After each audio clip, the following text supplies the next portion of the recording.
You know those parent or adult parties your parents had when you were little, where all the adults would get together at a house and push all their kids off into another room and say, "Now play together." Well, one time when I was probably about 6 or 7, my family had a parent party, and all the kids decided to play hide and seek together.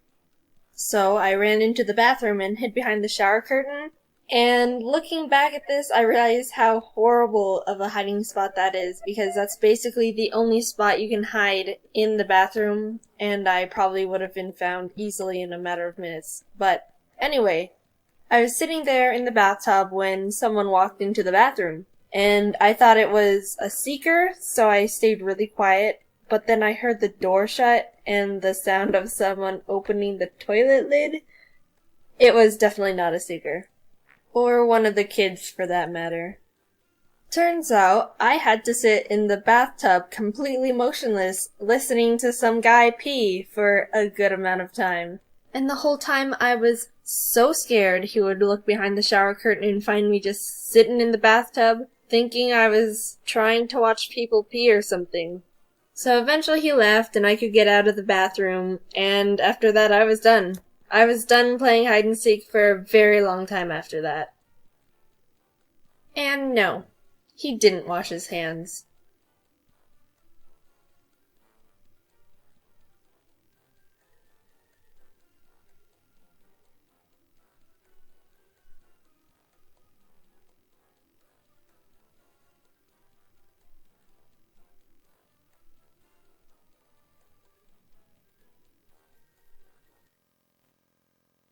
導け星影最後まで戦えるように泥まみれだって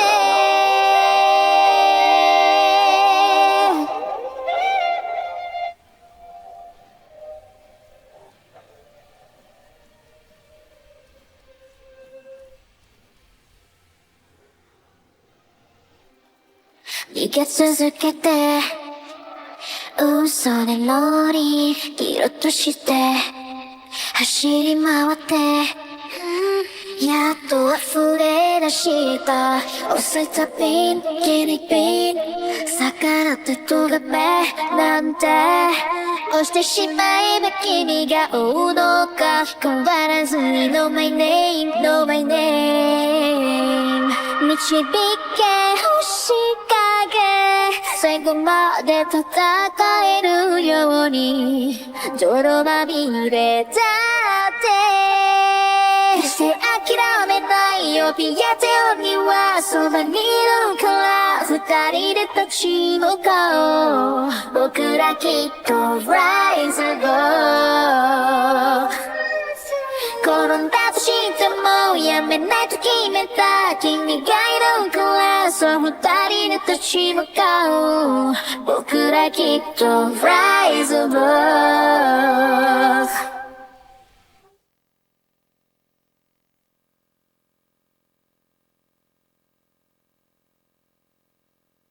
A couple months ago, I went to visit the college campus that I planned on attending. I really liked it. Pretty scenery, good art classes, but the campus is really big and the students are known to ride bikes and skateboard to their classes in order to get there quicker. That's when I decided I'd like to try skateboarding, since they're easier to carry around than a bike for convenience, and I like the idea of having a cool new hobby. After some research, I decided to go to a shop and look at them in person, and maybe talk to some experts. My mom and I drove down to the local mall and walked into the skate shop, where we were greeted by a nice employee. The shop was small, and you could literally have a conversation with someone on the other side of the room, but it was still a pretty cool place. As my mom talked to the employee about what we were looking for, I decided to check out one of the skateboards on display. There's a little rug the store provided for the customers to stand on without slipping off the skateboard, so I used it to try out the board. It was really cool until I noticed that I was starting to slowly roll off the rug. I started silently panicking to myself. This rug was the only thing keeping me safe from falling off that skateboard.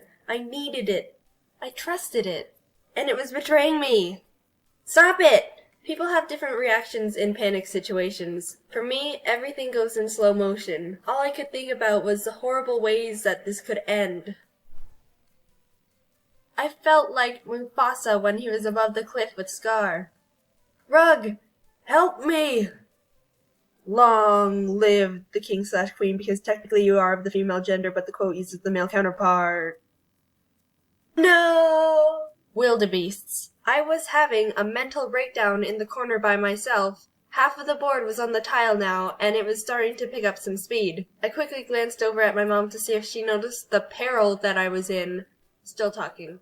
I had to do something before I was cast away into the abyss of free space. So slowly, I started putting my foot down towards the floor. I should be able to just step off the board, nothing else. Oh God, don't do anything stupid. Don't do anything stupid. But the thing was, as I was stepping off, the weight on the board became unbalanced, which forced it the opposite way I was getting off. This caught me so off guard, I stumbled backward, launching the skateboard across the floor, and watched as it slammed very loudly into the show rack that was holding other boards. Everyone saw, since we were basically breathing down each other's necks in a shop the size of a bathroom.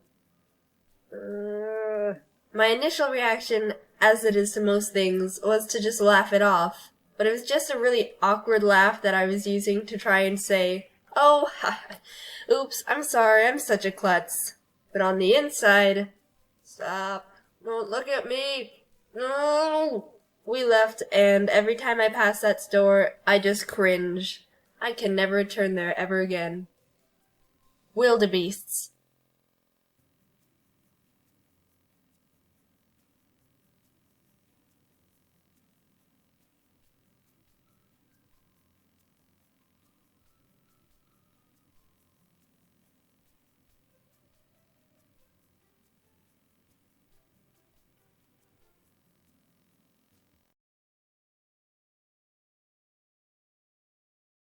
Everyone, I have exciting news. We're having a baby!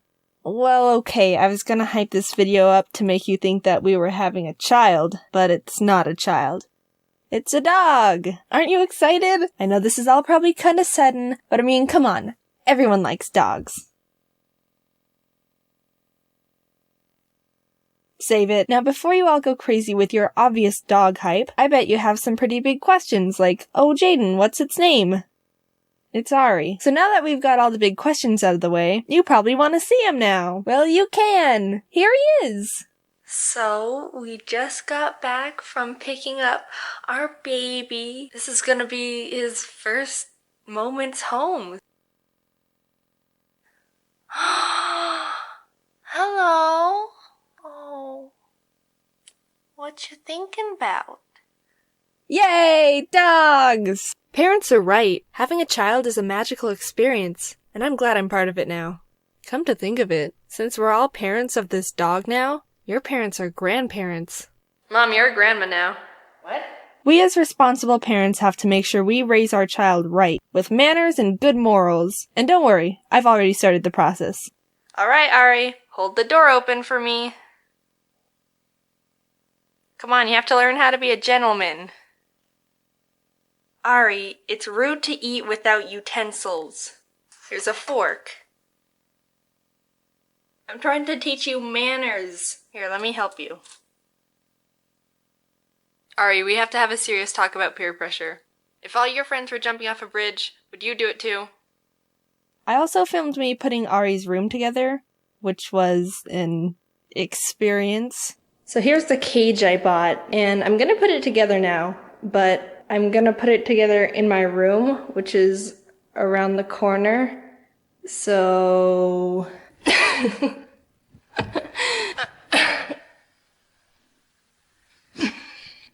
Huh. So I got a screwdriver, and we're gonna put this together. I don't know how it's gonna turn out because I'm not a handy tool guy, but I'll do my best. All right, where's the cut part? I'm gonna try and like open the box now. Oh, here it is. Okay, hold on.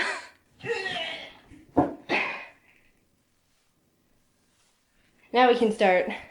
I've never put something together like this before, so I apologize if I'm doing it wrong already. Okay, I have the things. Oh, this is the bottom, and this is like the lid. So I gotta flip it over again. Okay, now I think I can just pop the lid off. Oh, that sounded promising. Alright, I think the best part to start with is the instructions. That's not the date, but I'll let it slide. And also, this is inspected by Kay. So thanks, Kay. Oh, this is instructions. Pictures. This doesn't help. I guess I have to read it. This is like a boat. I'm in a boat. SS. Someone else help me put this together because I don't know what I'm doing. So much bubble wrap. Ah! Oh. Show your love. Oh. Oh, crap. So now that I have everything out of the box, these instructions should start making more sense. The instructions say that these are numbered. There's no numbers on here, so I kind of just have to wing it. Is this 7? No, that's not 7. Oh. This one's the front one. Oh, this is 16, this is 16. 16. Yeah. What is this? Is this paint? It looks like the oil that's been leaked in the ocean. Wait, what? Are these the screws? They sound cool though. Is this ASMR? Alright, I'm gonna actually read the instructions. Place the main base upside down and insert casters into legs. Are those the casters? Bam! Okay, what's the next part? I don't... Please see our website. Oh, hold on. I'm gonna do that. Let me screw this. So I'm on the website, and it says that there should be a video about how to put it together. Oh, pros and cons. Cons. None. Well, that's good. I'm not finding an instructional video like it says it does in the instructions on the website. And I can only see, the only thing I can click on is buy from Amazon. I already bought it from Amazon, thank you. I want the next step. Shut up. Whatever, I don't need you. I can do this myself. I don't know what to do. So it said to get a mallet. So now I have a mallet. And it says to use the mallet to put the casters into the legs. But I was like, what's a caster? I don't know what the caster is. So I thought these were the casters. But no, I think these wheels are the casters. Why are you calling them casters? Just call it wheels. What the heck? This goes here. And then it says to use the mallet to... Oh. Did that do it? I guess so. Alright. This looks promising. So the next step is to put the front panel in, which is the door. Alright. Ah! Oh my god. Okay, step 3. Alright, slide the side panels over the metal sleeve at the bottom of the front and back will... Wait, metal sleeve? Is this the metal sleeve or is this the metal sleeve? I don't know what the metal sleeve is. The only sleeve I know is the sleeve on your shirt. Okay, I figured it out. So, it slid over the metal sleeve that was there because there's holes under the bottom and then you slide it in. Oh, yeah, that looks a lot better. If desired, slide the bottom grate into the track just below the front door. Well, I do desire. Ooh. Nice. Oh my god, I did it! Yay! Here's the carnage. There's only one thing left to do, and it's to snip this part off. So this is gonna be the official... like, what is it when people, like, cut the ribbon in front of something and then it's like, oh, it's open! That's this. This is that. Ready? Yay! It's beautiful. Ari's the best dog I could have ever asked for. Who's a good boy? So yeah, we have a dog now. I'm not one to jump on sponsorship opportunities or promoting products. I get a lot of emails from companies willing to give me deals or money to mention their products in a video, and I've always turned them down because I don't think ads fit very well on this channel. But I recently received one opportunity that would be too good to pass up. Samurai Buyer. The reason why this email caught my attention is because I saw the YouTuber I Hate Everything get the same opportunity a while back. He made a really funny video about this and ended up having some fun with Misaki, who's the owner of Samurai Buyer. I suggest you go watch his video, it's extremely entertaining. If you stop by, tell him I say hi. So since Alex had so much fun with Misaki, I thought, you know what? Why not? I want to see what I can do too. And after sending a few emails and talking to Misaki for a while, I can conclude that I love this man. He's the most innocent cinnamon roll of a Japanese man who just doesn't know English very well, and I can't express how much he has won my heart. Misaki's gonna be watching this video because we're best friends, so hey Misaki, how's it going? I'm just gonna show everyone our emails and conversations, and I'll get right into the items you sent me. Thanks dude, love ya. Alright, so it all started when I got the first email here. My name is Misaki from Japan. We are currently looking for YouTube partners to work with us and promote Samurai Buyer. And he basically says he'll send me free items as long as I make a video about it. And I was like, alright, I understand that this man doesn't know English very well. Am I doing this?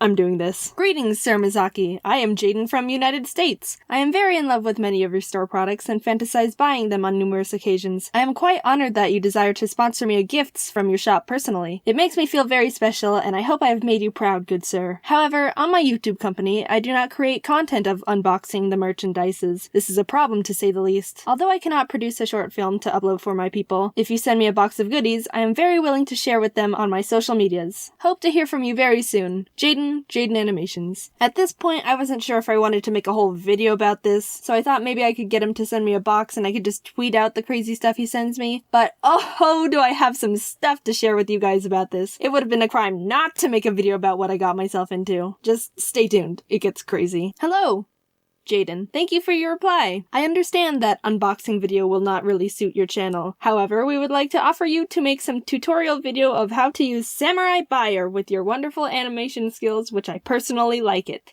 What do you think?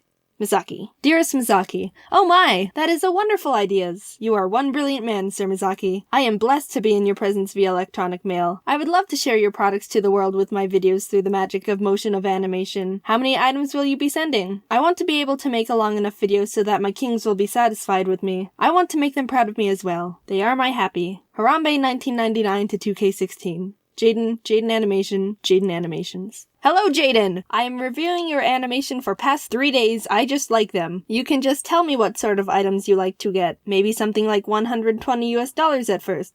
Misaki. I didn't know what he meant by $120 at first. I thought he wanted me to send him $120 to have him ship the items, and I was like, no, I'm not spending $120 on this. Peace and love, Misaki. I'm not sure what you mean by $120. Are you implying I send you money? I cannot pay money because my money goes to my dog that I have in my house. I have to pay him money to keep him happy. It is a complicated relationship. If you would send me the craziest and most insane things you have to offer in your shop, I will be a happy camper. I myself am quite crazy and most insane, and want to be blown away with the surprises you will be delivering to me. Wow! The more items the merrier. Send me as many items as your company can. I can handle it, don't worry. I accept the challenge. I shot the sheriff. Jaiden Animations, Jaiden Animations, Jaiden Animation. And then he says, $120 for you to choose the items.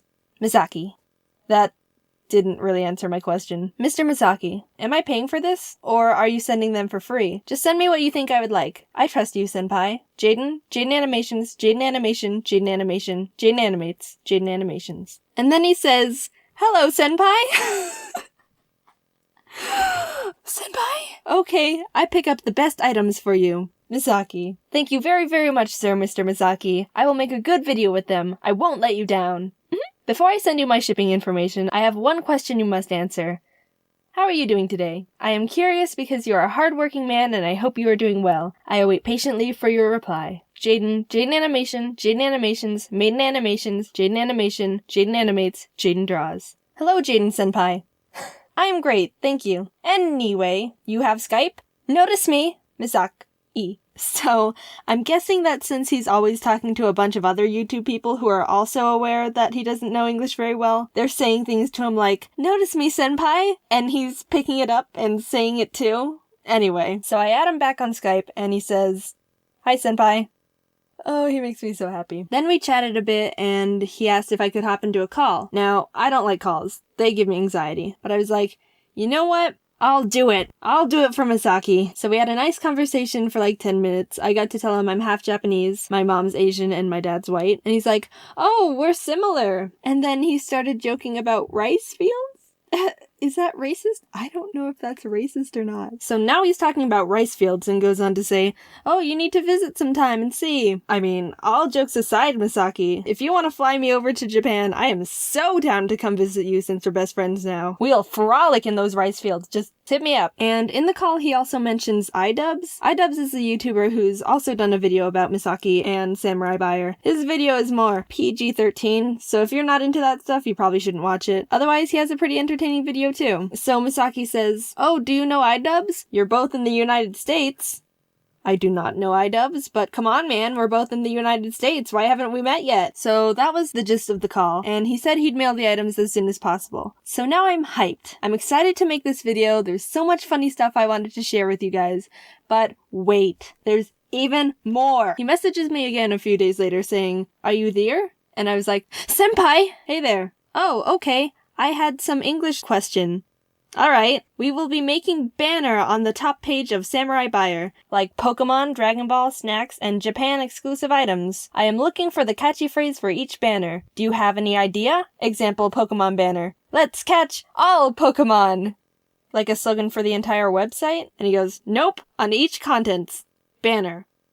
Ah! And then he says the categories again. So something I suggest can literally be on the official Samurai Buyer website, and I am freaking out. This just keeps getting better and better. I know what I need to do. Yes! What if for the Dragon Ball one you wrote, "Dragon Ball, over 9,000. Over 9,000? Oh, power! Yeah, because in the show they say that. I am still open for everything. We do not have American staffs here, but we are selling items for American. Lol. I'll help you out, buddy. I love slogans. Thank you. Pokemon must go! I swear to God. I'm just sitting here watching this whole thing unfold perfectly right in front of me. How did I get here? What about for the Japanese exclusives? For all your weeaboo needs. Ha ha ha ha. Is it okay to use weeaboo? In the public? Like business? You're marketing for mainly the teen and young adults, right? They use that language all the time. Oh, okay. This was all at like 2 a.m. for me, so I was getting a bit too loopy. I told him I'd help him think of more tomorrow, and he sent me this cute emoji with a guy standing on a podium with confetti. So the next morning he brings up the slogan again, and he still needed one for the snacks category. So I suggested, "I'm hungry!" Because when you want to eat snacks, you're most likely hungry. He seemed to like that one, and that was that for a bit. I didn't really give it another thought until I decided to randomly look at their website, which I actually hadn't done up to that point yet. And look what I find! He actually used my slogan for his banner! Legit, it's on his website. You can go see for yourself. That's mine! Oh my god. I got so many of those happy, excited tingles. You don't even know. He also used his Pokemon one too. Pokemon must go! I didn't come up with it, but I take credit for it because when he suggested it to me, I was like, yes, use that! Oh, this makes me happy. Alright, one more thing before we get into the items. When I was in the call with Senpai Mizaki, he asked if I could put him in the video, like animate him, and I was like, freaking heck yes! And asked if he would send me a picture of what he looks like so I can draw him. He didn't want to send an actual picture, I'm assuming for privacy reasons. Don't worry bro, I totally understand. So I asked for a description of what he looks like, and he says, "Imagine a Japanese man, and that is what I look like." Now, Misaki, you're gonna have to try a little harder than that. I asked him to elaborate, and he sends me this photo to use as reference. Okay, sure. I'm pretty sure this is a girl character from an anime, but you know what? We're a progressive era. This is fine. So everyone, this is Misaki. Say hi. What's up, guys? This is Misaki from Samurai Buyer. Please call me as Weeaboo Misaki. Thank you. Please enjoy your wonderful selection of Japanese merchandise. See you later. So, without any further ado, let's get into what Senpai Misaki sent us. So I got the box here. This is what Misaki sent us. He wrote, "Welcome to Ricefield, Jaiden." I haven't opened it yet. You can see it's still like taped up. So let's get into this. I'm excited to see what he sent us.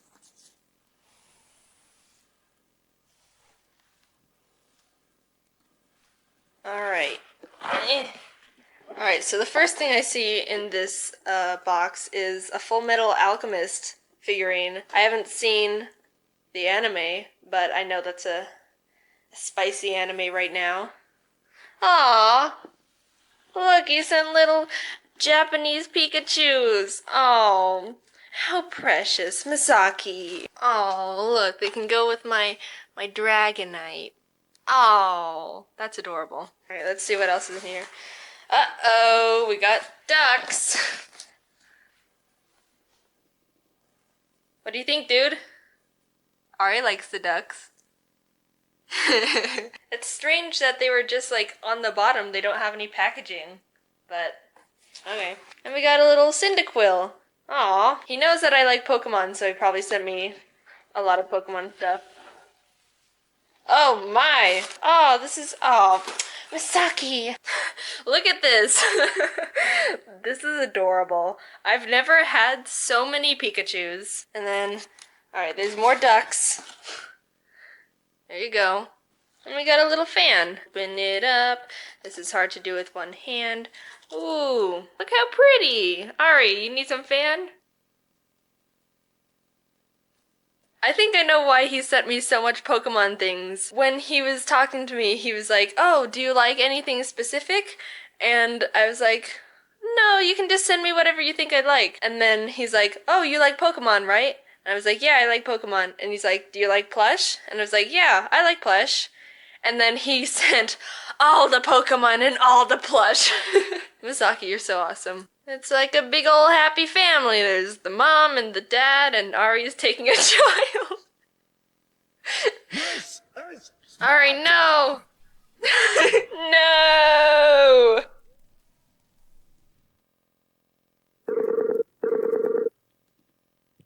Hello? Good morning. Good morning, how are you? I'm good. How are you today? I'm very good. I'm working on the video. It should be done in the next couple days. Okay, good. Alright, So is it gonna be an epic video? yes, it's gonna be an epic video. Thank you. I like it.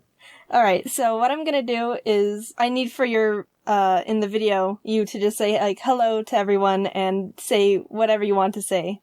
Okay. Yep. Alright, I'm ready. Alright. Hello guys, this is Misaki from Samabaya. Konnichiwa. Ni hao. Please enjoy like wonderful selection of Japanese merchandise. See you later. Alright, that's perfect. Thank you so much. Should I be like funnier or? Do you want to say another one? I can take as many takes as you want. Yes. So, is there any like funny phrase in English or? You can say like, hey, what's up, guys?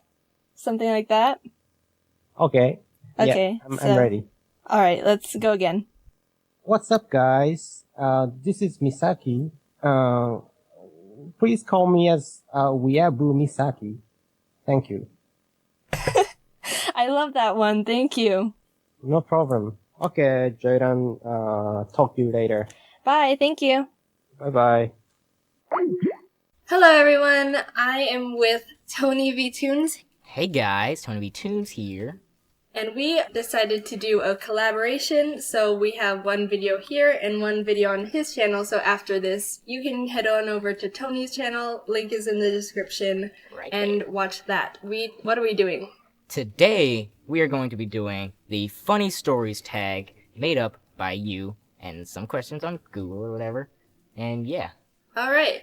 So the first question is, what is your funniest? Okay, cutting that out. What is your funniest gaming moment? I have a really funny gaming moment. I think it may be up on YouTube. I'm not sure, but I was playing Portal with my friend Gabe, and he's probably watching this. Hey Gabe. I was playing Portal with him, and we put up a light bridge, if you know what that is. We put up a light bridge, and then we dropped one of those balls down, and the ball was like balancing on this super tiny, skinny light bridge, and we were dying laughing because this big ball was like rolling all the way to the end of this extremely skinny light bridge. It was the funniest glitch ever, and I thought it was hilarious. I don't really play Portal, so I'll have to try and see if that's up there. You must play Portal. Okay. Next question. What has made you laugh so hard that you choked or couldn't breathe?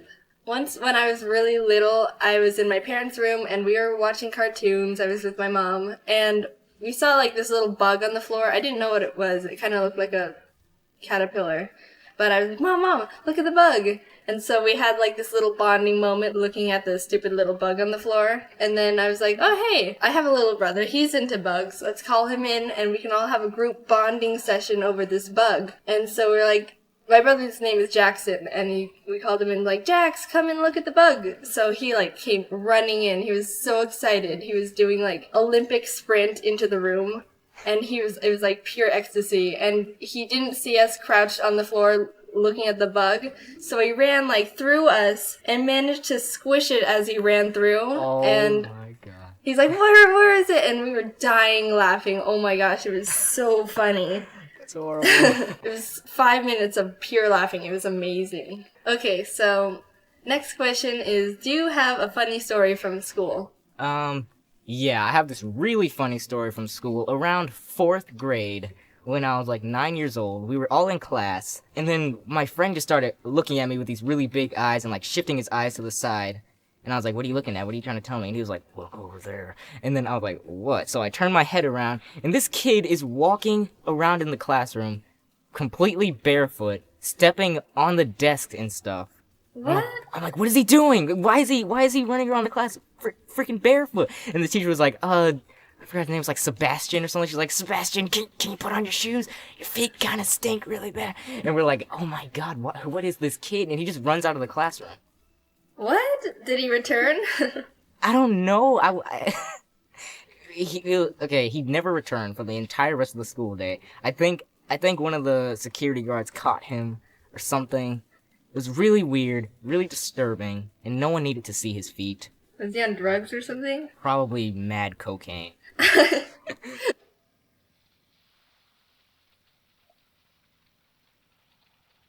This is your brain on drug. Any questions? Okay, so one time when I was in 6th grade, we decided to take a class bathroom break. Did you ever do that in your, like, elementary school days? Where you would all get up in a class, and you get in a line and you walk to the bathroom. That's really weird thinking back on it, but that was, like, normal. So we were all standing in a line outside the bathrooms, and we saw the principal starting to walk by us, and the teacher was like, okay, class, if the principal compliments you on how good your behavior is, you all will get a piece of candy. And we're like, oh my god, we all want candy. So we were all like standing straight in a line. We were like army soldiers. And when the principal walked by, she stopped, and she was eating a banana. She took a bite of her banana, and she said, this is a good banana. And she walked off. And one kid was like, she complimented the banana and not us. That's sad when a banana has better behavior than you guys. It was a mean principal, though. Like, one of those, like, 3-foot tall, really intimidating people. That's exactly my principal. So the last question is, what is one of the best stories with one of your best friends? Well, I used to play tennis. I stopped almost a year ago to focus on animation and stuff. So last year, I was practicing with my friend Rachel, and we were in a doubles team together playing against a couple other friends, and there was a really good point, and it was like amazing gets, and we finally won it. We were like, yes, yes! And we were complimenting each other, and we went for a high five, and I missed her hand, and I smacked her in the face, and it wasn't like hard. I didn't like smack her really hard, but it was hard enough to be really surprising, and we were both laughing a little too hard, and we couldn't play after that. It was too funny. Oh my god. So, around the time I was like 13 years old, me and my friend, we were playing tag for some reason, and I was chasing him, and he, like, did this really epic slip on and like a pebble or something. You heard, like, the whole sound when he went up. His whole leg went, like, a full 90 degrees up in the air. face planted on the ground, and Oh I my was God. dying laughing. He probably didn't have as much fun as I did, but I was laughing hysterically. Okay, so that was our funny stories tag. Let us know if you have any funny stories in the comments. Make sure you go over to Tony's channel, watch our video on the scary stories, Would You Rather. Spooky, scary skeletons send shivers down your spine. And subscribe to him as well. Yeah. Alright, so thank you for watching, and I will see you all later. Bye! Bye. Bye. Yo, yo! I hope you guys enjoyed this collaboration. Now you can stop leaving hundreds and thousands and millions of comments about it everywhere. So don't forget to click that like button. Also, I would like to say a very happy channel anniversary to everyone. Yes, can you believe it? It's officially been 1 whole year since the birth of Jaiden Animations. So if you made it to this part of the video, because I know that there are people out there who start to hear the end card and say, nope, I'm gone, and leave, then leave a comment or tweet at me with hashtag channelversary and let me know what your favorite moment of the channel has been so far. And, surprise, surprise, I have an Instagram now. I've had the account for a while just to hold the name, but I haven't really posted anything. So if you want to go ahead and follow me there, it's JaidenAnimations. Thank you guys. We've grown so much together in this 1 year, and I can't wait to see what happens in the next. Bye! Forgive me, Father, for I have sinned. You know how in my last video I said I was an obedient child who never stepped out of line or broke rules growing up? I wasn't lying, but I do have things I've secretly carried on my shoulders for a long time and still feel arguably guilty about to this day. This video isn't just for your entertainment. It's gonna serve as me clearing my conscience and finally being free from these chains of guilt. Also, don't get your hopes up. None of these stories involve murder. Sorry, I didn't kill anyone. Every once in a while growing up, my dad would let us sit in front of the television while we ate dinner. That would be a special treat for my brother and me because Mom wasn't home from work yet and she wouldn't let us watch TV during the week. This is when we were really young, by the way. Don't worry. I'm allowed to eat in front of the TV at least 3 days a week now. We were eating in front of the TV one night, and I wanted to have chips for dessert. Our dinner rules were always eat dinner and then get a little treat or dessert afterwards. And I wanted chips. Everyone's favorite dessert. So my dad got the bag of chips, and normally my parents poured us bowls, but there wasn't much left, so he just gave me the whole bag and said, don't eat them all. He got 2 cool parent points that day. It was going good so far, eating chips in front of the TV. This is the height of luxury! I looked down, and I ate all the chips. Dang it! What do? My dad gave me one rule. My parents are never gonna trust me ever again. They're gonna disown me. My life is over. I'm gonna be living in a box on the side of the road and I'll have to search trash cans for chips. I might as well pack my things and get a head start right now. I started to panic and my little kid brain started racing to think of some sort of way to avoid punishment. A rat! A giant rat burst through the door, slapped the bag out of my hand, ate all the chips, and escaped out the window. And also stole an extra cookie on its way out. No, they wouldn't believe that. I don't think rats eat chips. Jax finished eating early and went into the backyard to play. So what I ended up doing was going, Jax, do you want some chips? And I gave him the empty bag. Then I went over to my dad and said, Dad, I have something to tell you. I'm sorry. Jax ate all the chips. And I went into my room and hid. I really don't think my brother got into any trouble because I didn't hear anything else about it and my dad probably just threw the bag away. But since I never got caught or came clean, I've held this guilt about that whole situation ever since. There's layers to it. Not only did I lie to my dad and falsely accuse my brother, but on top of it all, I gave Jax an empty bag of chips. A perfect little regret cherry on the ice cream sundae of shame. And I really think that when my dad and brother watch this video, they'll be like, I don't remember this at all. Because I want to say it was like 13 years ago, which makes me feeling guilty even more pointless and stupid because it doesn't even matter and no one cares and I'm the only one suffering from it. This is a pretty effective way to learn a lesson. I've never finished a bag of chips since that day. One time I was at recess in 2nd grade playing by myself in the grass. You know, like a frickin' loser. This group of girls came up to me and said, hey, we're playing tag and chasing the boys. You should help us. And I was like, Well, beats sitting here and getting eaten by ants. So I started running around and chasing the boys with the rest of the kids. It was all normal tag at first, but somehow it started escalating to extreme tag. Extreme as in people started throwing rocks. Being a self-conscious child who had no understanding of personal choices, I was like, oh, well, I guess we're doing this now. So I threw a rock and hit this kid in the back of the head, which, may I add, took some top-notch skill and coordination, considering we were both running and he was a good distance away from me. Not to brag or anything. Ow! I'm telling... Oh, frick.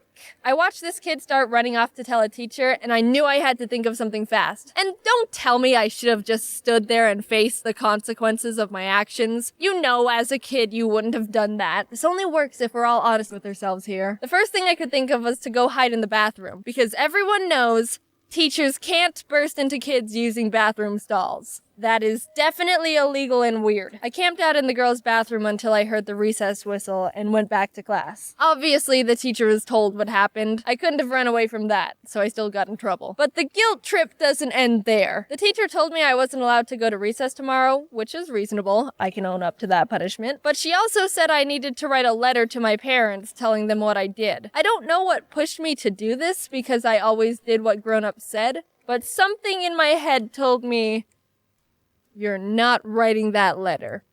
And so I didn't. Later that day, the teacher came up to me and asked, did you write the letter? Yes. Please don't ask to see it. Please don't ask to see it.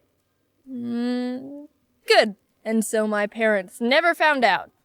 Until right now. In this video. Please don't ground me, Mom and Dad. I don't know the statute of limitations on throwing rocks at little boys, but it's been 8 years. I think I'm safe. I'm not really guilty about this next story, but it's resonated within me for a very long time, so I'm gonna add it to this video. One late night, I was on the couch playing my Game Boy, and it was very much past my bedtime. I don't remember exactly what happened, but I was probably pushing it with wanting to stay up a bit longer, and my mom was in my room telling me I needed to go to bed. It got to the point where she pulled the, I'm gonna count to 3, and you better have the living room cleaned up and be in bed, or else. Everyone knows counting to 3 means serious business, so I sprung up and immediately started getting my crap together. The thing was, the ottoman was pushed out, and normally it's supposed to be against the couch, so I had to push it back. But being a scrawny 5-year-old the size of a poodle meant it was probably equivalent to trying to push a semi-truck. I kept pushing and pushing with all my strength as I heard my mom in the background going, 1, 2... Eventually, I just crumbled to the ground in defeat and started crying, and my mom found me on the floor curled up next to the ottoman. I felt guilty I couldn't move the ottoman. But hey, you don't need to feel bad for me. Look at me now.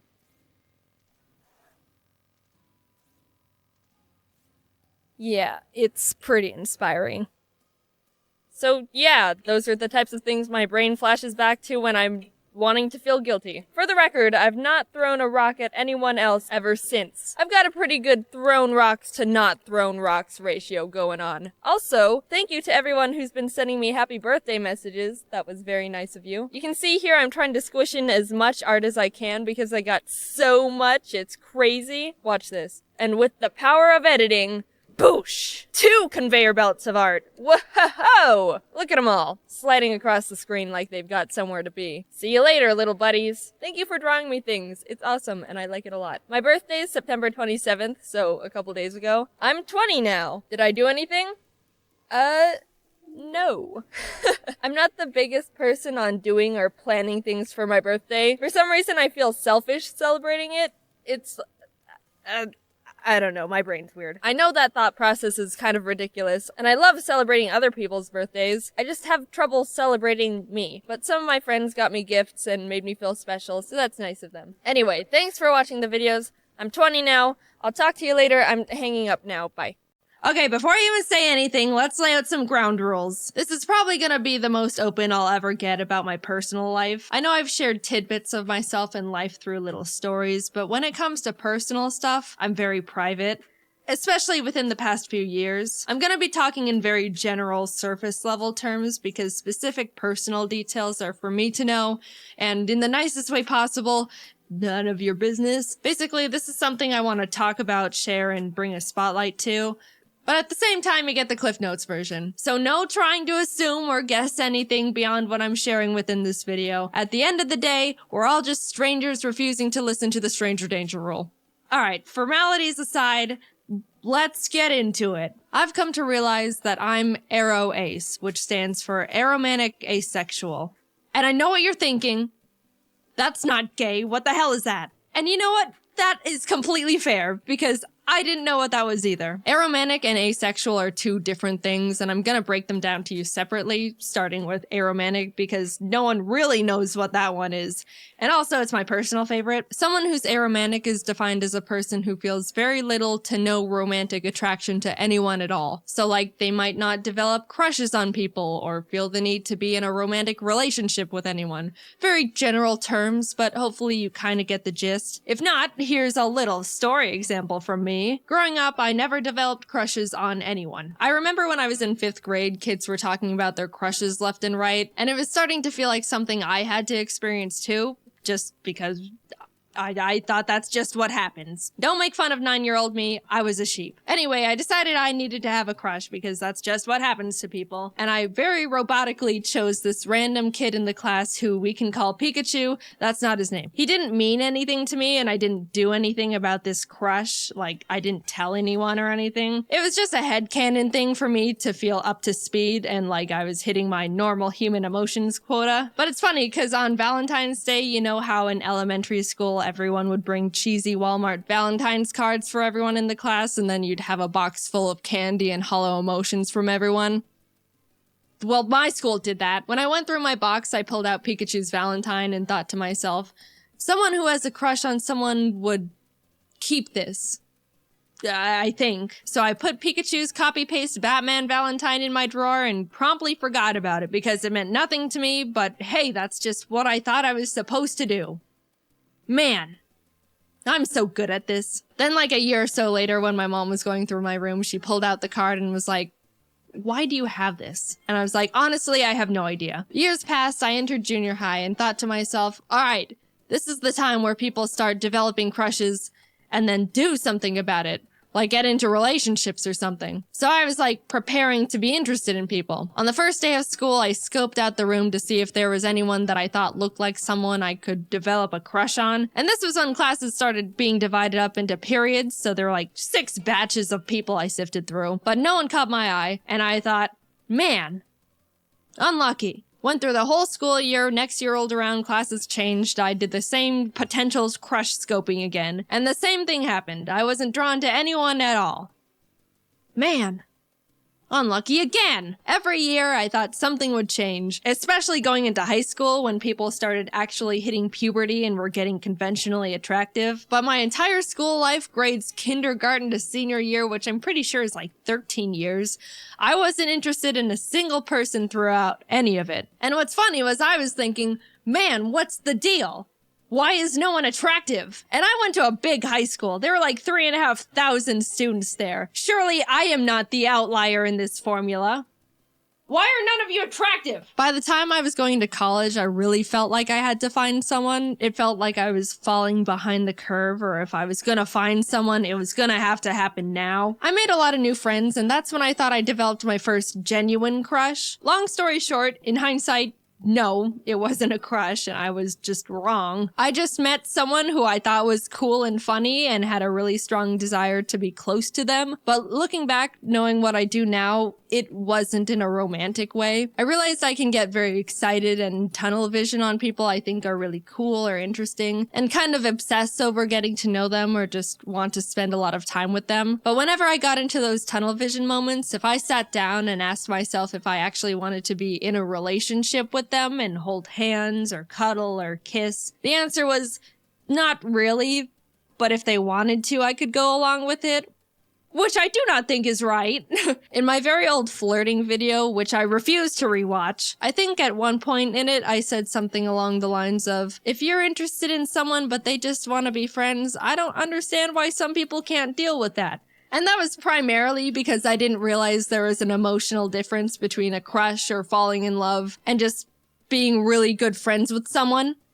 So, oops, sorry for the bad take, I think. I really just thought having a crush on someone was wanting to be their number one best friend.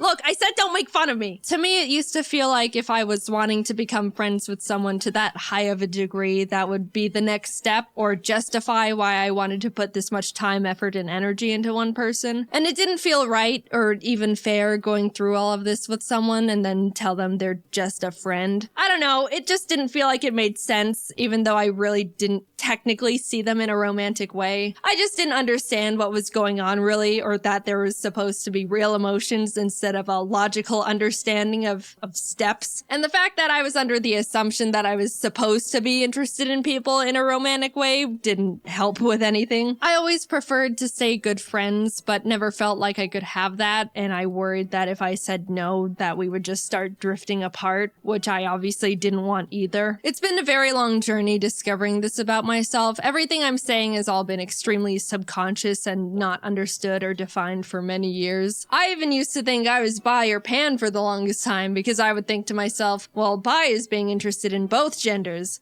I don't really care for either, but 0 is equal to 0, so I guess I'm bi or pan. I got math involved.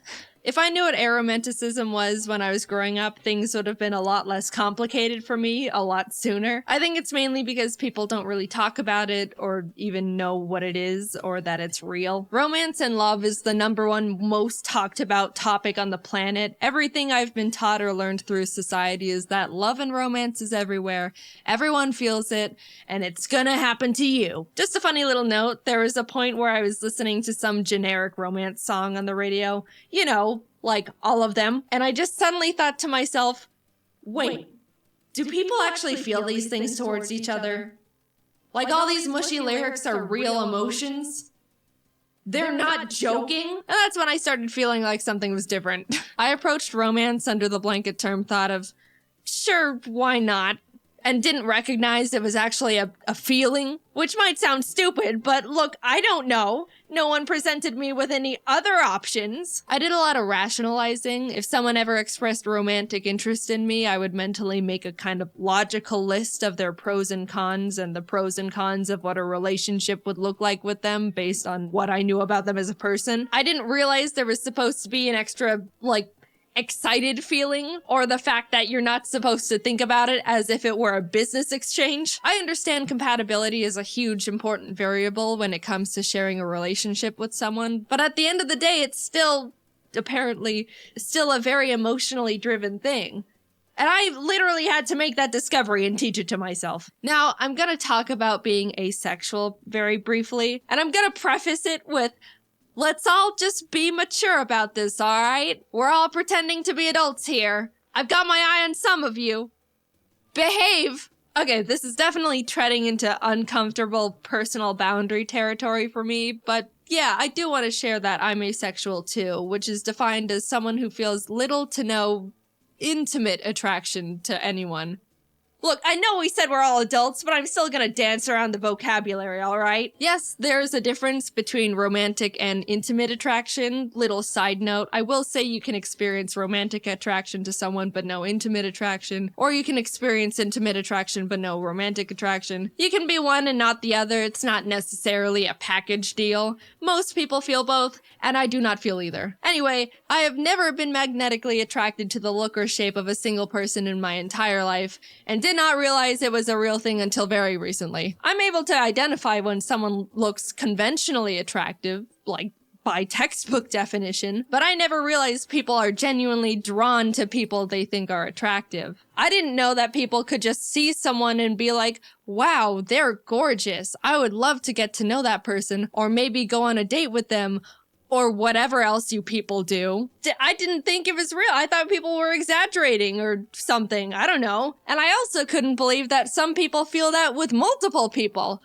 Or like celebrities, which sounds absolutely exhausting. It ties back to when I was in school, like looking around for people to like. It makes sense now that no one caught my eye because that doesn't happen to me. I was just wasting my time for 13 years. I feel like such a fool. Now, there's an easy assumption to make about asexual people and that they all have zero interest in being intimate with anyone at all, which actually isn't true. Some of them are genuinely turned off by it, and some aren't. Some reasons would be that they just just don't mind it, or they want to make their partner happy, or enjoy the emotional closeness of it. There's a million different reasons and a million different people.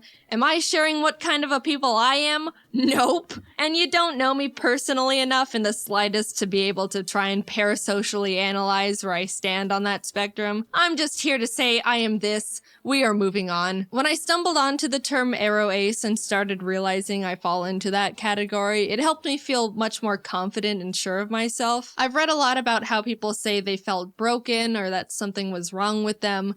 But honestly, I was the complete opposite. Coming from my very biased perspective, I think aro ace is one of, if not the coolest and most confident orientations out there. Not needing a single gram of romantic or intimate validation from anyone is so cool. All you need is yourself to be happy, maybe friends and family too. And birds. The more I came to terms with the fact I'm aro ace, the more empowered and capable I felt. But at the same time, I was also starting to feel more alone and isolated. As cool and amazing and unique and awesome as I think it is, it can be really hard for other people to relate to or even understand. Everyone else and their orientations are able to bond and relate to the love and romance aspects, and we're over here like, we don't do that. I don't even know if I'm explaining it very well. It kind of does go against everything everyone's ever been taught about anything. Romance is taught to be a basic assumed emotion, which I do think is a bit misleading. A common argument used against the aro ace orientation is that romance and intimacy is what makes someone human. But I mean, I don't know, lots of birds mate for life, which is a better ratio than people, and all animals get frisky. You know, that's just how they became not extinct. It's not an exclusive to humans thing. If I were to guess, I would assume the thing that makes someone human is basic empathy. Like, I'm not an emotionalist monster. I can still love people. I love my family and my pets, just platonically. And I would hope that you're the same. I just don't experience romantic love, which, I don't know, I don't think that's harming anyone. Definitely not me. I'm having the time of my life. I don't think you need to be in a relationship to be happy. And if you don't want to be just on your own, I think there's many types of people in relationships that push the boundaries of what a conventional relationship looks like. Telling someone that they need to be in a romantic relationship to be happy and fulfilled is weird. And then when that person says they're not happy, they're told relationships take a lot of work and that's just how it goes. And that's also weird. I don't know. I also think it's weird that once someone reaches a certain age, people inherently start thinking it's sad they're not in a romantic relationship or assume they're lonely and sad. No one thinks a child is sad and lonely just because they're not in a long-term relationship. I don't know. I don't get it. And I also think I'm rambling. At the end of the day, it's all very complicated to talk about these things, especially because I don't know the feelings I'm supposed to be feeling, let alone talk about. I just know for me, the terms aromantic and asexual are able to articulate things I was subconsciously feeling and thinking before I even realized I was feeling and thinking them. I don't plan on talking about this very much, if at all, ever again. I just want to play my silly little video games, maybe tell a story here or there. But I wanted to bring the orientations to the surface and try to get more representation out there because I thought if I could help more people become more aware of this, then that would be awesome. I was confused as hell for a while and could have used something like this. It's a real thing. You don't have to feel any sort of romance or whatever to be considered a real person. Personally, I think it's really cool and badass. And don't be afraid to look more into aromanticism or asexualism if any of what I said in this video resonated with you to any degree. Like I said, this is all very surface level stuff. They're both much larger spectrums than you'd think, and maybe you fall under some umbrella category with them.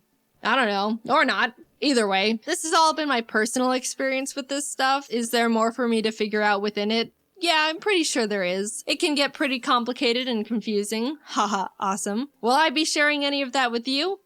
Nope, no way. This is all you get. Hope you can understand even just a little of what I talked about. And if not, that's totally fine. I just hope you can be nice.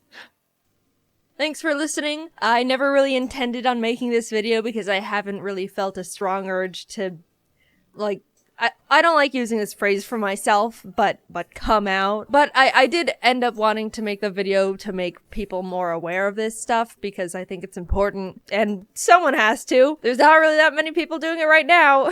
Anyway, yeah, just moving forward, I guess. See you later. I know absolutely nothing about Digimon. Pokemon is my entire life, so why would I need to branch out? Well, I happen to be a very open-minded person, and the only way to prove that is to play a Digimon game for the first time. I wanted to see if, putting all my bias aside, I could bridge the gap between the two, and they could live together in harmony in my tiny little brain hobby drawer. So thus began my journey on finding the perfect Digimon game to start out with. At first, I didn't think that would be a difficult feat. Every community kinda has the general agreed consensus on what media is best to consume as a newcomer, right? All it takes is a quick Google search, I play what the internet people tell me, and now I'm a Digimoner. Well, apparently not here. I've come to realize that it's a bit complicated for them. Everywhere I looked, there were threads upon threads of people trying to agree on what Digimon game is even good in the first place. Pretty much every comment I read said something along the lines of, "This game is pretty good, yeah, except for these things," or "This game is great, if you can look past these extremely annoying mechanics." Every time I thought I had a lead on a game, I would look further into it and realize a lot of people actually had a lot of complaining to do. And it wasn't even angry complaining, it seemed like I've walked in on a fandom that has just been hurt over and over, and they're really trying to hang on to something and believe in the good of the franchise, but they've just been put through a lot. You know, kind of like the Sonic fandom. I've never had to do so much research just to find a single game in a franchise that people can just all agree is good. People were talking about how they like Digimon World, but apparently it's like a tedious and frustrating Tamagotchi game where you just start over if they die. Digimon World 2 is apparently a dungeon crawler, but extremely grindy and complicated, and I read a lot of people complaining about it just being bland. People said Digimon World 3 is a typical RPG, but the battles get tiring and annoying, lots of backtracking and never feeling like you get anywhere. Digimon World 4, Digimon World Championship, the list goes on and on. Con after con. I spent multiple research sessions searching, even opted for a last-ditch effort by asking, Twitter. Everyone was saying different things. No one seemed to be able to agree that there was just one game that was overall good and easy to start with. And Digimon fandom, if there truly is a good game out there, you guys need to start pitching the franchise better. You made this difficult. I will say it seemed like the majority of people enjoyed Digimon Cyber Sleuth, but the thing is, that's not really the type of game I wanted to play for the channel. It looks like it's got more of a Persona 5 vibe that focuses more on the story and characters and stuff. That's just what I've read, I don't know. Either way, it wasn't the fit for what I'm looking for. I'm sure I would love it as a casual playthrough, but it just didn't hit my content checklist. All this research led me to a game I decided to settle on. Digimon World Dawn. It didn't seem perfect. I saw complaints with it, but I thought, you know, it seemed like the same amount of complaints other Digimon games were getting, and there were enough people talking positively about it. I figured I could look past the criticisms, maybe even if I was aware of them beforehand, they wouldn't bother me too much. And plus, I thought it looked nice. I like the pixel art, and I'm a sucker for good pixel art. So after all that, all the research, knowing the flaws beforehand, having a positive mental attitude, I settled on a good enough Digimon game, right? Something at least playable, right? As much as I want to say yes, this was one of, if not the most miserable video game experiences I've ever forced myself to go through. And that isn't even as a biased Pokemon player, that's as an enjoyer of fun. I was aware of Digimon World Dawn's criticisms, I knew what I was getting myself into, yet despite all the warnings, all the positive outlooks, all of the manifesting to be able to frolic hand in hand with both the Digimon and Pokemon franchises together in a beautiful field of 1,000 sunflowers, it was just awful. It started out lighthearted. I tried to put my name in and realized they only allow 5 characters for the main character's name.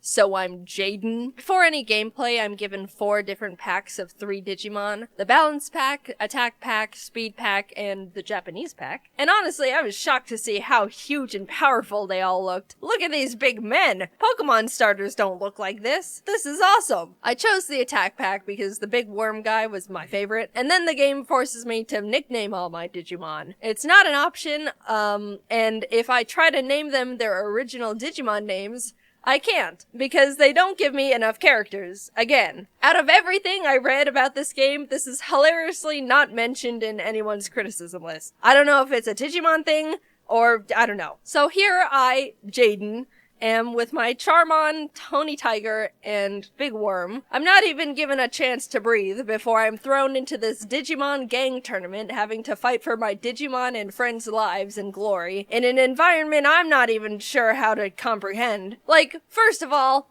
where are we? This sure doesn't look like the States. Or Japan, I think. Also, what is a Digimon? I win by figuring it out, kind of, not really. Still don't know what's going on. And then win a few more times before the tournament is over, and our team or gang or something, Light Fang, is the winner. Yay, Jaiden! You won the tournament for us! What's going on? Oh my god, what the is that? In a complete twist in story direction, a genuinely terrifying virus of death spawns and starts turning all the Digimon into Digi-Eggs, including mine. I checked my guys, and Charmon is the same. Tony Tiger is a bit smaller, but Big Worm is a dinosaur now. He's not a big worm anymore. Now his cleverly tailored nickname doesn't make any sense. How was I supposed to know I was getting fully grown Digi-Guys, and they were gonna turn them back to small Digi-Guys again, and Big Worm starts off as a lizard? That's like the opposite of how evolution works. I knew I didn't know anything about Digimon, but after the past 5 minutes, I've realized I am completely out of my element. I go up and fight the horrific demon virus that I'm IRL scared of, and despite still not knowing what the hell I'm doing, I end up winning, even with my little Digibabies. The virus deuces out, and the head of the Lightfang clan, this Glare guy, that's his name is Glare, is like, this is so weird. Go climb a mountain and look around or something, I guess. I'm sent out to look for virus clues at Login Mountain and run into my Lightfang friend, Kenpa, who's like, I don't know what happened. We got here and all the wild Digimon started attacking me and the other members. They left me behind to be mauled with no escape equipment. I'm fine now, but I think I'm just gonna go back to the city. She does that, and I start traversing the mountain. And this is where I experience my first complaint that everyone was talking about in this game. All the dungeons and areas and stuff are mazes. They're all mazes with absolutely bonkers wild Digimon encounter rates. You don't have a mini-map to know where you're going or where you even are any point of the dungeon. And there's no item to avoid the random encounters. Basically, I am realizing this is like playing a Pokemon game, but the whole game is a maze. You never know where you are because maps don't exist. Everything is wild grass, and there's no repels. I think I chose the wrong game. I end up stumbling my way to the top of the mountain. At least I think it's the top. I have no idea where I am and never will. And the other two guys who left a defenseless little girl to be roasted over a Digifire are getting beat up by a Digi-Eagle. I knock the bird in the head hard enough to make him come to his senses, and he apologizes for being mean, which is more than I expected, to be fair. And the guys are saved. By the way, I didn't know that Digimon spoke. I didn't know that they spoke to the people and talked and interacted. It's weird to me, and I never quite got over it. We return to the city and everyone's like, great job, Jaiden, and then suddenly I'm left alone with absolutely no idea what to do or how to continue progressing. I'm trying to figure out if I have to, like, talk to someone or walk into the right room and someone's like, Jaiden, we're all being traumatically and irreversibly turned into Digi-Eggs over here, or something, I don't know. And I do want to make sure you guys know that even the main hub is a maze. The amount of time I spent trying to figure out where I even am in the supposed safe space of the city overworld was pure comedy and frustration. Why is everything in this game perfectly designed to try and make me never open my DS ever again? I am just wandering around, walking in what I am 60% sure is a circle, left in the dark on what actions I need to take to keep playing a game I no longer want to play. I look it up and figure out that if I want to progress the story, I need to earn it. I have to walk into this building, talk to the Digi-Clerks, and complete multiple useless side quests that have nothing to do with anything to unlock another chunk of the main game. And let's not forget, all the dungeons are mazes. I said that already, but I want to reiterate. I have to go through mazes sometimes multiple times, to unlock the important maze. But only for a little bit, after I earned just a biscuit, just a crumb of that sweet, sweet story nectar. I'm humbled yet again by being told to go play more errand boy in more pointless mazes as the cycle continues. Surely this game is not serious. Surely this game didn't get an overall average to decent rating on multiple game review sites. Surely the people who said this game was pretty good, all things considered, were secret enemies hoping to pull innocent victims into their dark, dark digiweb, looking to either break the weak or torture the strong. What is going on? Am I the only one who thinks this game was meant to be given to hostages to torture information out of them? I'm 3 hours in and I'm straight up ready to spill my mother's maiden name. And I still don't even know how to play the thing or what a Digimon is, because no, I do not want to read a Bible's worth of tutorials. I'm gonna do it. I'm gonna be the first person to use a Nintendo DS to kill a man. Let me cut this whole show short and just tell you the entire non-fluff plot of the game. Evil Fountain of Youth of Death virus turns all the Digimon into Digi-Eggs. Lightfang Clan thinks Nightcrow Clan is behind it because their chief is acting strange. Nightcrow Clan thinks Lightfang Clan is behind it because their chief is acting strange. The two realize neither of them are behind it because they've been mind-controlled to act strange. They find out there's an evil Digimon virus thing behind it all. Jaiden beats it up. It fades away, and credits roll immediately. Bruh. How long did it take me to experience that story? 15 in-game hours. And I was cheating! I was using speed up, and EXP codes, and guides, and ibuprofen. That time could have easily tripled if I was being a good little squeaky clean angel playing the game in its purest, most intended form. But if I did that, I would have thrown myself into the ocean. And even using all the resources I could find, it still was not a fun experience. Here's a clip of me trying to read a guide after my 5th time of being completely lost in a maze dungeon. If you've unlocked the macro sea, go there and head south, then go up and right to head to the south path leading to another screen, then go left after another screen, then go to the big bridge looking thing on the left. If you don't have the key, head south. Oh my god. I didn't understand any of that. I'm freaking out, dude. Not only was I subjected to maze after maze after maze, wild encounter after wild encounter, but throughout all of that, the game still expected me to do a cement mixer amount of grinding.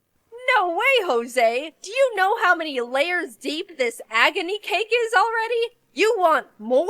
Sir, I am but a husk. As you can see, there is not a molecule of serotonin, dopamine, or endorphins in this lifeless body. There is nothing left for you to take. You have created a human raisin. I'm really sorry, Digimon fans. I really have nothing against Digimon as a whole. In fact, I absolutely loved a lot of the Digimon designs. When it comes to monsters and creatures, I have to admit, I am an edgy bitch. So I absorbed those guys like they were a little puddle of muddy water in a scorching barren desert. Because metaphorically speaking, that's what they really were to me. Look at all these fellas! I'm surrounded by everything I could ever want in a monster. Pokemon could never. Maybe Aggron. I even got Big Worm back. He's my friend forever. Despite all my efforts, I chose the wrong Digimon game. I really did try. I'm sorry I didn't play Cyber Sleuth. I didn't know the other option was 1,000 punches to the skull. Regardless of the pain this game has inflicted on me, I can, against all odds, say I am coming out of this experience a bit of a Digimon enjoyer. Maybe I still don't know a single thing about any of it, but I have some favorite guys. I think they're cool. This evil, evil game somehow didn't tarnish my view on Digimon as a franchise. I am damaged, but I forgive. One day I will play Cyber Sleuth and hopefully be able to commit to being a fully fledged Digimon fan.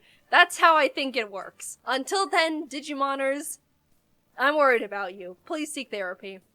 Hello, thank you for watching another video. If you're still here, I would like to announce secretly that I have an announcement, and it's gonna be announced in a couple days, so stay tuned. Alright, cool. Thanks.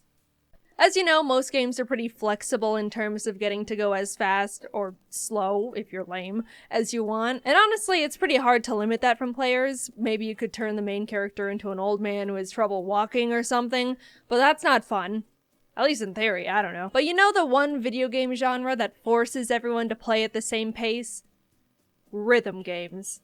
Rhythm Heaven is one of my favorite games, especially in the rhythm category. I played it constantly growing up, and I wanted to come up with some dumb excuse to play it for a video. So today I'm speedrunning a rhythm game. How does that work? In actuality, I have no idea, but this is what I laid out for myself. As the video game masochist I am, I wanted to make sure I had some sort of challenge capable of driving me to the brink of insanity, so I'm gonna be running the all medals category, which means I only have a certain amount of mess-ups per minigame before I fall from award-winning gaming greatness into low-life scum. And since I'm not running a game no one else has run before, I have some competition for the first time. There's a decent amount of runs already submitted, so to compete with them, I need to make sure I get first try medals throughout the entire game, every time, all 50. I need to play 50 rhythm games in a row without messing up. I thought about going for an all perfects run, and then I did a test play to see how hard it would have been, and I was like, no, this would actually make me want to stop breathing. So here we go. This is my experience speedrunning the 14-year-old rhythm game, Rhythm Heaven Fever. For my first run, I just wanted to play through the whole game to simply see how it would go. You know, learn what I needed to practice, get my pacing. And you know what? It was kind of an insane first try. I only messed up on 2 games in the entire run. Figure Fighter 2, which is this game where you're a puny little shrimp man who gets inflated to punch a punching bag in front of a crowd of a couple hundred people. And Remix 10. Of course. If you've played Rhythm Heaven Fever, you know about Remix 10. The game organizes all the mini-games into columns, and after you play 4 of them, there's a remix that's like a medley of the whole column. It's genuinely cool, but for the last remix, it's a nearly 4-minute game of every single mini-game you've played up until that point. Like I said, very cool, but also terrifying from a speedrun perspective. Anyway, besides getting okays in 2 mini-games, that means I was perfectly prepared for all the others. And I was shocked. That's not half bad. In fact, that's 96% not half bad. I even started thinking to myself, oh man, if I get this run faster than anticipated, maybe I can't even make a video for it. I was worried I would get it like attempt 2 and then not know what to talk about. Which, no, I do have a video for it. As you can see, I went into attempt 2 with a very heightened sense of confidence, ready to complete my run second try, and I immediately missed the first beat. Up! Jaiden. So that run's dead. Attempt 3 was going alright, making a few more mistakes than normal, but was still doing well enough to keep getting medals. Then I got to Donk Donk, which I hate. I hate it, and it's the worst one. You're this middle thing and have to dunk against the other things to make this blimp go fast or something. Honestly, the whole concept of this one is beyond me, but I was just barely missing the marks, and when I say barely, I mean I was still donking against them, but in a way that's like, I definitely didn't dunk perfectly. A few other games have this visual feature, and throughout the run, I was telling my friends Jordan and Kelsey, who were helping me take notes and keeping me company, and saying, I have no idea if that means I completely messed up or if it's a, that was a close dunk, but we'll give it to you type of thing. And then after the game ended, I need to like look up if that's bad or not. It is bad. Apparently it's bad, Baby Jim. Alright, well, run's dead. Well, alright, I guess I got that answer. I started another run after that and messed up at the very beginning before I could even do anything. The timer starts after choosing your new file and clicking yes when asked to continue, and then immediately after that there's a very long tutorial. But speedrunning strat, you can actually skip that pesky little tutorial by after clicking yes, immediately clicking the home button and restarting the game. See, this run is cool. It's got cool skips and stuff. Anyway, I missed the reset button. It's petty and not a big deal, but I restarted it anyway because why would I leave in an extra half second of time loss like that? My mental game for that run was already irretrievable. Attempt 5 was on its way until I messed up too much on Flock Step, the game where you're a bird within a group of other birds all migrating and walking at the same time. I got trampled. So yeah, it felt like I was only doing worse and worse. The first run was almost perfect immediately, and now it felt like I was losing my mojo. Why did I have to jinx it? Why did I have to think I was gonna be too good for this challenge? But then I got on this run. A run where I was doing better than I ever had before. Remix 1, Remix 2, Remix 3, I was getting perfects. Maybe the occasional 1 or 2 mistakes, but that was it. I was in it. The zone. Not that it mattered I was getting perfects, it still gives me the same normal medal, but I was doing well, alright? And it was an overall calm feeling too. I didn't mention it, but my very first run, I was on the verge of passing out or something. My anxiety was through the roof. I knew it didn't even matter, but the entire run I was having to take deep breaths and tell myself to calm down and stuff. My hands were shaking, but after a few runs, my speedrunning anxiety had disappeared and I was just calm and focused. Until I got to the end game. Then it came flowing back and it felt like my heart rate was so high I should have stopped immediately and had someone drive me to urgent care. We need a doctor! She was trying to speedrun Rhythm Heaven! Isn't that a rhythm game? I started up Samurai Slice 2, which I was extremely worried about because it was the second time I'd gotten this far since the first run. I didn't mention it, but the actual reason I lost my second attempt was because of this game. So now there's trauma there. Jordan and Kelsey stayed silent so I could have maximum focus, and as I started getting into it, Jacob joined the call. Jacob, you're a very great friend, and I was very happy you joined, but oh my goodness, I was sweating bullets. Hello. Hello. How's rhythming? It's going good so far. Jaiden's in focus mode. I assumed as much. How far is this? I think we're about halfway. We just finished Remix 7. Nah, we're about 3/4 done. Oh, nice. How have you guys been? Very good. Good. Came in at a good time. Oh, phew. I was sweating so hard. Phew! Alright, moving on. Honestly, still, I was doing really well. It wasn't until Love Rap 2 that I even hit my first 4 mistakes in one game. Very frightening, but I still squeaked by. Side note, I have no idea the technicalities of how many mess-ups I'm given per game. I was just hoping and praying the entire run. Then it was time. I was at Figure Fighter 2 again, the game that officially ended my first run. I practiced it religiously after that, desperately trying to assure I would never fail at it ever again. This game is deep into the run too. It's like one of the last 5 in the entire game, so losing at that one did sting quite a bit the first time. After lots of nervous pep talk to myself, I went into it. And you know what happened?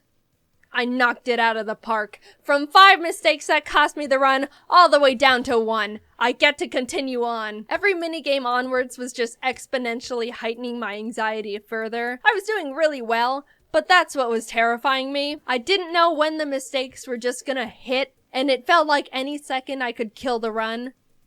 Because I could. I'm being completely honest, unfortunately, when I say this was probably the worst nervous anxiety I've ever felt in my entire life. A Rhythm Heaven fever speedrun. I was taking deep breaths every chance I could. It felt like I had chills. I would have liked to pause and calm myself down, maybe get a cold towel, but I couldn't because, you know, it's a speedrun. I was saying things like, I can't handle this. Oh no, I can't. My chest hurts. I feel like my ribs are gonna fall out of me. Okay. More deep breaths. Some water, maybe.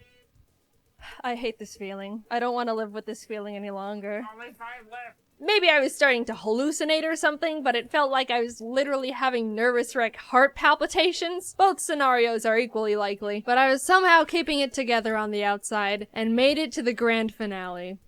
Remix 10. This was also the game I practiced the most, next to Figure Fighter 2, so I was technically prepared, but not mentally. I was falling apart mentally. Crumbling, if you will. But I had no time to try and calm down. That would be time loss, of course. So without hesitation, I had to start it. All things considered, even though I couldn't hear the game over the sound of my heartbeat, I was doing pretty decently. But then the first mistake hit. I don't technically know how many mistakes that counts for, but it's okay. It's assumedly the first one. Then it happens again moments later.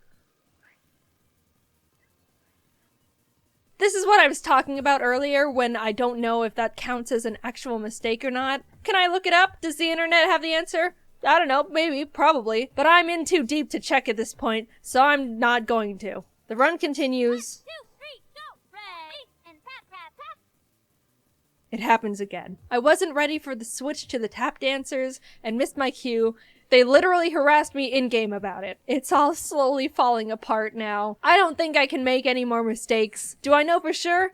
Not at all, but that's what was filling my head at this point. I continue, and... Dear God, no. I missed 3 of the little dots. I'm sure it's over now. I don't know how many technical mistakes I've made at this point, but it just feels like too many. I'm completely in the dark now if I'm even en route to pass or not. I will add in my Remix 10 practice, at the very end there's a little credits minigame, you know, like the ones I skipped, where you tap A on beat to make the little mascot guy fly in the air. There's one part I just couldn't get at all, and that was the double tap where he does like this little roll into a jump. There wasn't a single time in training that I could get that part, and always missed it, and when I needed it most, did I get it in the run?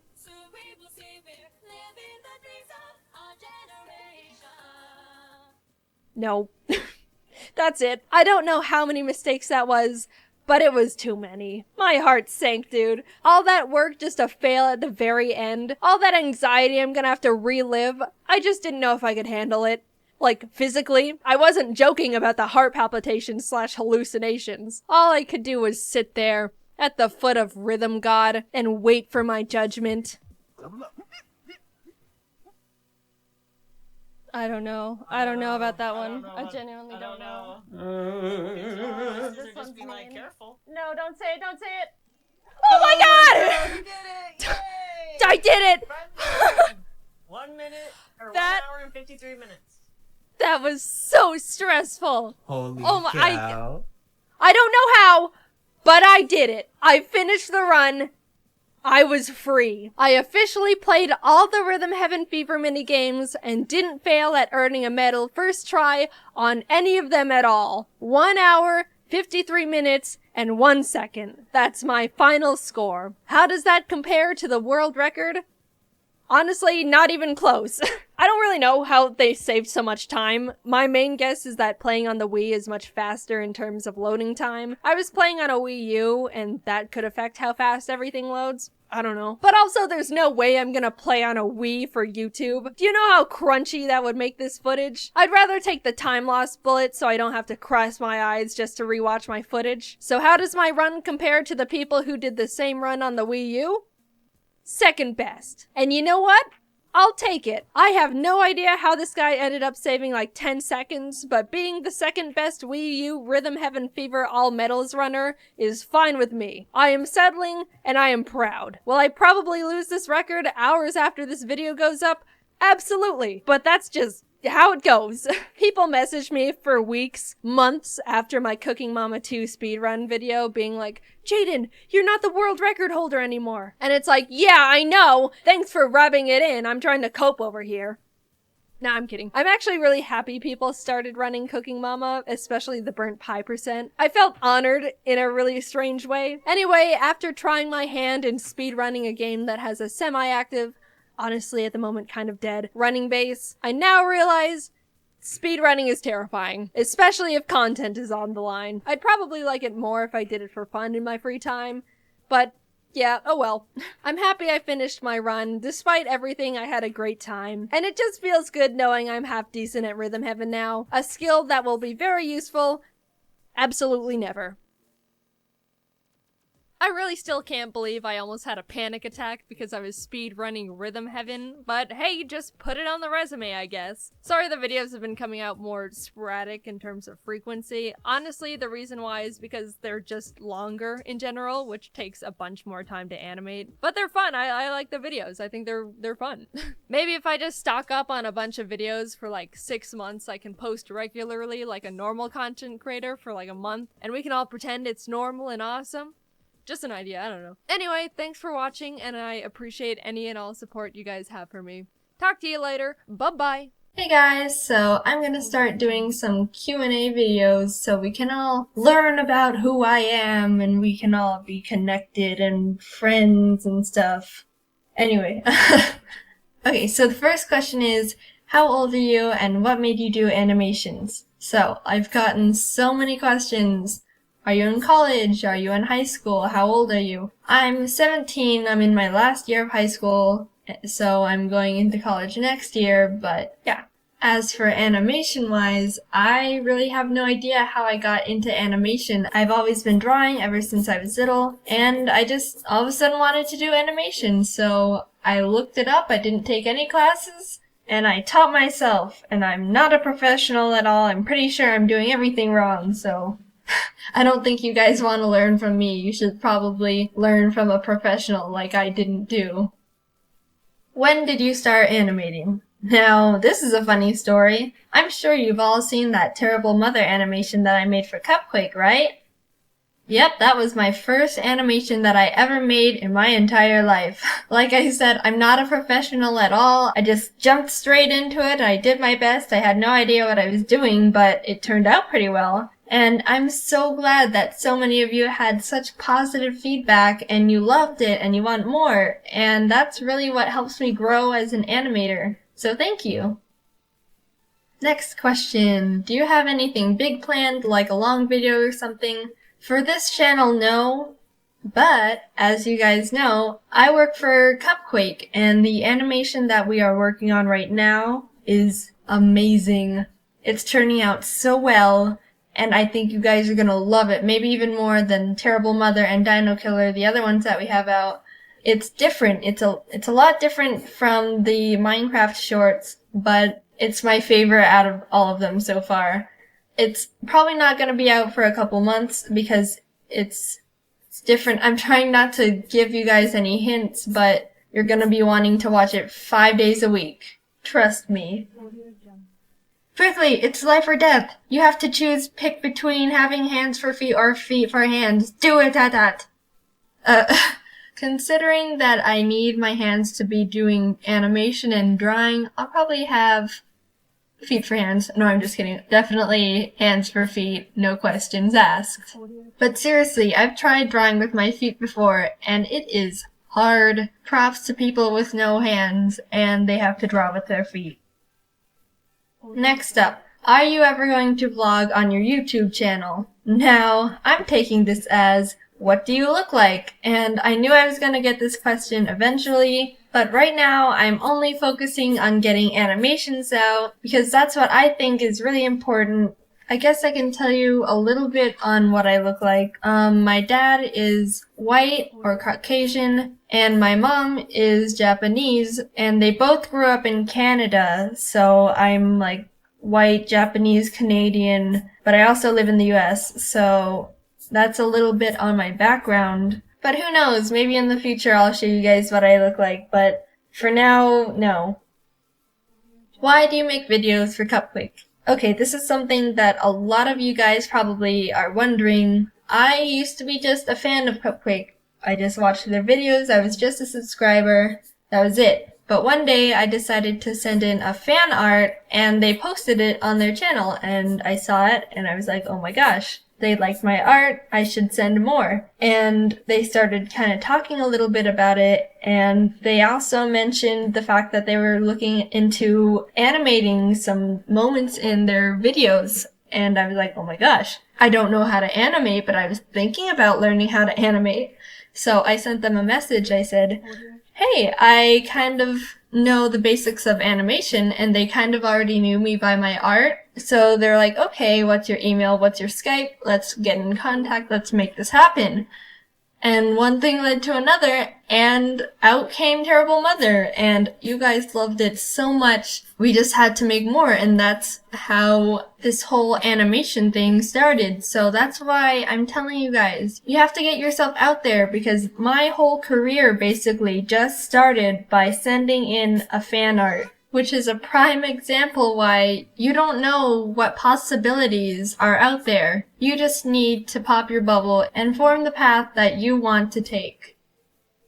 What inspires you to draw or animate? And this is a really quick answer. It's you guys. All the support and all the love and comments you guys leave for me is the most inspiration that I could ever have. And you guys don't know this, but I really doubt myself when I make animations. On all my videos so far, I've always been working on it in the middle of working, and I just think to myself, I don't even know if this is funny. I don't even think that you guys are gonna like this. And I think about just starting over and doing something else, but I just post it and all the comments are so nice. There's a little bit of criticism, but it's like really good criticism, and it's like, maybe you should do this, and it's really nice, and you're all so polite, and that's really what inspires me. So as long as you guys help support this channel and me, then you guys are definitely going to be getting more animations. So thank you guys. I want to also thank you guys for 13,000 subscribers in 2 months.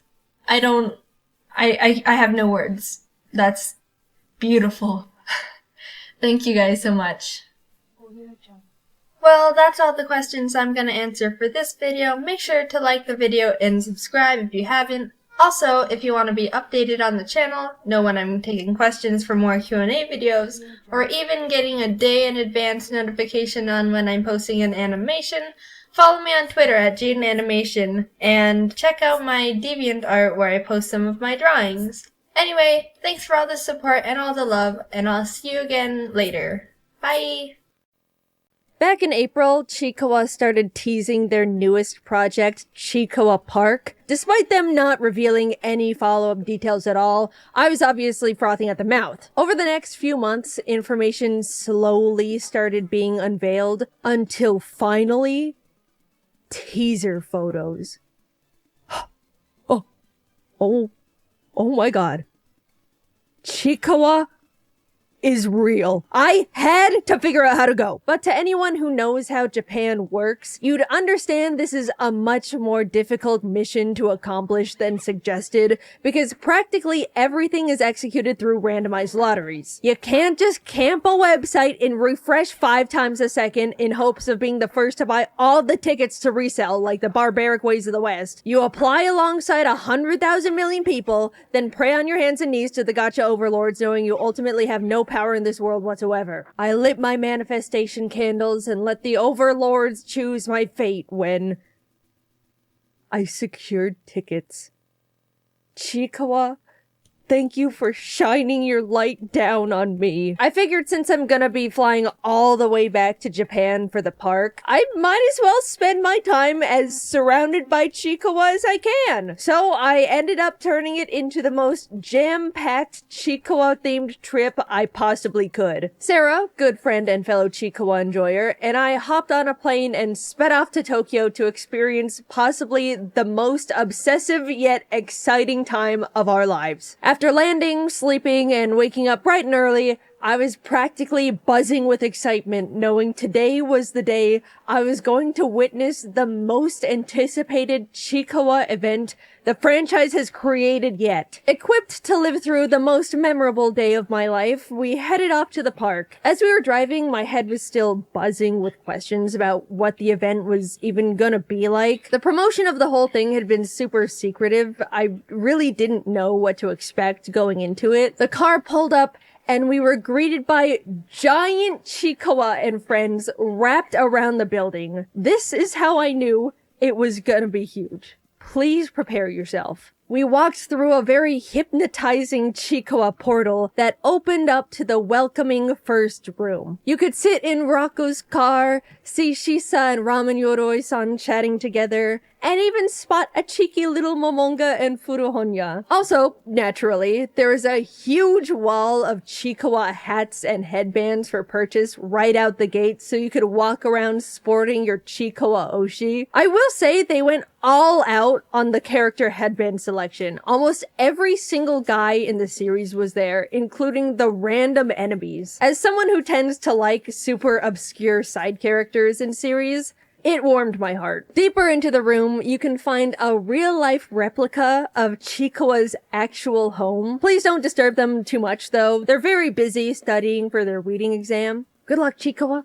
I know you can do it this time, buddy. What was super cool was the specialized little photo booths they had. You and a friend, or if you're a lone wolf Chiikawa enjoyer, that's cool too, sit down at one of the logs and are given the option to take a photo with either Chiikawa, Hachiware, or Usagi. Whichever character you choose pops out to join your photo with their own personalized animation, which was such a wonderfully cute attention to detail. Sarah and I both freaked out when a shy little Chiikawa shuffled its way over to us, and everyone in the room watched as we took photo after photo after photo, squealing at every single one. Walking by, we encountered a helpless Hachiware stuck in a ditch. Besides sitting there with him while he yelled for help, there was unfortunately nothing we could do for this poor fella as we stared at our own pitiful reflections above us. Knowing they recreated and built a part of the manga that made me cry gave me a very strange mixture of bittersweet feelings, but ultimately it was too cute to fully question the morality of it. To continue into the next section, you have to wander your way through the discombobulating mirror maze of the nightmare-inducing elephant. The lights were flashing various colors, the floor and walls were painted all sorts of disorienting patterns, everything was super wiggly, and I may or may not have crashed into a couple mirrors, who's to say. Sarah and I stumbled out of the very humbling maze eventually, but as staff came over and gave us Chiikawa-themed 3D glasses, we realized we weren't safe yet,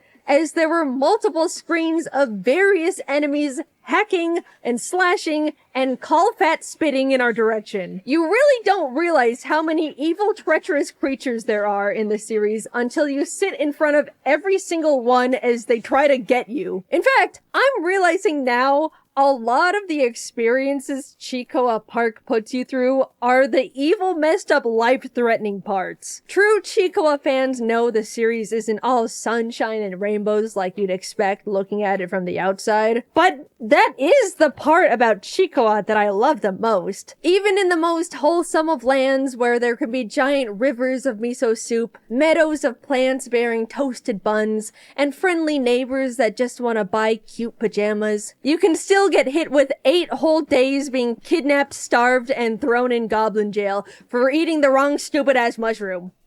Such is life. Don't stress too much though. As you can see, things find a way of working out as the giant Cyclops Ode thrashes his way through the goblins at true scale. I really liked this section. After you all nearly escape being eaten by goblins, you're led into the shelter of a nearby temple. Chiikawa and Hachiware bear curious looks, innocently wondering what could await them ahead. And as you pull back the curtain of the next room, it's the evil, dark, and twisted snake that curses everyone with eternal yearning for the mines, already amassing an endless hallway of brainwashed civilians. Which masochist on the design team pitched this one? Who was it? No, they even have crystallized Usagi. There's a tried and true hater amongst the Chiikawa Park designers. And honestly, they deserve a raise. As you try to hurry your way out of the temple, Hachiware is seen having to unsheath his tiny claws in self-defense of a guard. Up ahead, Chiikawa hides behind a mirror as the snake tries to zap them with his crystallizing gaze. It's implied the beam reflects off the mirror and kills the snake, but they don't specifically show it. Yeah, I suppose we should draw the line at actual death in the silly little Chiikawa Park experience. Everyone is busted up and bruised, but finally free to leave the malevolent temple. What lies past these doors? Well, with the craziest luck, we happened to be there as Chiikawa and Momonga were out that day to greet people. I almost crumpled to the floor right then and there in front of every single employee. Hi, Momonga. I'm a big fan. Don't listen to what the people are saying about you on the internet. They were so cute and energetic, and they even had Chiikawa Park headbands of their own favorite or related characters. Any knowers? After many, many photos with our fave, I don't care if you hate him, you can pry Momonga away from my cold dead fingers. We were led upstairs to the second floor of the park, and as we ascended, my jaw was left behind. The entire second floor of Chiikawa Park was completely dedicated to custom, exclusive, never before seen Chicoa merchandise, which, yes, does imply the full story of the walkthrough experience on the first floor is you living peacefully in the world of Chicoa, getting trapped in an inconceivable nightmare maze, somehow escaping only to find yourself being jumped by every violent creature within a 10-mile radius, being thrown in goblin jail, breaking out and running away to a nearby temple, finding yourself surrounded by enslaved creatures controlled against their will to do grueling manual labor for eternity by an evil snake that crystallizes one of your best friends, watching poor anxious Chicoa pushed to kill in order to release the curse, and everyone escaping within an inch of their lives. I literally could not have written it better myself. That is quite literally the best representation of the series you could possibly present. And as a treat for getting through all of it, you can now spend all of your money. To say it was overwhelming is an understatement. There were 5 whole organized areas for shopping and merch. The Chicoa section had big plushies, small plushies, keychain plushies, plushie slap bracelets. The characters came in any size, shape, or form you wanted, and it was very pleasing on the eyes, might I say. Hachiware's area was more centered around decorative items and collectibles. Pens, necklaces, notebooks, tote bags, more keychains of quite literally every character in the series. Household items like plates, glasses, utensils, this really funny soap dispenser based on Chicoa getting a parasite. Over in Usagi's shop, they had apparel, lots of cute shirts, jackets, socks, and literally my favorite item of the entire store, the character backpacks. They're the perfect size, so freaking cute, and you can show off more of your plushies in the front pocket. Yes, I got the Momonga one. You'll have to kill me to silence my truth. Across the floor was a themed area for popcorn, cookies, various other snacks, but the part that stopped Sarah and I in our tracks was this custom keychain maker section. There were so many charm options, letters, shapes, characters, references. Sarah and I spent like 15 minutes sitting on the floor together trying to figure out what we even wanted to make. There were too many possibilities. This was probably a lot to digest all at once, so to take a little breather, we can play the little carnival games around the corner. Meatball Korogashi is simple. Roll meatballs down the chute to try and get it in the skee ball hole. You get a trial roll, which Sarah and I both sunk, and then 3 real meatball rolls, which Sarah and I both utterly failed. In the other game, Kumonosu Catcher, you had to fling the butterfly-ified Chiikawa, Hachiware, and Usagi into spider webs. Kinda messed up, but look, I'm here to win. I didn't get a single one in the net. I was just trying to keep them safe. Sarah actually got one in and won a giant Chicoa pillow. Questionable morality yet again being presented in this twisted establishment, but God, it's a good pillow. Chicoa Park is such a wonderful celebration of the franchise, and I'm so happy it's been successful enough to earn such a grand building and experience. There are so many little details crafted with love and dedication that any Chicoa fan would appreciate, and the inclusivity of all the characters means there's something for fans of any creature. Yes, even that evil goddamn star that I want to splat with a fly swatter. Alright, well, that's, why are you're looking at me a little funny, I don't know what you want from... Okay, yes, we got a shit ton of merchandise. Everyone watched as Sarah and I frolicked around the merch floor, quite literally like Jaiden in a Chicoa shop. It took like 15 minutes for the employees to ring up each of our halls. Everyone was happy for us and encouraged us to get things, but Sarah and I couldn't help but visibly succumb to the shame. With what broken Japanese I knew, I tried to make conversation with the clerks while we waited. Sumimasen. Chicoa daisuki. Hazukashi. If you're wanting to see the Chicoa Park Hall, you're getting a bit ahead of yourself because you might have forgotten we still have more Chicoa locations to go to. There's more. So much more to add to the final haul. Next up was the Chicoa Ramen Shop. The theming of everything was so fun. It was just like a little Japanese ramen spot with all the characters designed to look like they were employees. And even the glasses and bowls were specifically designed to match the atmosphere. Sarah ordered a Momonga soda, which looked like she enjoyed, and I couldn't help myself from ordering a Kurumanju beer. Yes, it was noon. Yes, I don't really like beer. And yes, I get drunk way too easily. But I simply could not pass up the opportunity to have a taste of Kurumanju's iconic favorite beverage. While I very carefully sipped on my breakfast, the staple and only food option of the restaurant arrived. The Chikawa ramen. Since it has pork in it, I unfortunately chose to abstain. Sarah got to eat it though and said it was delicious, so I believe her on that one too. Also, I think I'm drugged out. Luckily, the next stop was right across from us as we walked directly into the Chikawa Cafe. And thank the Lord because I needed something other than alcohol in my stomach. Sarah and I were fawning over the menu because not only was there more variety, but everything was so cute. Momonga Furuhonya jelly beverage, Chikawa yogurt drink, Hachiwara and egg blanket plate, spicy Chikawa curry, Usagi flan, Momonga parfait, interactable Chikawa weeding tiramisu. Look at this menu, you guys! Humanity has peaked! We took turns tasting everything, and it was surprisingly all pretty good. Nothing was bland, none of the desserts were too sweet. I've seen some comments that the curry was a bit too spicy, but honestly, I respect the cafe's commitment to an actually higher than average spiciness, especially when it's colored bright red. By the way, the special cafe collectibles were so cute. Everyone had a little cafe uniform on, and oh. Since we'd finished up our meals, we hit up the Chikawa store in the Tokyo Station Character Street, as well as the Chikawa Land shop in Shinjuku, which were both simpler, but still very great for general shopping. We were very meticulous to go through and appreciate every section of every aisle, so even though they can be seen comparatively as just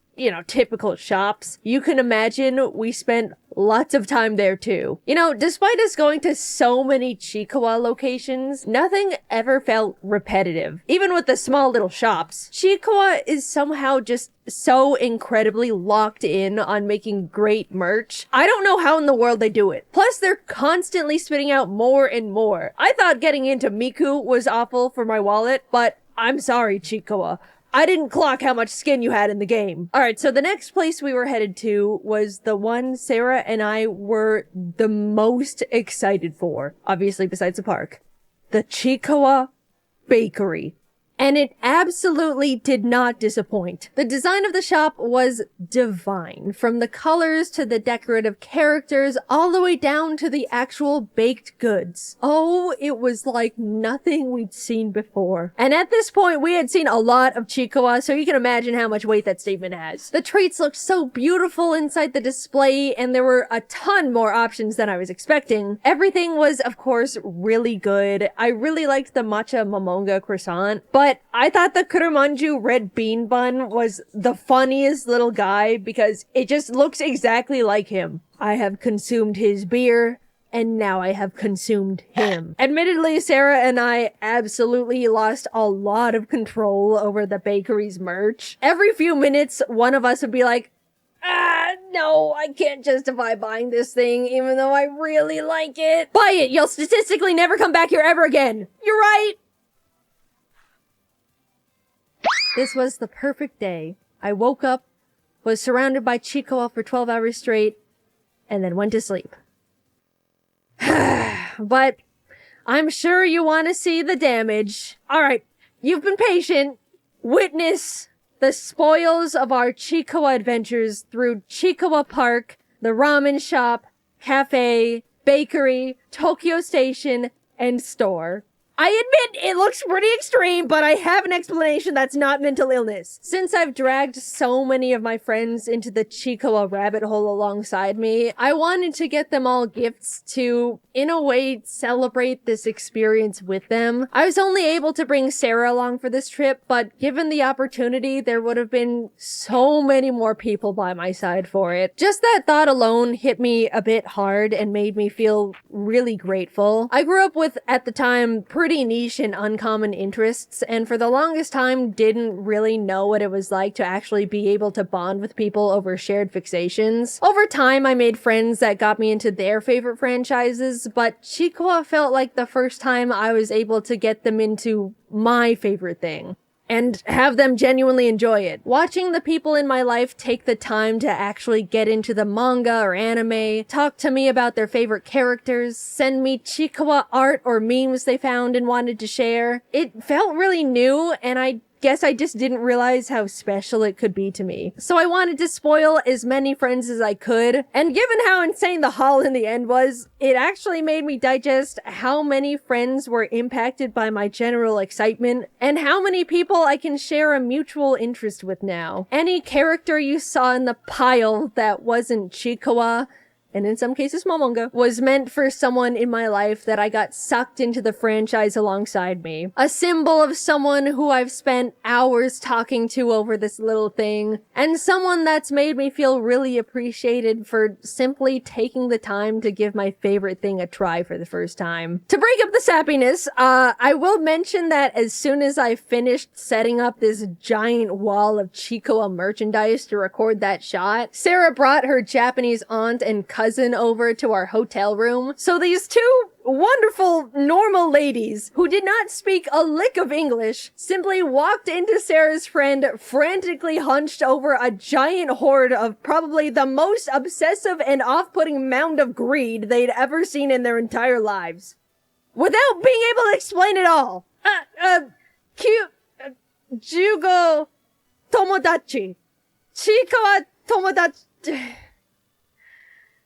Hazukashi.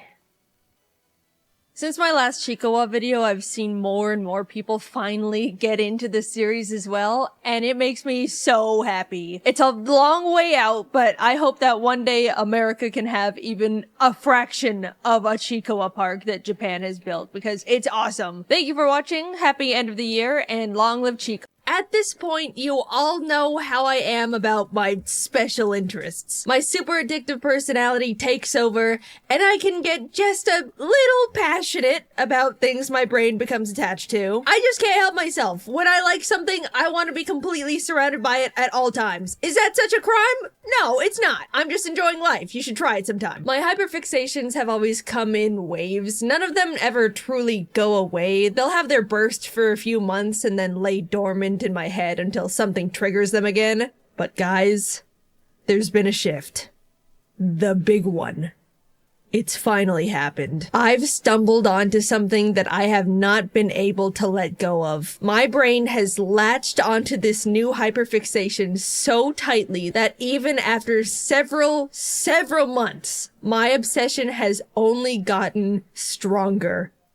It's this little guy called Chikawa. When Jacob and I were in Japan, August 2023, I saw these silly little figurines in a claw machine. They were funny and cute, so I got one and proceeded to carry it around in my pocket for the remainder of our Japan time. But as the trip went on, I continued to see this tiny white creature almost everywhere. Plushies and collectibles lined almost every store, posters, collabs, manga. Whatever this thing was, it was absolutely a big deal. And with every glance, something deep within me, some overwhelming force, urged me to buy as much as I could. I didn't know a single thing about this character, but it was addiction at first sight. This is a picture of the Chikawa haul I took back home to give you a visual of how much I descended into Chikawa madness after just 3 weeks of exposure. And as an update, this is my current Chikawa collection, a year and a half after my first encounter with the creature. The brainworms have fully taken over, and I am actively still desperate to obtain more. Coincidentally, a few months ago, the very first Chikawa pop-up shop came to America, and since it overlapped with my birthday, I made all my friends go to it and watch me buy everything. It was the best birthday ever. To anyone who isn't familiar, Chikawa comes from an online manga created by Nagano. The series hasn't really made its way to America yet, but it is huge in Japan. I'm desperately hoping this video will get more of the Western audience interested in Chikawa because I need it to be here. I cannot keep buying scalped merchandise through eBay. My bank account is melting. Please, Chikawa, I'm begging. But Jaiden, this looks like any other of those cute Japanese character mascots. What makes Chikawa so special? Look, unenlightened viewer, just sit back and let me spoon feed you the incredible world of Chikawa. I will bear the cross of spreading the Chikawa propaganda. Heed my gospel, if only this one time. So, Chikawa, what is this thing? It looks pathetic and puntable. And you are very right. Good job on that one. The word chikawa can be translated to something small and cute. And this is the introduction to the manga. I want to become something like this. Some kind of small and cute creature. If someone gets mad at me, I want to cry like this. And run away. When I get tired, I want to cry. And fall asleep. If something makes me happy, I want to dance like this.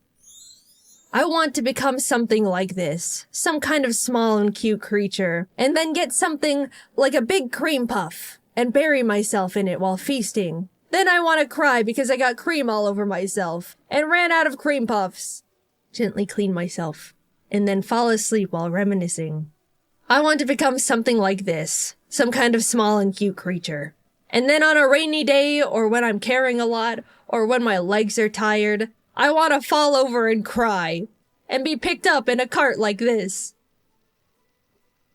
and then get tossed inside my house. So right away, you kind of get who Chikawa is. It's tiny and pitiful in every way, with simple wants like good food and compliments. It's emotional and cries at the smallest inconveniences. I feel like at its core, Chikawa is a personification of the human desire to simply give in to the inner child's wants and emotional needs with no filter or judgment. It's extremely refreshing compared to the hustle and bustle of daily human life. After these first pages, the manga starts to take shape and becomes more like a traditional series with actual panels, new characters, and eventually there's even story arcs too. But sometimes a page is just about a character making good food, eating it, and enjoying it.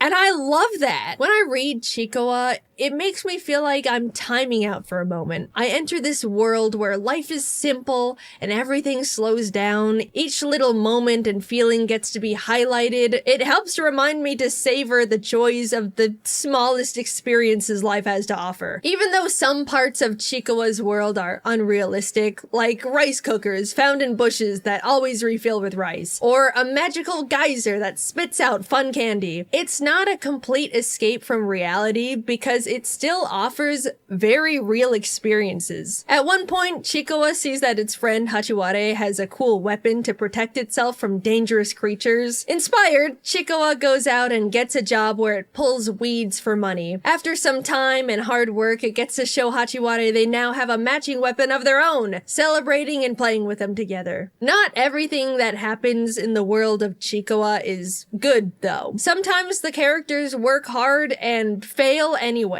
Watching their tiny minds struggle to deal with defeat is such a whiplash because you definitely expect nothing bad to ever happen to them. I have to admit, the manga has made me cry on multiple occasions. No judging unless you've read it too. But when they do succeed, you really get to slow down and appreciate their effort to achieve things. It's so rewarding to watch them come out on top. You get to celebrate the characters' little achievements with them. I don't remember the last time I felt this happy even achieving something for myself. And here I am getting the warm fuzzies over a creature eating ramen with its best friend. I don't mean to make it seem deeper than it is, but Chikawa really makes me feel like I need to slow down and let myself feel more fulfilled by the smaller wins life has to offer. This manga is just so charming. Something about how Nagano draws these things makes me both extremely happy and also laugh really hard. This is one of my favorite pages in all of Chikawa.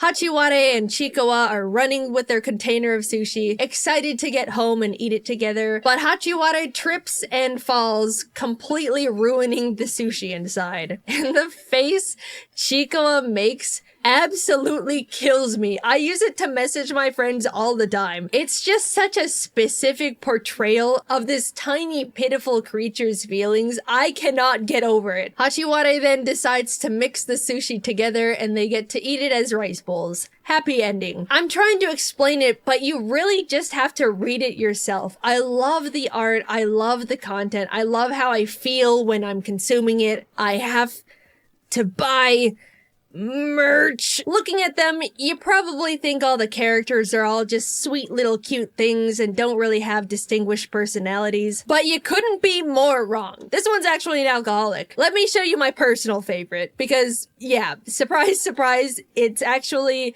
not Chikawa.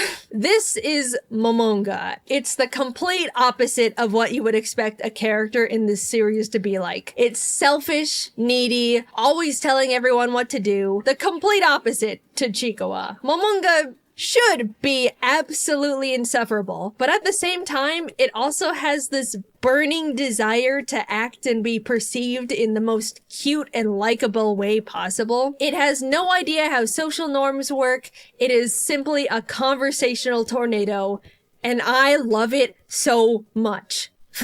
I get the feeling I look really cute. Look! Look! Look! Hey, you're bumping into them. The thing falls down. They made them cry. Will they apologize? Look, compliment me.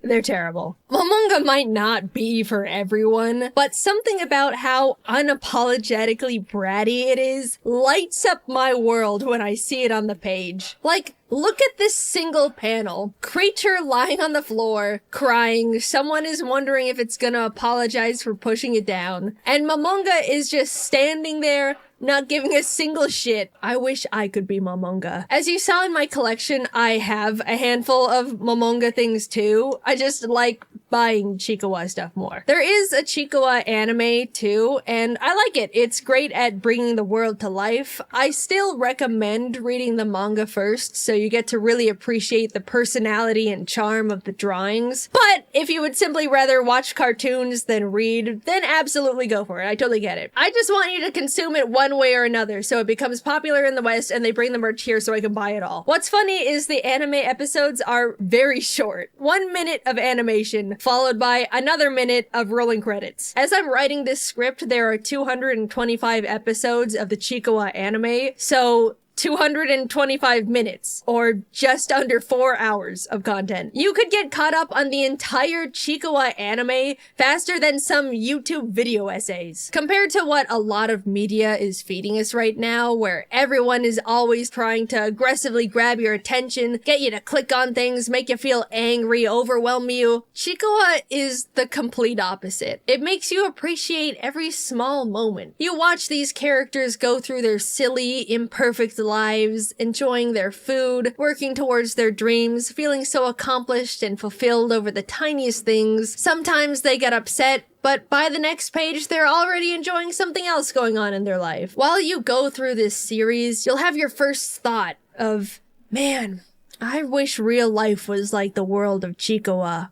But then you kinda realize it just can be. You can take a moment to enjoy your food like they do. You can celebrate a milestone and feel just as rewarded as they do. They live in the moment, not stressing over what comes next or how they're gonna top it. And you can too! It makes emotions feel real and valuable again to me. All through these simple little puntable characters. Chikawa isn't gonna resonate with everyone like it has with me, and that's completely fine, even though they're wrong. But I do hope that I've convinced at least some of you to give it a try. You can watch the anime on High Dive with subtitles, but unfortunately, there's currently no official English translations of the manga. You have to get a bit crafty to read it at the moment. Until we get official translations, there is a fan-made guide to Chikawa resources in the description with fan-made translations. But be respectful and normal, please. To be honest, I'm a little scared of all the attention I'm putting on this community all at once, but please just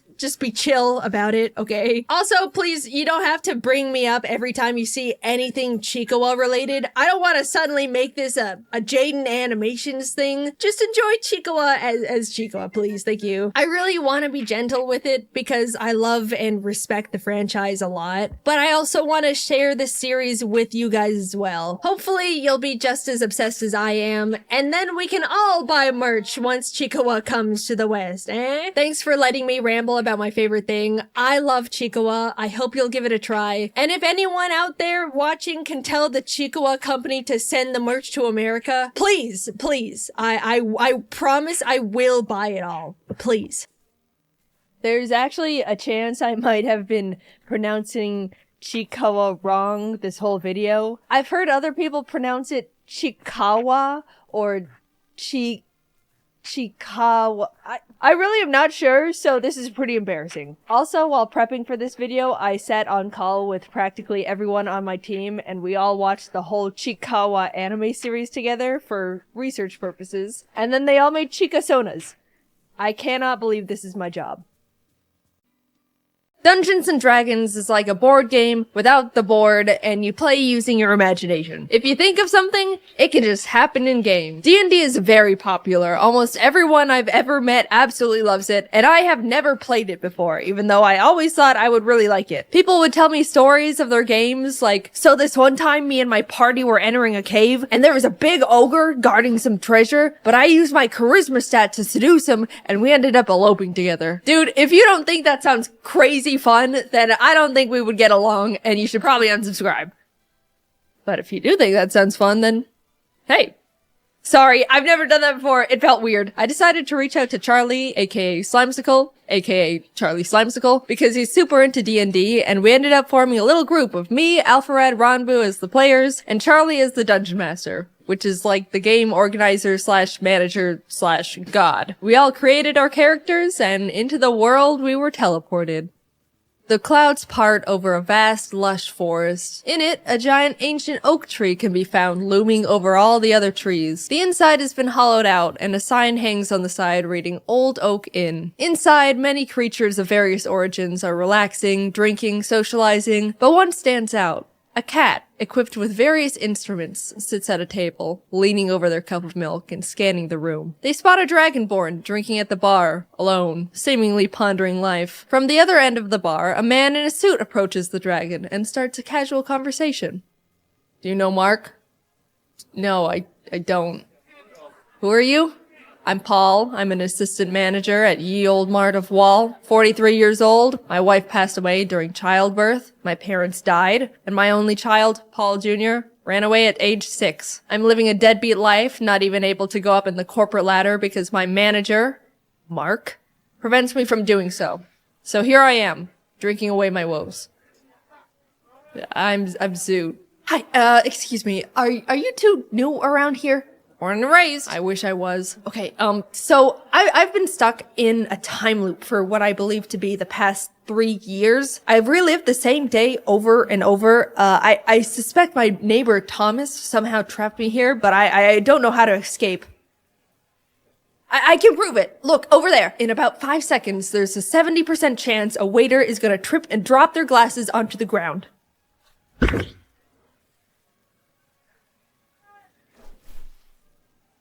Well, alright, it's a bit impressive, but, like, it's gonna take a bit more convincing because that wasn't all that. Suddenly, a sheep crashes through the tavern windows and starts rampaging around the inn. It's going straight up crazy, knocking over tables, knocking over people. Paul mentions it's got something in its mouth, and the sheep immediately stops and runs straight up to him. As Paul takes what seems to be a scroll out of the sheep's mouth, Zoot whips out their mace in an attempt to pepper spray the sheep, but slips on a puddle of rum and accidentally sprays Paul, who just is disappointed at this point. The three open the scroll, and Zoot, recognizing it's a speak with animals spell, translates it, casting a huge shockwave and blasting everything in its radius.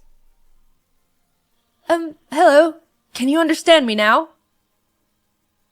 Why the f did you try to spray me with mace? Zoot and the sheep start bickering as Paul and Tholomew just stare at them. Just forget it. I'm no ordinary sheep. I used to be human and was cursed into a sheep's body. My name is Luop, and I need your help becoming human again. Please.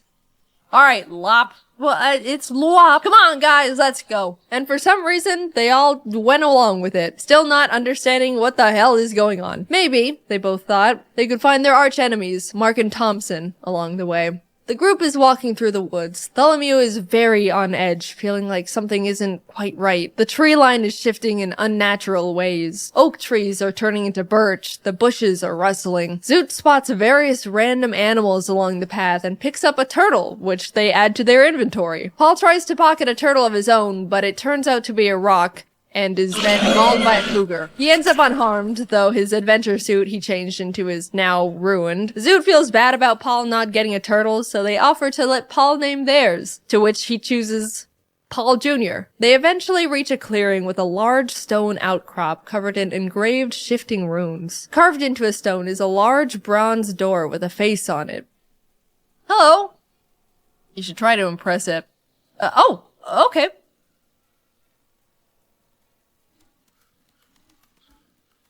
Answer me these riddles 3, and then you can come in.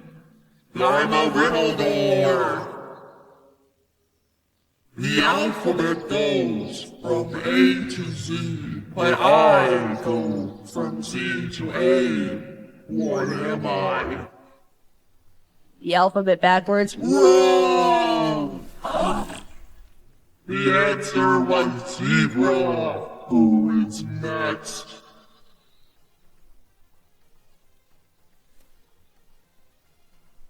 I move without wings, between silken strings. I leave, as you may find, my substance behind. I'm gonna say a spider? Cause I got the butt strings. Correct! You may pass. Wait, but can you turn our friend back? Oh yeah, double or nothing. Answer this next riddle, and your friend will be turned back.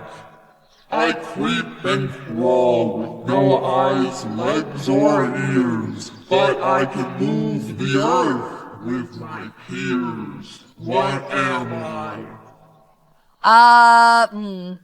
Can you use it in a sentence? The answer to the question? Yeah, like spelling bee style. Nice try, but you're not gonna worm your way out of this. I think I picked up on it. I don't know if you noticed, but he said worm on accident. I'm very detail oriented. Don't listen to him, he's a zebra. Paul Jr., what do you think the answer is? Turtle! Turtle, final answer! It's a worm! Correct. The adventurers walk through the door's mouth, which closes behind them. As they're walking into an open room, they're greeted by a closed silver door. Zoot immediately pitches the turtle at the door, but nothing happens. There's 3 dishes of clay placed in front of 3 pedestals, and the door face emerges once again, this time on the ceiling. In order to continue, create whatever you want. Not wanting to deal with more riddles, Zoot throws a dagger into the door's eye. Dude! Fine, I'm not helping you with this one. The group, now lost with no direction, decides for some reason to all start eating the clay, even feeding some to Paul Jr. and Lwop against their wills. After all the clay has been consumed, the pillars glow red and more clay drops down from the ceiling, resetting the puzzle.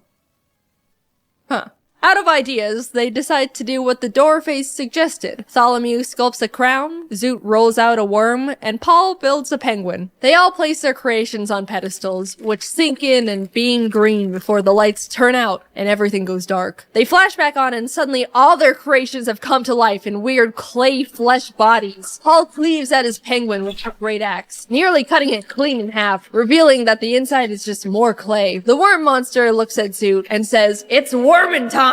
Causing Zoot to scream and sending a shockwave towards it, immediately exploding the worm and splattering clay everywhere, living as a normal-sized worm now. The worm lunges and wraps itself around Zoot's throat, trying to choke them out. Tholomew rips the arms off the crown monster and dodges its follow-up attack. The penguin reforms itself, sprints full speed at Paul, but slips and splats into a pile of clay on the ground, to which Paul finishes off with his axe. Meanwhile, Tholomew attempts to rip the legs off the crown, only for the crown legs to turn into arms, grabbing Tholomew and climbing onto their head, causing them to lose their mind. Viewing the other party members as enemies, Paul shifts his attention to Tholomew, throwing his great axe horizontally at the crown. Unfortunately, it goes a bit low and the handle smacks Tholomew directly in the face. Zoot gets a grip on the worm, ripping it off their throat, and breathes acid onto it until it's reduced to ash. Tholomew blows on their bagpipes to attack Paul, sending out a thunderous shockwave that shakes the cavern. Paul is able to hold his ground, runs up to the 2, and successfully cleaves the crown off Tholomew's head. All the clay monsters have been defeated. The silver door opens, and everyone cheers together in celebration. The adventurers enter the new room to be greeted by wooden structures, spiral staircases, platforms, and a golden door at the very back wall. It looks like a camp is set up inside the area, and voices can be heard above on one of the platforms. Bartholomew scans the area looking for traces of their neighbor, Thompson. Not only do they discover a pack of goblins that have inhabited the area, but he also recognizes a familiar boot print in the clay.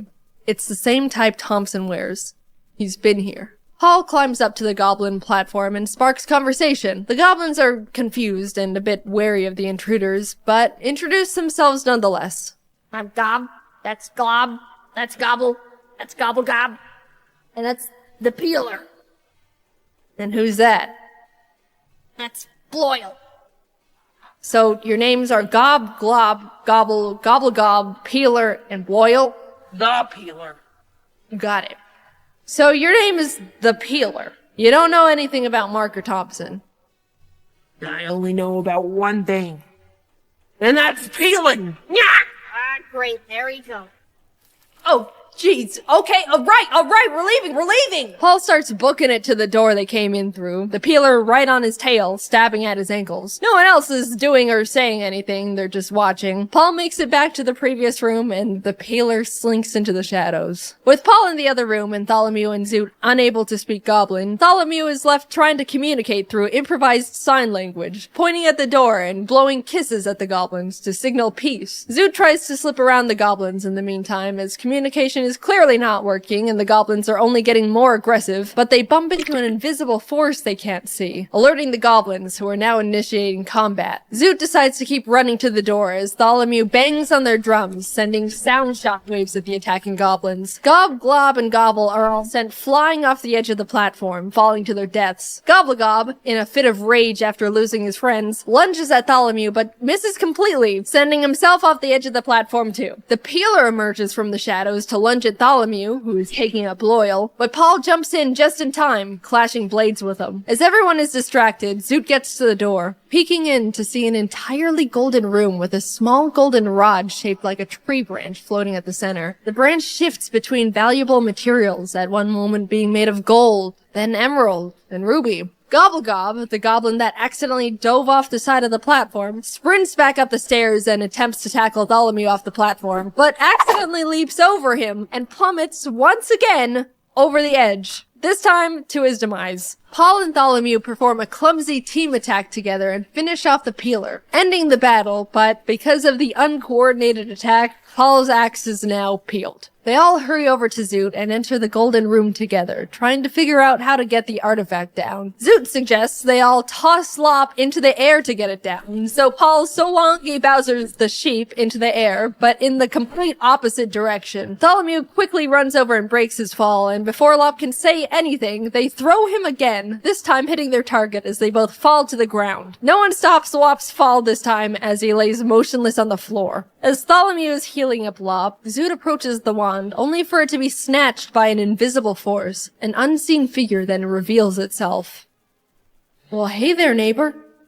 Oh, and Paul. It's me, your good friend, Mark Thompson. Bartholomew, you ruined my life, spreading false rumors about me. You said I cursed you, and now no one wants to talk to me. My wife and kids left me, everyone avoids me, so I spent years becoming a dark wizard, and I'm gonna have my revenge. What about me? And you, Paul? Anyway, yeah! You all are gonna be spending the rest of your lives here in this shifted sanctum. I'll be going now. Bartholomew quickly casts Locate Object on the wand Mark is now holding and throws ink in the general direction, hoping to reveal where Mark is, but unfortunately it doesn't land. Zoot sprints in the direction Bartholomew indicated and attempts to tackle the air. They make contact but bounce off of Mark's rock-solid beer gut, breaking the invisibility spell. Bartholomew whips out their drums, slamming it with the intent to cast a Thunderwave on Mark, sending him flying from the impact. Zoot follows behind and shouts, "Depression!" casting a command spell on him. He stops in his tracks, facing Zoot, and says, "I'm so sad." Having never dealt with depression before, he pulls out a picture of his ex-wife and kids and just stares at it, longingly. Paul and Tholomew see their chance to attack him, and once again try to use an ultimate team attack. They grip Paul's peeled axe together and throw it in tandem at Mark. But once again, they mess up, and Tholomew is accidentally sent flying with the axe as it pierces Mark's chest. Mark is unfazed, still wallowing in his depression, but Zoot sees this as an opportunity, casting Disguise Self and visually turning themselves into Mark's ex-wife. Ella, is that you? It is! Mark. Mark drops the photo and wand, sobbing, and slowly walks towards Zoot, who has their arms out, ready for his embrace. He grabs Zoot and pulls them close, tears streaming down his face. It's been so hard. It's okay. I'm here now.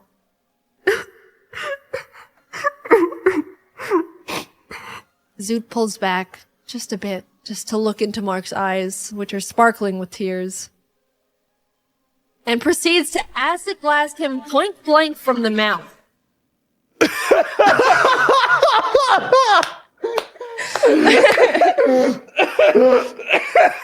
Mark is heavily damaged but alive, snapping back to reality and throwing Paul's axe to the ground. If I can't have the wand, no one can! Paul picks up one part of his peeled axe. Looks like the manager position just opened up. He throws the axe and hits Mark, but doesn't kill him. He then picks up the other peeled axe part to throw as well, but it boomerangs around and hits him in the back of the head. Tholomew grabs the wand from the ground and points it at Mark. This is for everything. The low tax return, the restraining order, for moving in next to me. You're my personal hell! Ah! Mark turns to Paul while being zapped by the wand. Would you still let me be your manager, even if I was a...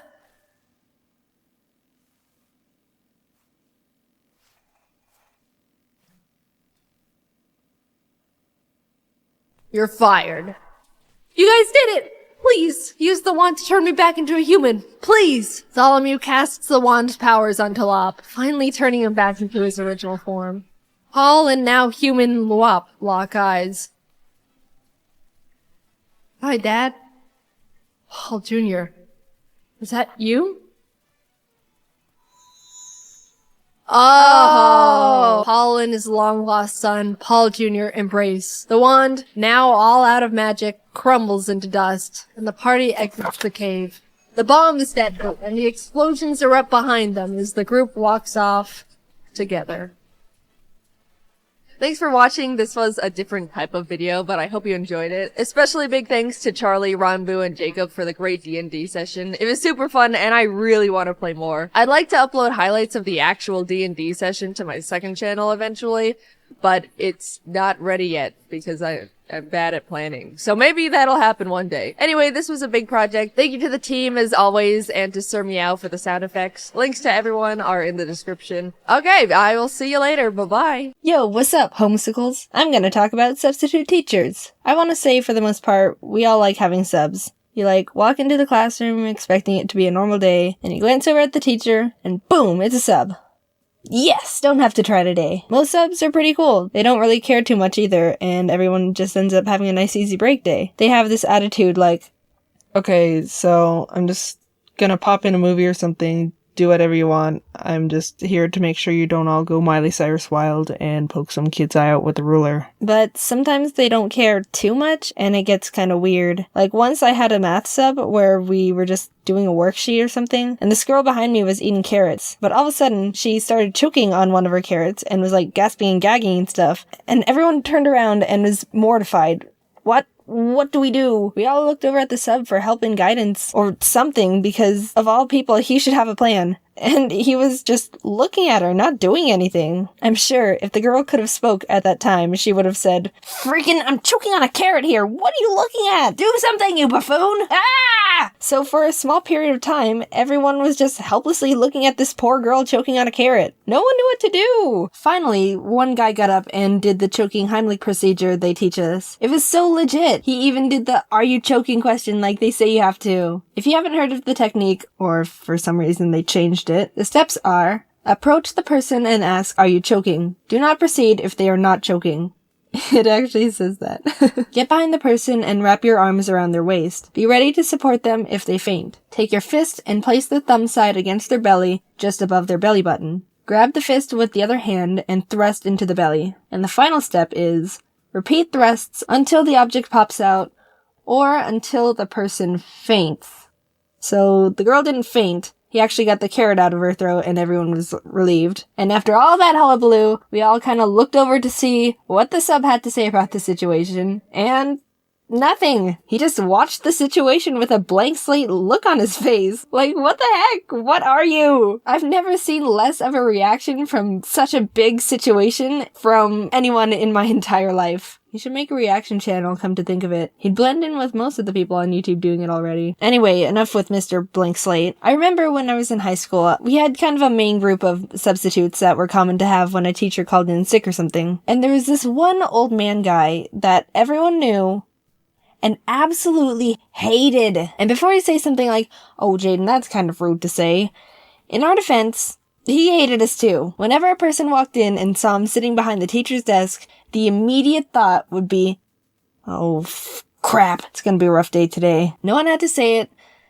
but we were all thinking it. Okay, Jaiden, so what was he like? Oh, stand up so you can sit down because I'm getting started. Take the strictest person you know and throw them out the window because this guy is now that person. I think he saw himself as a military instructor leading juvenile delinquents because he wanted every child to be behaving perfectly, to a T, no funny business. And yeah, that's not gonna happen in a high school, so there's problem one. He would start every class with the same lecture.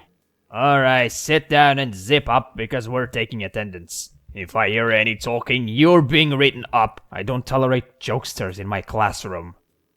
I'm going to call out your last name, followed by your first name, and if I don't hear you say present, then you're being marked absent. You should be paying attention, because you only have one chance, and I'm not calling names twice. If I pronounce your name wrong, correct me. Alright, here we go. He says that exact paragraph every time he starts a class, and I know it because I've had him enough times to have it power washed into my head. I kinda wanna believe he has it written down and framed somewhere in his house so he can proudly look at it before he goes to bed every night. And he actually gets mad if you don't correct him if he says your name wrong. I know from experience. I don't care when people pronounce my name wrong. It happens all the time. I've gotten used to it. So I thought I wouldn't make a big deal out of it. Animations Jaiden. Here. Did I say that correctly? It's close enough. Correct me next time! Sorry? He reminds me of if, like, Oscar the Grouch had a pet lemon, but the lemon was expired by 2 months and he keeps forgetting to throw it away. Like, oh crap, the lemon. I'll do it tomorrow. And he doesn't do it tomorrow, so I'll call him Mr. Yet to be Thrown Out Lemon. Just for simplicity. I truly don't know why Mr. Yet to be Thrown Out Lemon worked as a substitute teacher, because you could just see the child hatred in his eyes. Somehow, he made everyone in the class feel uncomfortable just by existing. So let me tell you a story about Mr. Yet to be Thrown Out Lemon. We had him in a biology class once, and we were just gonna work on a paper he had to pass out. Alright, we're gonna be doing a worksheet today. If I hear any talking, you're being written up. This is an individual worksheet, so there's absolutely no reason to talk to anyone at all during this hour. Everyone come up to the front of the room right now and grab a paper. Mrs. Grapes does it so each person at a table has a number, and she calls out a random number, and that person just gets up and gets the paper for the rest of the table, so it's easier to— I will not have slaves in my classroom! What did he just say? This man just compared picking up papers for other classmates to slavery. Slavery! Good God, So we did it his way. The 34 of us all got up at the same time and shuffled to the front of the room, awkwardly squishing together to grab a paper from the one pile he made for us. You are a fruitcake. He did a lot of other weird over-the-top things, but this was by far the best thing I've ever witnessed from him. Oh, Mr. Yet to be Thrown Out Lemon, you're a real piece of work. No talking. I'm going to call out your last name, followed by... This is an individual worksheet to happens reasons. I will not have slaffles in my classroom. I don't know what those are. This is an individual worksheet so the I'm gonna Metal Gear. Jaiden, is there a Jaiden here? Jaiden, Jaiden, with animations of Jaiden. Is there a animations Jaiden? Jaiden, what the fuck? When Carl Jacobs popped up in my DMs asking if I wanted to be in Mr. Beast's upcoming video, I'll be honest, my gut reaction was fear. Mr. Beast has basically become YouTube's own mad scientist. He can snap his fingers and shape reality at this point. Despite part of me thinking I should just stay in the comfort of my own home, I felt really honored to be invited and kinda just wanted to show up, say hi, and then realistically go home within the first round of eliminations. I accepted the ominous invitation, and before I knew it, was flying to North Carolina being handed a custom uniform, all before even knowing what I actually just signed up for. I didn't even know if there was a prize for the winner at this point. Walking into the green room, I was expecting to not know anyone, but to my relief, I saw a lot of familiar faces. I even used this time to ask Matt Pat what it was like to meet Scott Cawthorn, and he told me FNAF secrets. So already this trip was more than worth it. Eventually, we were herded down a long, mysterious hallway until we saw it. The Mr. Beast cube. After everyone was filed inside, we were told the last person to leave the cube would be deemed the winner. And also win $1 million for their subscribers. This is for $1 million? The challenge began. Immediately, people started jumping in the giant pile of real money that was inside, throwing handfuls of bills in the air, laughing, mingling. To pass the time, James and I drew our cartoon characters out of dollar bills on the floor. The staff came in and ended up giving everyone their own personal vlog camera to document their POV of the challenge. And I think I genuinely was the only person who didn't record a single second of footage on that thing. I just thought, I'm not gonna use this footage because I'm not gonna make a video out of it, and they're gonna have plenty of other people's footage to use. In hindsight, maybe it would have been a good idea to record something, just in case. I don't know, maybe the Mr. Beast team would end up actually wanting to use some of my footage. Who's to say? After maybe an hour or two, Jimmy came out for the first bonus challenge. A single free throw. Miss and you're eliminated, but make it, and not only do you get to come back into the cube, you also win a Cybertruck for one of your subscribers. They had 50 people's subscribers just in a room waiting for something to happen. I'll be honest, when Jimmy explained the extra credit challenge, I was like, hell no, I'm not going up to miss a free throw and leave immediately after nothing's happened yet. If my subscriber back there knew what was going on, they 100% would have understood they weren't getting called up for nothing. If I remember correctly, maybe 2 people ended up making their baskets and 3 people were eliminated. I could be wrong. I don't remember because I didn't vlog it. While chatting with friends, Ludwig walked up and asked if I wanted to do a dice bet. With nothing else to do, I agreed. And to no one's surprise, I lost. And an evil expression washed over Ludwig's face. Alright, since you lost, I want you to walk up to Kai Sanat and introduce yourself with, "Hi Kai, I'm Jaiden. So which of my videos have you seen?" Maybe I should have just missed a free throw. "Hey Kai, there's someone I want you to meet." "Hey man, I'm Jaiden. Nice to meet you. So, which of my videos have you seen?"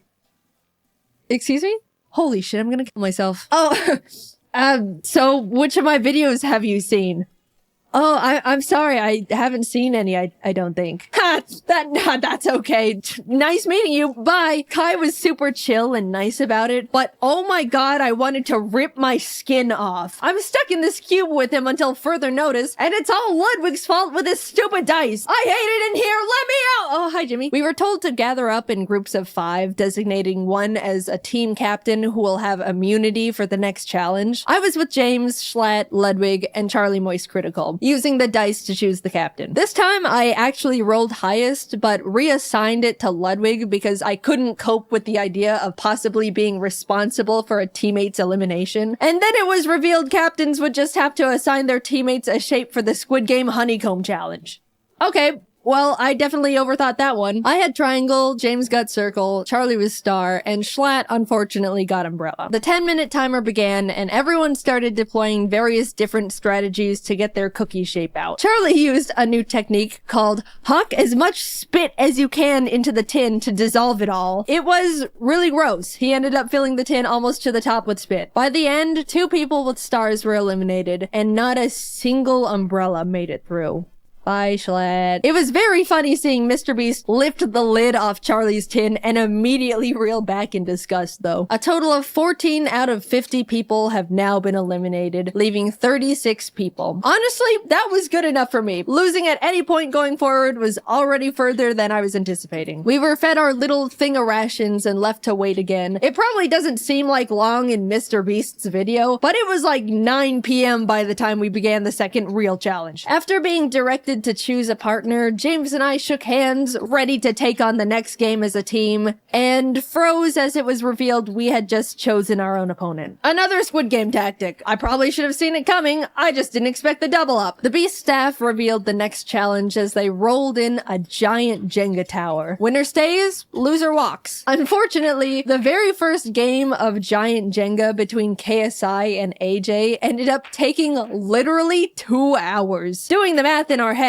we all kind of figured we probably didn't have the time to play Jenga for the next 30 hours. But just as AJ won, KSI hoisted him over his shoulders and ran out of the cube. No! Huge drama! Everyone was freaking out. AJ was stunned. No one knew what to do. Was that legal? Can you just carry people out of the cube? Jimmy had everyone take a vote, and pretty much everyone opted to bring AJ back in. Yes, out of the kindness of our hearts, but also out of fear of being manhandled. So since giant Jenga was a bust, production ended up scrambling to try and find like 12 sets of normal Jenga at midnight in North Carolina. A feat that seems impossible, but I feel like Jimmy could just call up the president of Jenga and have it all delivered via helicopter within 30 minutes. It took a bit, but the slightly larger than normal, yet still reasonably sized Jenga towers were all set up. As our game was going on, James and I ended up making a pact that whoever was eliminated would relay to the outside world that the other was okay, because we didn't have our phones, by the way. Our friends only knew we were in the Mr. Beast cube and haven't responded for 14 hours. Our game of Jenga was pretty intense. Eventually it got to the point where as I was watching James pull out a final piece, I realized there wasn't any left for me to safely remove. I'm about to be eliminated. And a flash of bliss washed over me. Sure, I'll be gone, but that's okay. I'll be set free into the outside world again. The cube is harsh, unforgiving. It's taken so many of my friends from me. The glass floor is hurting my butt. I'm ready to go now. And deeper into the trenches I went. James being eliminated meant I was moving on to Cube Day 2. What a miracle. Watching the rest of the Jenga games was like watching an active war zone. People were focusing, cheering, sweating, praying. Towers were falling one after the other at the feet of now eliminated players. It was brutal. And also still taking way too damn long, man. Can I go to bed? The last game left to finish was between Quackity and a popular Brazilian creator, Enaldino. Apparently, when it was revealed the challenge was Jenga, Enaldino turned to Quackity and admitted he was a Jenga pro. Quackity had never played. Not the situation you want to be in. Quackity half-jokingly asked Enaldino if he wanted to play rock, paper, scissors instead, to which he replied, no. Which, you know, fair. But 3 hours into this single game, the two of them were neck and neck. Genuinely the most cracked round of Jenga possibly ever. Everyone in the cube was gathered around watching Quackity slowly pulling out the very last piece in this skeleton of a Jenga tower. Just as he was about to make it, Enaldino asked, rock, paper, scissors? Quackity looked up at him. Muito tarde. It was over. Enaldino tried to hang in there, but in the end, he fell. 18 people were now eliminated. Alright, it's 3 a.m. Let's go to bed. I genuinely thought they would let us go back to our hotel rooms for the night, but man, now this is just great. I won myself a ticket to a night in the Mr. Beast cube, sleeping next to a bunch of people I barely know, and I was probably just gonna get eliminated first thing in the morning anyway. As I was getting ready for bed, Kai walked by. Hey, I gotta check out your videos sometime. Oh, I'm sorry, man. I lost a bet to Ludwig and he made me say that. Oh, shit. Okay, damn. Oh, well, that makes falling asleep a bit easier. Thank God he only thought I had a huge ego for 19 hours straight. Crisis averted. In the morning, production had to prep for filming again, which meant they turned on every single light in the building, flash banging all of us. They were turned off, and then these loud-ass brrrr sounds from construction started blasting. They turned the lights on again a few minutes later, but this time in a crazy strobe light effect for some reason. After breakfast rations, Jimmy returned, pointed to the entrance hallway, and in walks I Show Speed. With too much energy for a group of people that just had the weirdest sleep of their lives. Alright, you guys have the chance to vote Speed into the cube to join you in challenges. The kind thing to do was to let him in, but we all just survived trenches no one could even understand. We were trauma bonded together. And also, it wouldn't be fair. The majority of us moved to the voting side of no. Admittedly, me too. Mainly because I was a bit scared of him. Speed looked at Kai. At least shake my hand, man. You're gonna pull me out. As the two of them argued about a friendly handshake, Ludwig stepped up. I'll shake your hand, Speed. His hand now extended to Ludwig. The moment their hands touched, Speed started yanking Ludwig towards the outside world. We all started screaming and panicking. We couldn't lose one of our cute brothers like this. Ludwig was holding onto the support beam for dear life. Some of the guys managed to pull him back in, and as Speed walked out, unable to take any souls with him, he exclaimed, "This ain't the last time you're gonna see me, and I remember all y'all's faces." Alright, let's get started. Challenge 3 was steal or no steal. Basically a modified version of deal or no deal. Some cases have the word safe in them, others say eliminated. One person looks inside a selected case, and the other decides whether they want to steal it or no steal it. And also Howie Mandel was there. Hi Howie, big fan. People started getting eliminated one by one, others securing safety. Eventually, Ludwig was up at the podium asking if anyone wanted to volunteer to go up. At this point, the ratio of safe cases was very high, 60% in favor of safe. Figuring the odds would just get messier from there, I volunteered. Ludwig looked inside his chosen case, looked up, and told me it was safe. I knew mathematically I should steal the case, but I've been burned by math before. As I started hesitantly saying I was gonna steal, Mr. Beast suddenly burst out saying Ludwig's heart rate was spiking. By the way, he was wearing a heart rate monitor, which made me scared it was actually an elimination case, and he was excited at the idea of avoiding going home. So last minute, I decided to let him keep the case. It was the safest play. If it said eliminated, then good, I dodged a bullet. If it was safe, then at least I'm not actually eliminated yet. I just have to play again. Shit. It was now my turn to bring someone up. Even though I didn't want to pick a friend out of fear of getting them eliminated, more than that, I didn't want to be up there with someone I didn't know. I picked Quackity. He came up to the podium. I grabbed case number 2. It says safe. My plan was to tell the truth, but in the most unconfident and nervous way possible. I was deploying every bit of body language knowledge I could think of, making myself look as guilty as possible as he asked me various questions. We went back and forth for a bit until your eyes looked down as you said the case was safe, which indicates guilt. So I think you're lying. I'm not gonna steal it. Without a word, I shifted the case onto its back, unlatched it. Safe. It was worth sleeping in the cube! Oh my god, the relief, you have no idea. After everything finished, a bunch of people walked out, and unfortunately, Quackity ended up being one of them. 10 people left. I know it's a dog-eat-dog world inside the cube, but when you're left to sit with your fellow contestants for hours on end between challenges, waiting for Jimmy Beast to send you all through another round of cube stress, you really start bonding with the survivors. It was pretty sad watching them go. Hours passed until the Jimmy death bell struck again, and we were told to partner up once more. Alex and I had really gotten to chat and hang out together as the only girls left at this this point, so we paired up. Everyone was blindfolded and told to sit tight until they were ready, which is ominous. The two of us were strategizing and figuring out each other's strengths and weaknesses for whatever was coming our way, only to be unblindfolded and see the entire cube transformed into a kitchen. It was a cooking battle.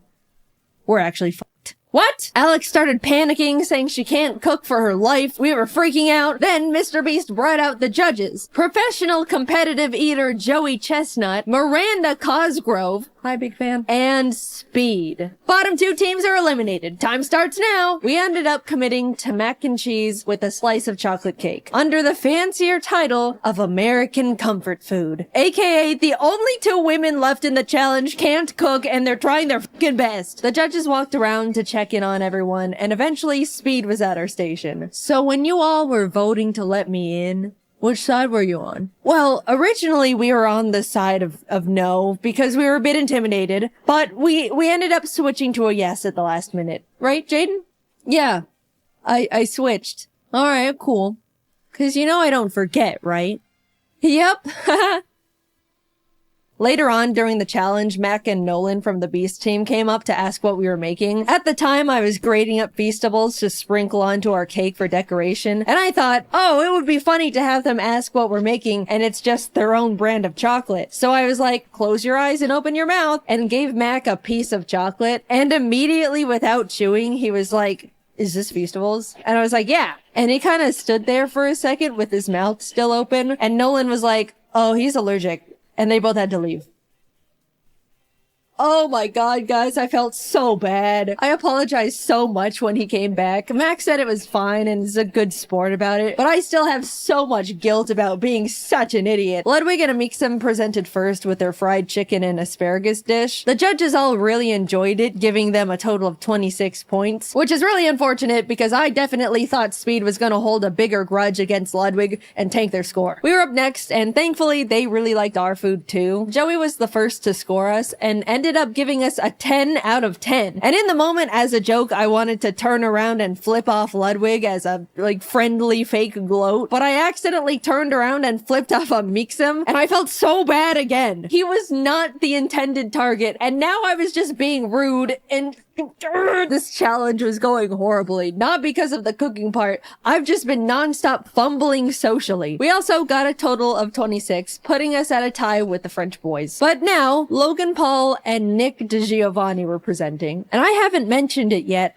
but Nick is actually a goddamn chef. They even gave us all his own cookbooks as a helpful tip for the challenge, which is just a knife twist in my opinion. So yeah, they knocked it out of the park, got a 29. The judges were licking their plates. After them was Kai and AJ, who had a great presentation, but their food, not so much. They got a 16. After eating, Speed got up and started smashing the plates on the ground, and Logan Paul saw this and got really excited because he wanted to smash plates too. Without thinking, he ran out to join Speed, and we all shouted at him in panic. Confused at the sudden change in the air, Logan looked back at us before realizing he left the cube. To this day, none of us are truly sure if he did it for, the content or it was a genuine accident. In his defense, the set was so cosmetically different that it really did feel like we weren't in the cube anymore. Either way, he content created too close to the sun, and even though he had a guaranteed spot in the finals, he was eliminated. The last team of Rubius and Spriter went up with their Spanish tortilla, but turns out Spriter is a huge fan of Speed, so he made a special Thai dessert just for him that the other judges weren't allowed to eat, which is honestly hilarious. We all held our breath as the judges flipped through their scores.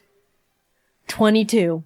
Alex and I made it to the finals. I never in my life thought I was gonna be getting this far, and suddenly realized I need to actually think about what I would do if I won. I went into this thing not even knowing if there was a prize at all, and was now facing the reality that I could win the whole thing. Hours passed as the five of us sat together in the cube until Mr. Beast emerged for the final time. Someone was about to win $1 million for their subscribers, and it all came down to this last challenge. Honestly, among the group, there wasn't a single person I thought didn't deserve to win. Everyone left were good people who all wanted to do something really positive with the money. It was great getting to know them all over the course of 2 cube days, and I was really proud to be standing next to them in the finals. 5 briefcases were piled in the center, one for each finalist. We were to each take one, peek inside our chosen case, and within the next 10 minutes, discuss who to vote out. If you're voted out and your briefcase is empty, you're eliminated. But if you're voted out and your case has the $1 million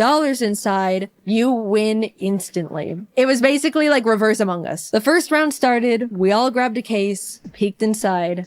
Holy shit, I grabbed the $1 million case round 1. I started shaking. I didn't know what strategy to use. I didn't know how to make myself look like I should be voted out. And during the discussion time, it definitely showed because I was really quiet and nervous the whole time. The 10-minute discussion wrapped up. We all unanimously wrote our votes down, and it fell into a tie between voting out Ludwig and somehow me. It could end right here. We had a few minutes to discuss again and recast votes, but Alex and Nick were able to figure out I voted for myself, so Ludwig was eliminated. The cases were reshuffled, we each grabbed one. I pulled it again. In that moment, I froze. Since I was in the hot seat last round, I was probably gonna fly pretty under the radar this time. Someone else is gonna be voted out, and I statistically will not see this case ever again. If I'm not voted out here, I basically lose. The second round began, and it was pretty much a blur from there. I was trying to talk more because being quiet last round got me found out, but was still flying too under the radar. Amidst trying to keep up with the conversation, strategize, and hold myself together, I couldn't find my win con. But with a few minutes left, Amixem said something that I think shifted the entire game. What are the odds Jaiden pulled the $1 million case twice? There it was. Gambler's fallacy, save me. Save me, gambler's fallacy. I couldn't mess this up. I don't know what to say to that one. Everyone's attention was now on me, and I could tell they were all thinking about what was just thrown into the ring. We all looked down at our papers. I wrote my name as quietly as possible, worrying the sound of the letters were gonna out me. Jimmy read them all out. Jaiden. Alex. Jaiden. Jaiden. They voted me out. I slowly walked to the middle of the podium with my briefcase. In that moment, I was the only one who knew what had just happened. Everyone leaned in as I unlatched the case and revealed the $1 million. I won! Confetti cannons blasted. Everyone immediately started congratulating me. All the eliminated contestants left in the green room ran out screaming and jumping around me in celebration. I started to tear up for some stupid emotional reason. So yeah, I won $1 million to give away to my subscribers. That is a Looney Tunes amount of money. First of all, top 5 all agreed that whoever won the $1 million would give the other 4 $100K each to do something for their subscribers too. So a total of $400K will be going to Ludwig, Alex Botez, Amixem, and Nick DeGiovanni. With the remaining $600K, I decided to put it towards paying for as many people's art degrees as possible. It's really scary going into the art field right now between the animation industry hitting their rough patches, AI threatening to take artist jobs. The overall career path is extremely intimidating and difficult to break into. I'd really like to encourage and make it easier for some of the up-and-coming artists by being able to send them through art school stress-free. I have no idea how to set it all up, but I'm currently working with as many qualified people as I have available to me to make it happen. As my and Mr. Beast's team figures it out, I'll keep you all updated through my Twitter. We'll get it sorted. I entered the Mr. Beast cube ready to just talk to my friends and screw up in the first challenge, but instead I was isolated from the world for 48 hours, watched my peers fall one by one in front of me, and left with $1 million for my subscribers. Thank you, Carl, for inviting me. Thank you to all my friends who made the cube so much more enjoyable. Thank you, Mr. Beast, for creating this incredible opportunity I can now use to support artists. Despite being put through cube trenches, I had a really great time. And of course, huge thanks to the Beast crew for making it all happen. It was something I'll never forget or experience ever again. Hopefully. If you're an artist currently enrolled in art school and are hoping to have some of your tuition paid for with the cube winnings, you can now apply through the form I'll have linked in the description and the comments of this video. The form will be available for a week starting the day this video is uploaded, so be sure to check the calendar and apply before it's closed. I assume there's gonna be a huge amount of applications we have to go through, so expect a few months wait before we announce the winners. Thank you for your patience. I'm not sure how many people we can financially help out because everyone's tuition will be vastly different, but I'm looking forward to going through your portfolios and hearing your stories. Thanks for watching, and thank you to my team for dropping everything to work on this sudden video jump scare. Alright, until next time, bye-bye! Hello everyone! Sorry I haven't uploaded in a while. As you know, as most of you should know, I was really busy working on the new Aya's Cupcake animation, the Surgeon Simulator one, but I am back, and I'm working on my next animation for you all. But for now, here's some questions that you've sent to me through Twitter and DeviantArt. Where do you get your animation ideas for your channel? I've just gotten all my ideas from society and the world around us, whether it be from noticing things, just walking around, embarrassing real-life experiences. So basically, all the stories that I'm animating for you all are just from the juices of life. Do you have any animation tips or tricks? When I was just starting, like I said in my last Q&A, my first animation experience was a huge project, and at the time I had no idea how to actually animate or do anything, and it was scary, it was intimidating, so I would say don't start off with a huge idea or skit because chances are it'll get overwhelming, it'll get confusing, you don't know what the heck in the world is going on, so start off with the basics. I don't know, like a bouncing ball or a walking guy, just to get an understanding of the animation process, and then you can go from there. Will you make animations for other YouTubers? I would love to work with other YouTubers. Working with Cupquake is so awesome, they are amazing people, and I'd love to reach out to some other YouTube channels. I've recently become obsessed with British YouTubers, so I feel like it'd be fun to work with one of them. My favorites are Dan and Phil, most of you should know them, and I feel like they would have some really great animation ideas. Maybe you guys can help me get in contact with them, like tweet them or something. I don't know. Moving on. Am I Team Torchic, Team Trico, or Team Mudkip? Pokemon Ruby was the first ever Pokemon game I ever played, and it's my favorite. And the first time I ever played through it, I picked Torchic, and ever since I was hooked, I love Torchic. Torchic is bae. Also, Blaziken is tied with being my all-time favorite Pokemon ever. Not to say that I dislike Trico or Mudkip, I still love them both, but I always go with my fiery karate chicken. What is 2 plus 2? Do I need to?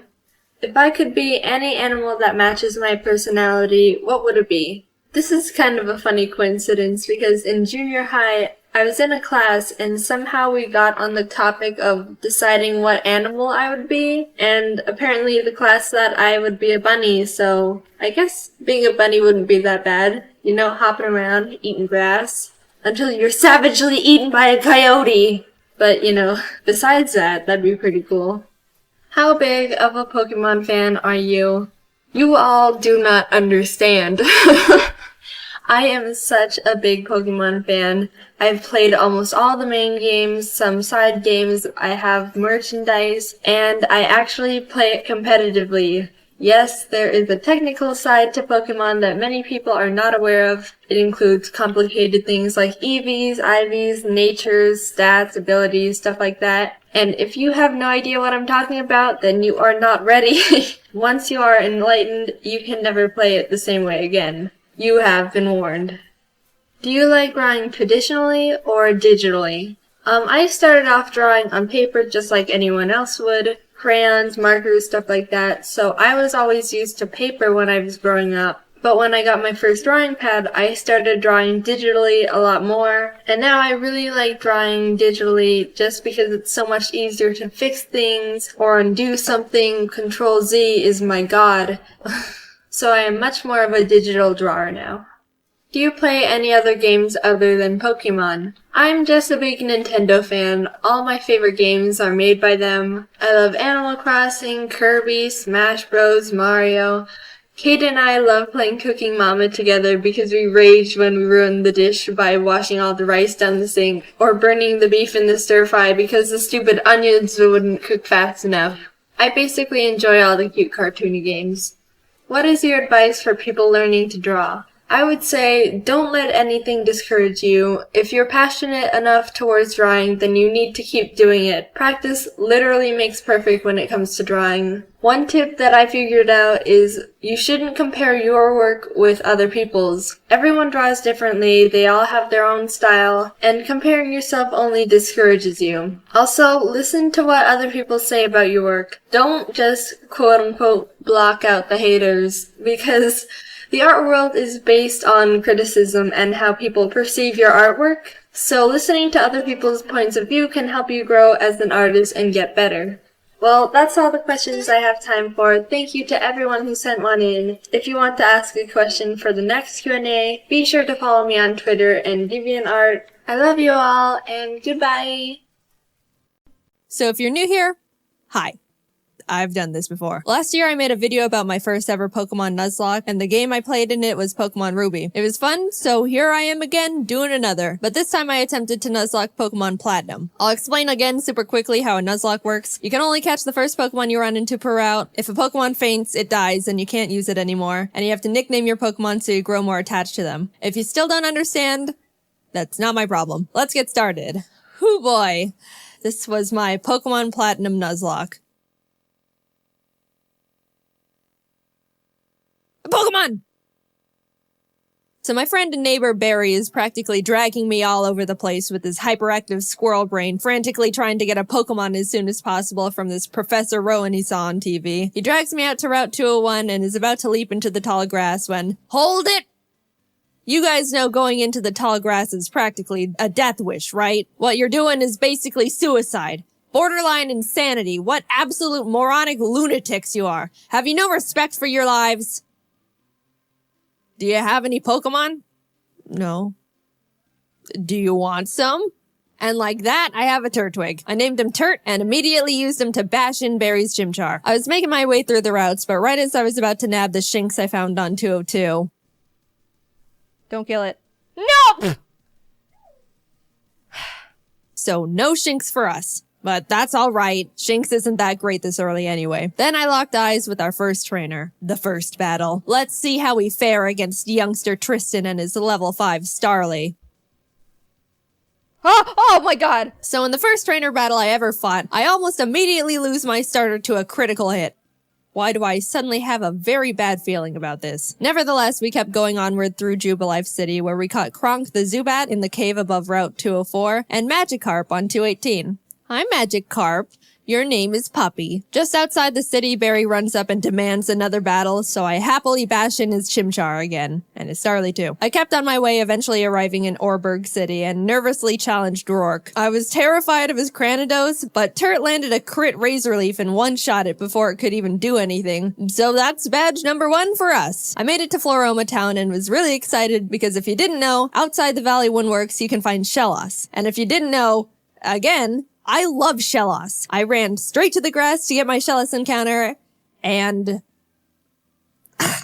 I'm not gonna pass up an encounter, so I very depressingly caught the Shinx and named it Failure to vent my sadness and frustration over not getting a slug. While there, we found Team Galactic messing around, stealing electricity, and this little girl's dad. So I beat up the grunt guarding the door, broke in, beat up the grunts in the building until Turt evolved, then found Galactic Commander Mars at the end of the corridor, who I was scared of because she's got a fat cat that hits like a semi-truck. But I had a plan. Back in the Orberg Mines, I caught Dwayne the Onyx, and I brought him to the fight because in case things got dicey, I would switch him in to buy time and heal up my other Pokemon. Basically, Dwayne was death fodder. Turt took out Mars's Zubat, and when Perugly came out, Kronk plucked off the Oranberry it was holding. But she got hit pretty hard in the process, and since Turt needed a bit of healing before he could get back into it, Dwayne can take a scratch. Look at that. Dwayne is fine. He's fine, guys. Don't pull the sad nose for Dwayne. Dwayne's fine. Don't worry about him. Don't worry about him. Oh my god! Dude! Alright, I'll give him that. Dwayne gets to live. Somehow, when Dwayne was supposed to die, he hung in there on 1 HP. And you know what? I respected the hell out of him for it. I let Dwayne live and Turt was able to take out the Perugly. What a legend. But then I put him back in the box and moved on. In Mount Coronet, I caught a Bronzor named Big Boy, which I happily added to the team. And right before Gardenia's gym, Kronk evolved, which meant no mercy for those flower ladies. Badge number 2. We slashed the guard bushes in front of the Galactic building and ran up all the stairs where we fought Galactic Commander Jupiter. Let's take a look at how that went. Don't crit. Don't crit, don't crit. No! But, I mean, that won't do... Let's just hit it. Don't crit him. No. Oh my god. We finally were able to beat her, but that fight really knocked the wind out of me. I was shaking on my way back to the Pokemon Center when this lady Cynthia shows up and is like, egg? Yeah. Anyway, even meeting Cynthia wasn't enough to calm my nerves, so to keep my mind off the absolute tragedy we narrowly avoided, I decided to start training up Big Boy on Cycling Road. And then he died. I've practiced this game and... So before you push up your anime glasses and tell me that steel is weak to fire, which I know, by the way, the reason I kept Big Boy in was because not only is his defense an iron wall, but he had heat proof, which negates his fire weakness. But then he got crit. So, first death. I'm sorry, Big Boy. You never had the opportunity to become a big boy. I walked into Wayward Cave and found a Gible. Gible is an amazing Pokemon. It turns into Garchomp, which is easily one of, if not the strongest Pokemon in the game that isn't a legendary. Adding it to the team would give us such a huge advantage, and now there is nothing in my way between that and...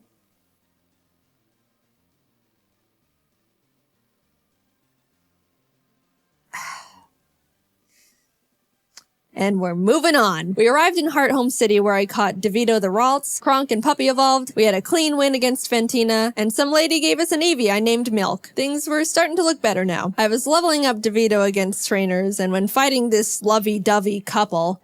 let's go into Puppy. Get rid of the weasel. Oh no! You're kidding. You're kidding. And that's why I hate love.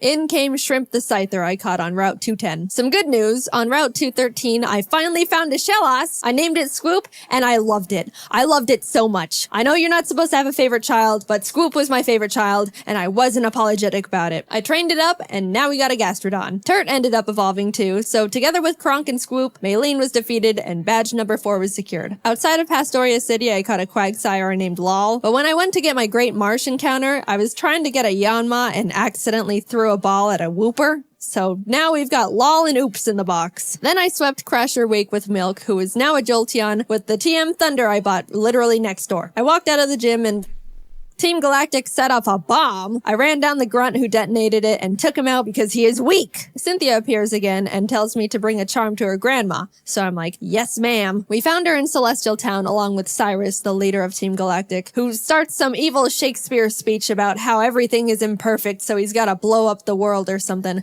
I don't know, I wasn't really paying attention. And then he wanted to fight. Puppy took out his Sneasel and I sent out Milk to take care of his Golbat, but Milk decided he wanted to be lazy and not only miss all his thunders, but also punch himself in the face. Milk!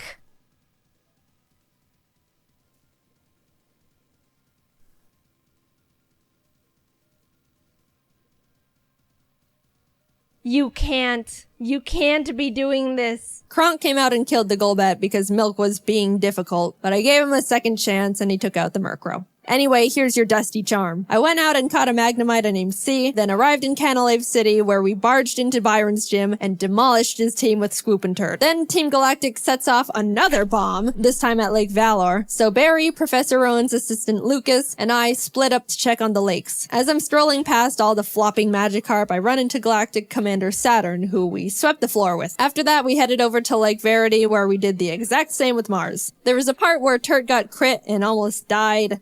Oh god. Oh god. But we're fine, he's fine. Finally, we had to go check up on Barry at Lake Acuity, and after trekking through 6 feet of snow for like a mile, we get there to find Barry at the top of a cliff like, ha ha ha, you can't climb rocks. Come back when you can climb rocks, loser. I'll go fight Candace's gym now, I guess. Now, we've been having some good type matchups with the past few gyms, so I haven't really been nervous about most of them, but Candace uses ice types, which like half my team is weak against. Which, you know, nervousness rising. Not only was I at a massive type disadvantage, but the main threats on our team were her Abomasnow because it hits like a truck and sets up hail, and her Frostlass because it'll use the hail from the Abomasnow to heighten its evasiveness with Snowcloak, spam double teams, and then just sweep my team. I walked in, took a deep breath, which didn't make me feel better at all, and started the battle. Shrimp took out her Sneasel and Swoop took out her Piloswine, almost dying in the process. And then she finally brought out the big bad Abomasnow. Since it's grass ice type, I taught Puppy Fire Blast. Yeah, I didn't know we could...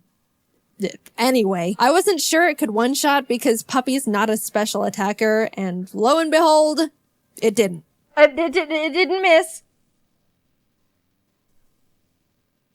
Please kill it. Please. It's quad. It's quad. What?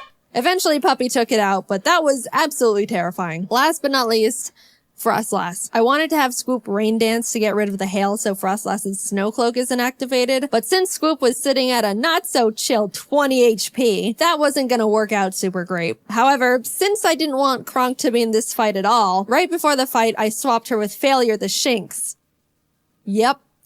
Sorry, little guy. Failure looked up at the looming death that was Frostlass in front of her, and as I healed up Swoop, Failure was killed in its blizzard. It's really unfortunate we had to resort to it, but I give Failure a salute for stepping up and surrendering its life to the team. Swoop came out, got off the rain dance, and after a close battle, was able to pull through. We won, but it wasn't without sacrifice. We had a moment of silence for Failure, the true MVP of the fight.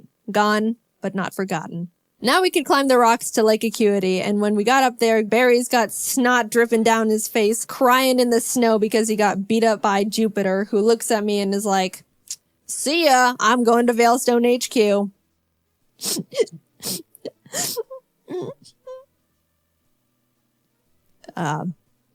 I'm gonna go to Veilstone. We start running through the base trying to find Cyrus, but when fighting this scientist...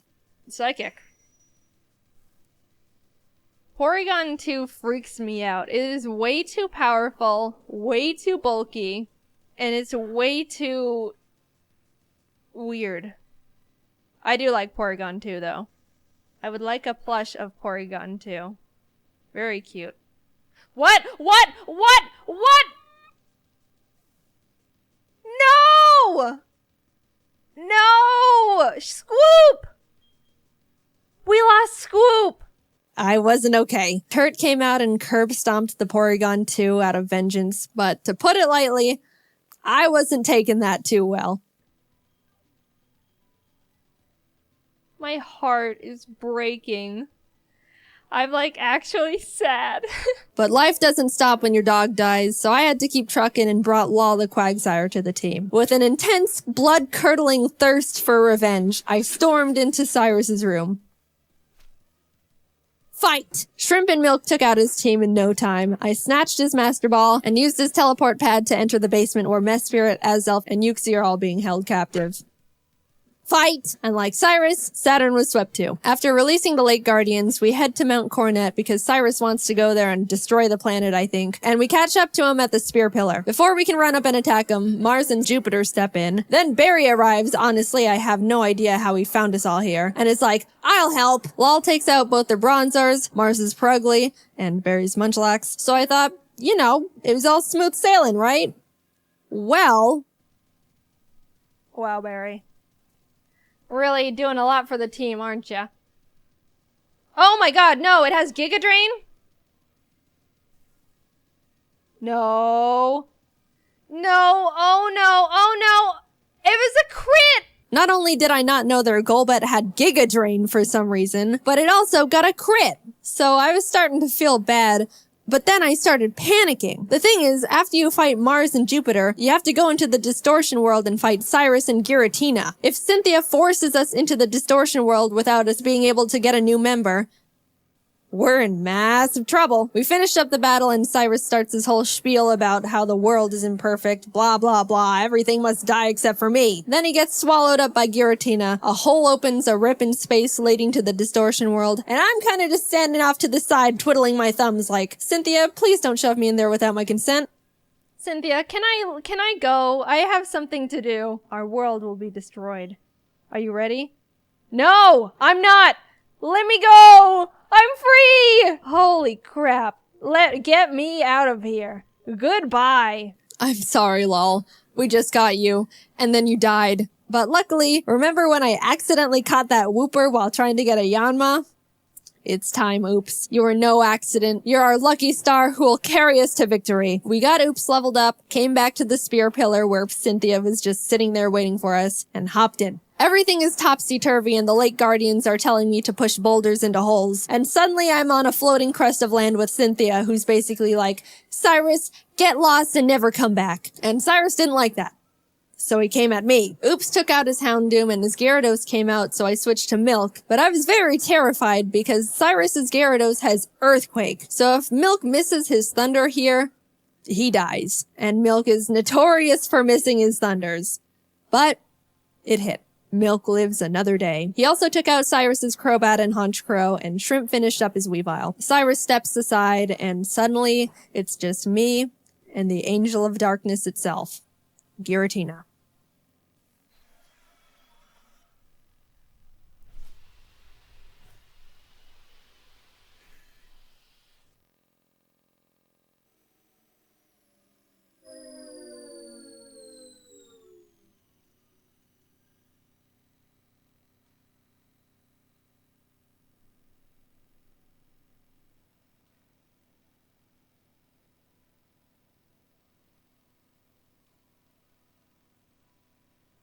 I threw the Master Ball, and like that, it was over. I saved the world.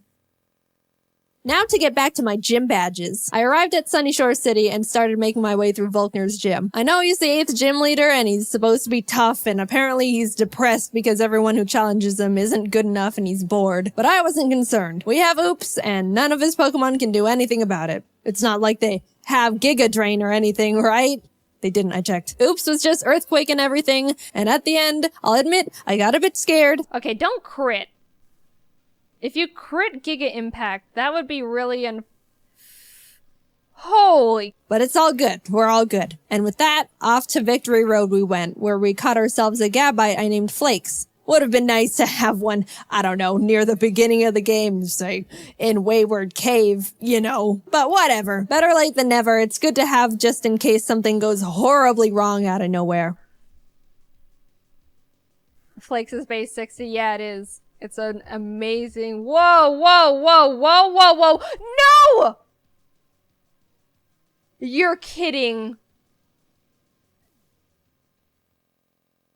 Oh dear. And that's the straw that broke the camel's back. After Puppy died, I stepped back and decided the team we go into the Elite Four with needs to be the best possible team we can build. The Elite Four here goes pretty hard, so I couldn't go in willy-nilly just hoping for the best. After literally a few hours of calculations and research, I settled on a team I thought would give us the highest possibility of winning. I added Flakes to the team in place of Puppy, and with a heavy heart, left Milk and Kronk behind as I brought C the now Magnezone and Colgate the Togekiss I hatched from the eggs Cynthia gave me. Even though I was sad to not bring Milk and Kronk into the final battles with us, they won't be forgotten. And it doesn't negate the fact they were such huge assets to the team, and I wouldn't have made it this far without them. I'll see you guys on the other side. I took a step towards the doors of no return, and immediately got interrupted by Barry, who wanted to have one last fight. Anyway...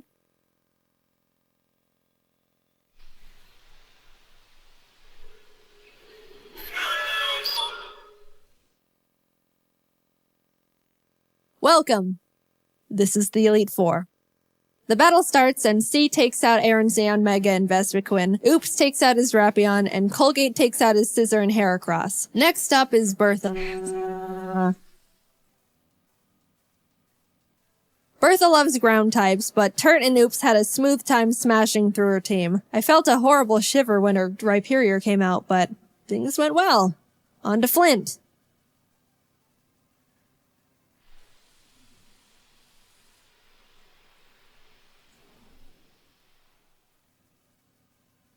Flint has a pretty scary team, but luckily Oops and Flakes had no trouble plowing through them as well. And with that, we're on to the last member, Lucian. Now, Shrimp hasn't had much time to shine in these fights so far, so I decided I wanted to let her go all out. She set up sword stances and bullet punched everything. Proud of you, Shrimp. And suddenly, I'm at the entrance to the champion. The trainer who's been known to crush dreams in a single battle, and many still fear to this day. I took a deep breath. Things are going surprisingly well, and I don't know how to feel about it. But I looked up, and there she was. At this moment, I have only one last objective. Defeat Cynthia. She leads with Spiritomb, which has no weaknesses, so I sent out Turt to hit it as hard as possible. Flakes takes out her Togekiss, and then her Garchomp comes out. This is known to be one of the toughest boss Pokemon in the entire franchise. And rightfully so. That thing was made by Satan himself, and I'm sure even he fears what he has created. I immediately switched to Oops, who's the only Pokemon that can lead us to victory here. I planned to put it to sleep with Yawn, and then Ice Beam it until it died. That was our only hope. But then, Oops was crit. And that was it. Nothing on my team can take a hit from this monster. And even if they couldn't do much damage back. I sat there in disbelief, knowing there wasn't anything I could have done. And the battle is basically unwinnable now. I brought out Shrimp to bullet punch it so we could get in a little bit of damage, but she was killed. Colgate tried to chip away at it. He did some damage too, but was crit one shot. At this point, I'd accepted defeat. Only Turt, C, and Flakes were left. It's hopeless at this point. Flakes came out, and against all odds, Flakes outsped Cynthia's Garchomp and killed it. I didn't think he could do it. He was 2 levels weaker, and I don't know. I just didn't think he could outspeed it. Suddenly, there was a chance. We could win this after all. Cynthia brings out her Milotic, which C took out with a few Thunderbolts. Flakes took out the Lucario with Dig. Look, my Earthquake TM is on Scoop, and we all know what happened there. Finally, her last Pokemon comes out. Roserade. Flakes went in for the Dragon Claw, and the battle was over. We won. As Cynthia's congratulating me, a sudden feeling of overwhelming guilt washes over my entire body, so intense it almost knocks me down. I don't think I deserve this. Something here isn't right. This wasn't meant for me. Back in the distortion world when Giratina split me in two, how do I know I'm me? What happened in the other timeline where I saw glimpses of what happened parallel to this world, that was me too. Those things happened. Was that the ending I'm destined to have? The world I'm living in now is how I want things to be, but the other Jaiden is equally me as I am her. Even if you might think I deserve this dimension, things don't work like that. Are there some things you can't escape, even when you try everything you can do to alter it? I don't know the answer. I may be able to sit on this throne now and thank all the Pokemon that put in everything to help me get here. All the hard work, blood, sacrifices we made. But I don't think I can ever accept this victory. I don't know what ending was meant for me. And I don't think I ever will.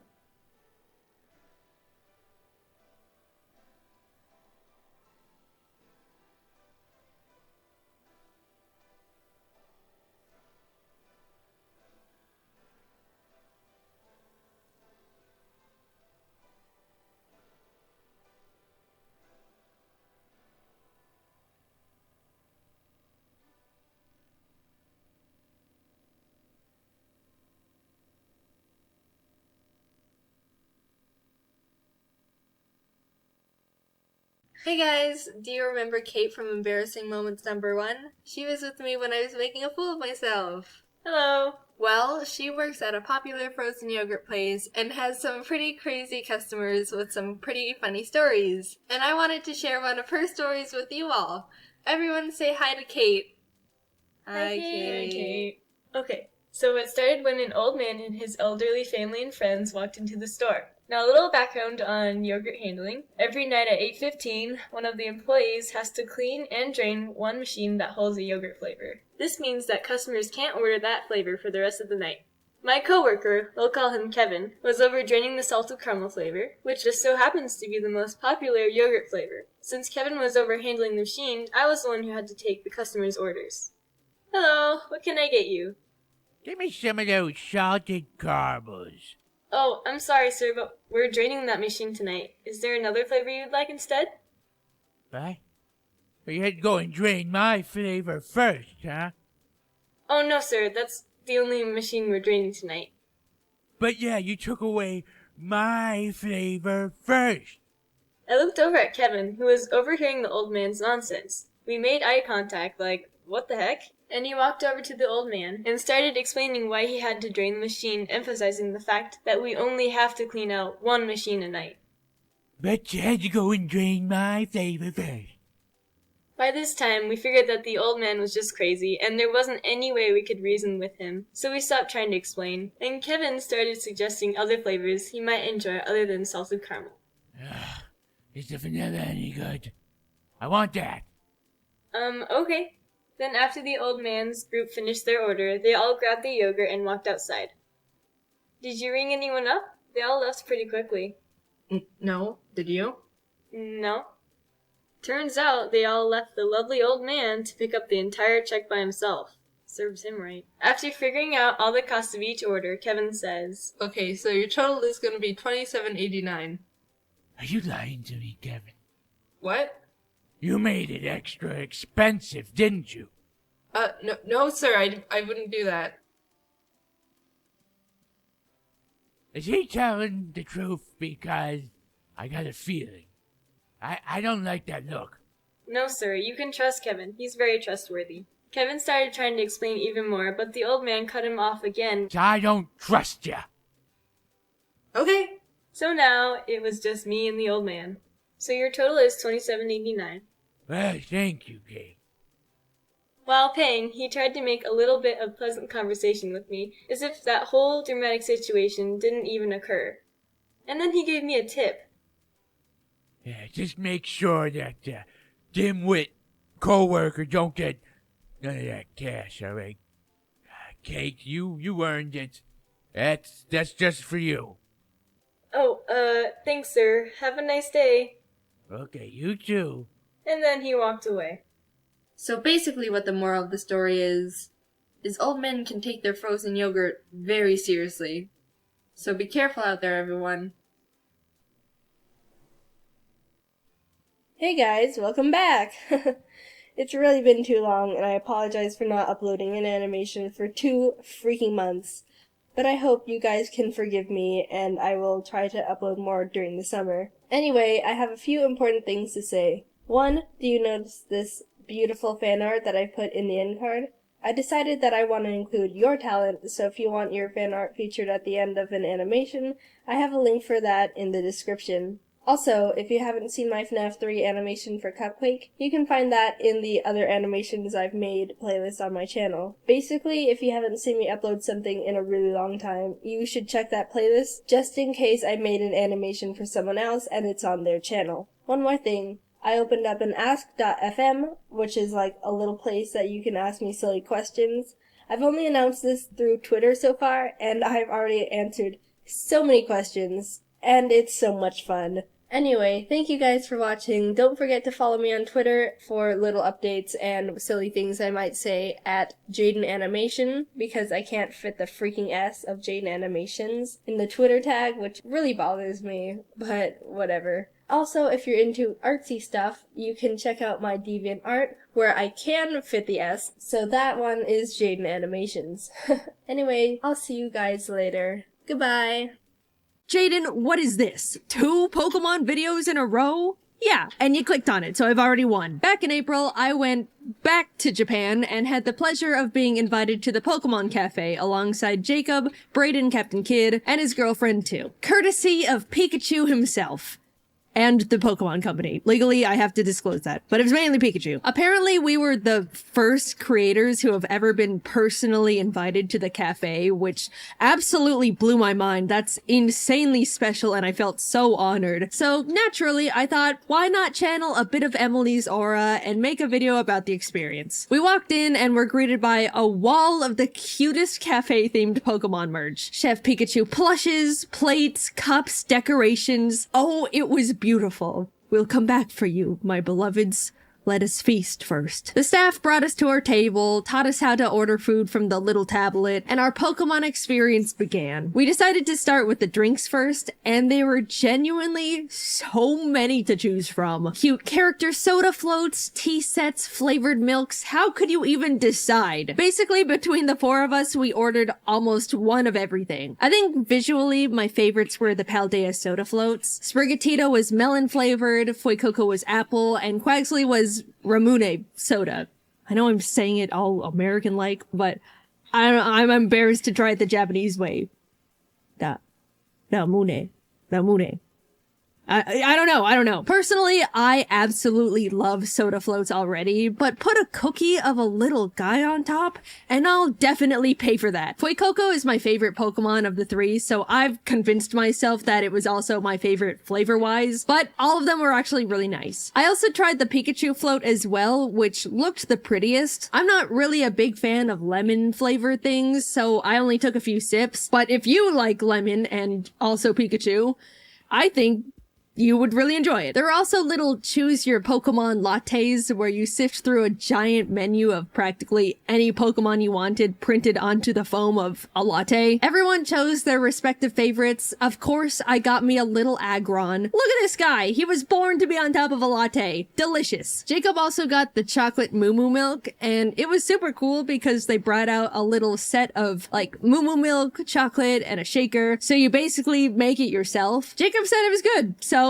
I'm sure it was. I can't confirm. I didn't try it. Last but not least, we ordered one of the Poltergeist and Sinistea tea sets. I don't really drink tea, but the pot and cups were so cute. We ended up buying them when we left. This is just genius merch on their behalf. Well done to them. I love it. On to the food. As you can see, there were a decent amount of options here too. Unfortunately, as some of you guys know, I don't eat meat. And even more unfortunately, since vegetarian diets aren't very common in Japan, every food item on the menu included some kind of meat. We called over Pikachu and his employees to double check and see if they offered something to fit my diet. And after flipping through their menu, they came to the conclusion there was nothing. And oh my gosh, I genuinely felt so bad because they looked devastated and like personally disappointed in themselves for not having anything. Like I frantically told them it was completely fine and not to worry about it. It's okay. But as they left, they gave us a very deep bow, and oh, I just felt really, really bad. Pikachu, if you're watching, I'm sorry. I'm so sorry. Please don't be upset with yourself. I promise. It's really okay. I'm really sorry. Luckily, I came up with a solution. Their Eevee mixed rice plate included a lot of various vegetable sides, so I ordered that and just avoided the tiny little meat part. Normally, I try not to spend money on any meat, even if I don't plan on eating it. But yeah, if you're vegan or vegetarian and really want to make something work, that's the best option you've got currently. No disrespect to anyone at all. That one's just a difference in culture, and I don't expect to be catered to my specific diet just anywhere, especially Japan. Anyway, I ordered the Eevee rice thing. The full government name is the Last Resort Japanese Mixed Rice Plate with Eevee and Colorful Friends, according to the website. And I just think that's wonderful. Taste-wise, it was decently good, very colorful and pretty to look at. I didn't know most of the things I was eating, but it was tasty. Jacob, Brayden, and Tu got the other items, which also all turned out super cute and fun to look at. There were 3 types of Pikachu curry, all respectively themed around the Kanto starters. All of them were pretty much the same thing besides a few ingredient changes and different Pokemon cracker on top, of course. The Snorlax lunch plate was a chicken and rice dish. Jacob said it tasted good. Also, for a limited time, they were offering a special Tatsugiri bento box set. I think this one looked the best. Genuinely beautiful plating right there. I loved it, even though I could only pick at it. The general consensus in terms of overall taste of everything was that nothing was super crazy, out of this world, delicious gourmet, but nothing was like bad, you know? It was more about the experience and novelty of the cafe anyway, so no one really minded. We were simply enjoying being there with our cute plates and spoons. Finally, we wrapped up the meal with desserts. There was a cute Pikachu souffle pancake and a chocolate parfait. Naturally, like everything else, it was all simply art on a plate. I personally thought they both tasted really nice. Nothing was too sweet. We got to ooh and ah at them, and it was a perfect way to wrap up the meal. As a fun surprise during it, there was a portion where Chef Pikachu came out and did a cute little dance around the restaurant for the people eating. Most of the video is blurred for the privacy of the people there. But look at Pikachu, look at him go! He can't clap his hands to go along with the song, but that doesn't stop him from trying. Hi Pikachu, big fan! We wrapped everything up, and of course grabbed pretty much all of the exclusive merch they were offering. How are we supposed to remember our experience forever and ever if we don't bring back all the plushes they have? Riddle me that! I wanted to extend a very, very big thank you to the Pokemon Company and Pikachu for reserving our table and having us come to the cafe. They didn't pay me to make a video or anything, but I wanted to share my experience with you guys because I definitely enjoyed my time there, and I know a lot of you love Pokemon, just like me. It was a huge honor, we all had a great time, and the cafe was wonderful. +4 to the Pikachu plush collection. I would definitely recommend the cafe to anyone who likes Pokemon and food shaped like Pokemon. Due to its popularity, you absolutely have to get a reservation to eat there. You can't just walk in and expect to be seated. And double unfortunately, reservations are also very difficult to get because, again, so many people are reserving tables all the time. So good luck to anyone trying to get in, but I'd say it's very worth it. Alright, that was my thoughts. I had a great time. Thank you Pikachu and company. My next stream, I think, is to visit the Chikawa Cafe. Maybe one day. Themed cafes are really cool and I wish that America did them more, but then again, it's probably good for me that I have to travel all the way to Japan to go to ones of my favorite franchises, because otherwise I would absolutely have no personal restraint. Thanks for watching. I don't really have much to say this time around, so I'll just say it. Next video is about Chikawa. You knew it had to happen. Alright, I gotta go. Bye-bye. High heels. They're the type of shoes that are supposed to make girls feel really beautiful and glamorous. And yeah, for the most part they do. But then, there are those girls who are embarrassingly uncoordinated and they have the complete opposite effect. I'm one of those girls. Whenever I try on shoes that have a heel of more than 3 inches, I become a hazard to everything around me, and I will most likely fall over and break something. Now, I'm pretty tall already, being almost 5'7", so I don't really need the extra height. But there are those situations where I'm going to a fun dance with some friends and I want to have some cute shoes to match a dress or a little outfit I'm wearing. So, heels become a big option. I go to the store, I try some on, and I pretty much look like I'm trying to walk a tightrope at the circus. My ankles wobble back and forth, I lose all capability of balancing, and my arms always stick out awkwardly just in case I have to catch myself because of my obvious problem with these stupid shoes. If you want a visual, basically, imagine a giraffe that was just born and someone straps roller skates to its hooves and is trying to teach it to roller skate across the street. It just doesn't work. Actually, my mom finds my heel problem hilarious, and whenever we're out shopping or looking for shoes, it doesn't even have to be heels. She always tries to make me put on some ridiculous 10-inch heels that this store has that are basically at the same angle of Mount Everest that no mortal should ever be able to walk in, just so she can laugh at me, probably break my neck, walking down the aisles. Basically, I try to avoid heels as much as possible. Actually, it's pretty funny. The first homecoming dance I ever went to, I wore Converse shoes just to avoid any possible injuries. So, if you ever see me at like a dance or something really formal, you can expect me to be wearing anything but heels. For your and everyone else's safety.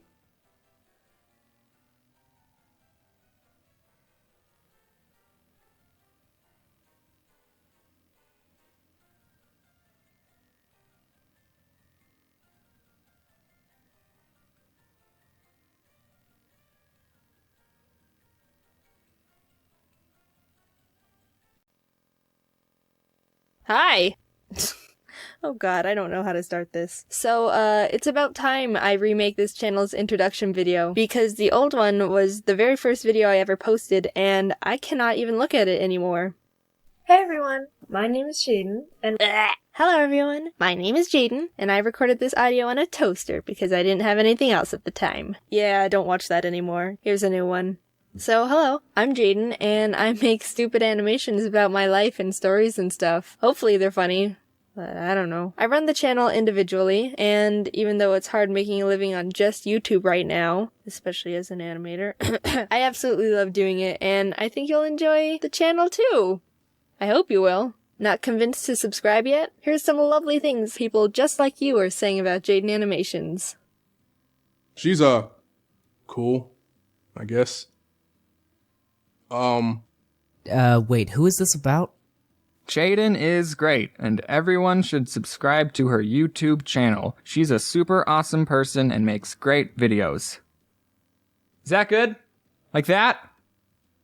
What do you need this for again? Oh, she's great. Wait. Who are they? Hey, who's this video about? Oh, yeah, I love Domics.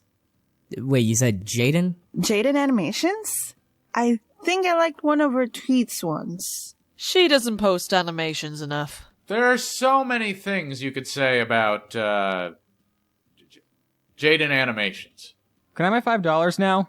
So what are you waiting for? Hit that subscribe button, please. Now, I know what you must be thinking now. Wow, Jaiden, how can I support you outside of watching all your videos over and over and telling all my friends about you? And to that, I say you can support me on Patreon, where you can get extra behind-the-scenes looks at animation screenshots, flash files, and even a drawing from me. Whoa! Don't want to donate to my Patreon? That's okay, I guess. I don't really mind. It's okay. There's also merch you can buy from my shop. That's right. There's a Jaiden Animations shop now, and I totally didn't spend an entire week trying to figure out how to frickin' make it. Bam! That's some snazzy clothing right there. Yeah. Well, I have nothing else to say. Thank you for watching, and goodbye. Remember when Pokemon sent me every single one of their Gen 5 sitting cuties for me to rank? Turns out they really liked that video. So much, in fact, that they said, "Hey Jaiden, awesome video. Why don't you come to Japan to watch the Pokemon 2023 World Championships?" Our treat. You won't have to pay for your flights or hotel or nothing. I've been to Japan once before in my entire life, and it was back in 2018 with my family. We did a bunch of fun little Japanese tourist things. It was a phenomenal trip, but ever since then, I've always wanted to go back and do all the awesome nerdy stuff Japan has to offer that I didn't want to bother my family with. At the time, they didn't even know who Luffy was. They would have been so lost. So when Pokemon extended their hand and offered to fly not only me, but Jacob out to attend the biggest Pokemon tournament in the world, I jumped for joy. Free trip to Japan! The tournament was only going on for a single weekend, but Jacob and I planned to stay there for 3 whole weeks to do a bunch of said extra nerdy stuff. We were pumped. Eventually the time came, Jacob and I were packing up all our stuff, and decided we both would bring an extra suitcase so we could treat ourselves a bit and buy a bunch of cool stuff while we're there. Don't judge us, we're anime and Nintendo-loving impulse buyers going to Japan. A game plan was needed. We were being responsible. 2 extra suitcases was definitely gonna be enough.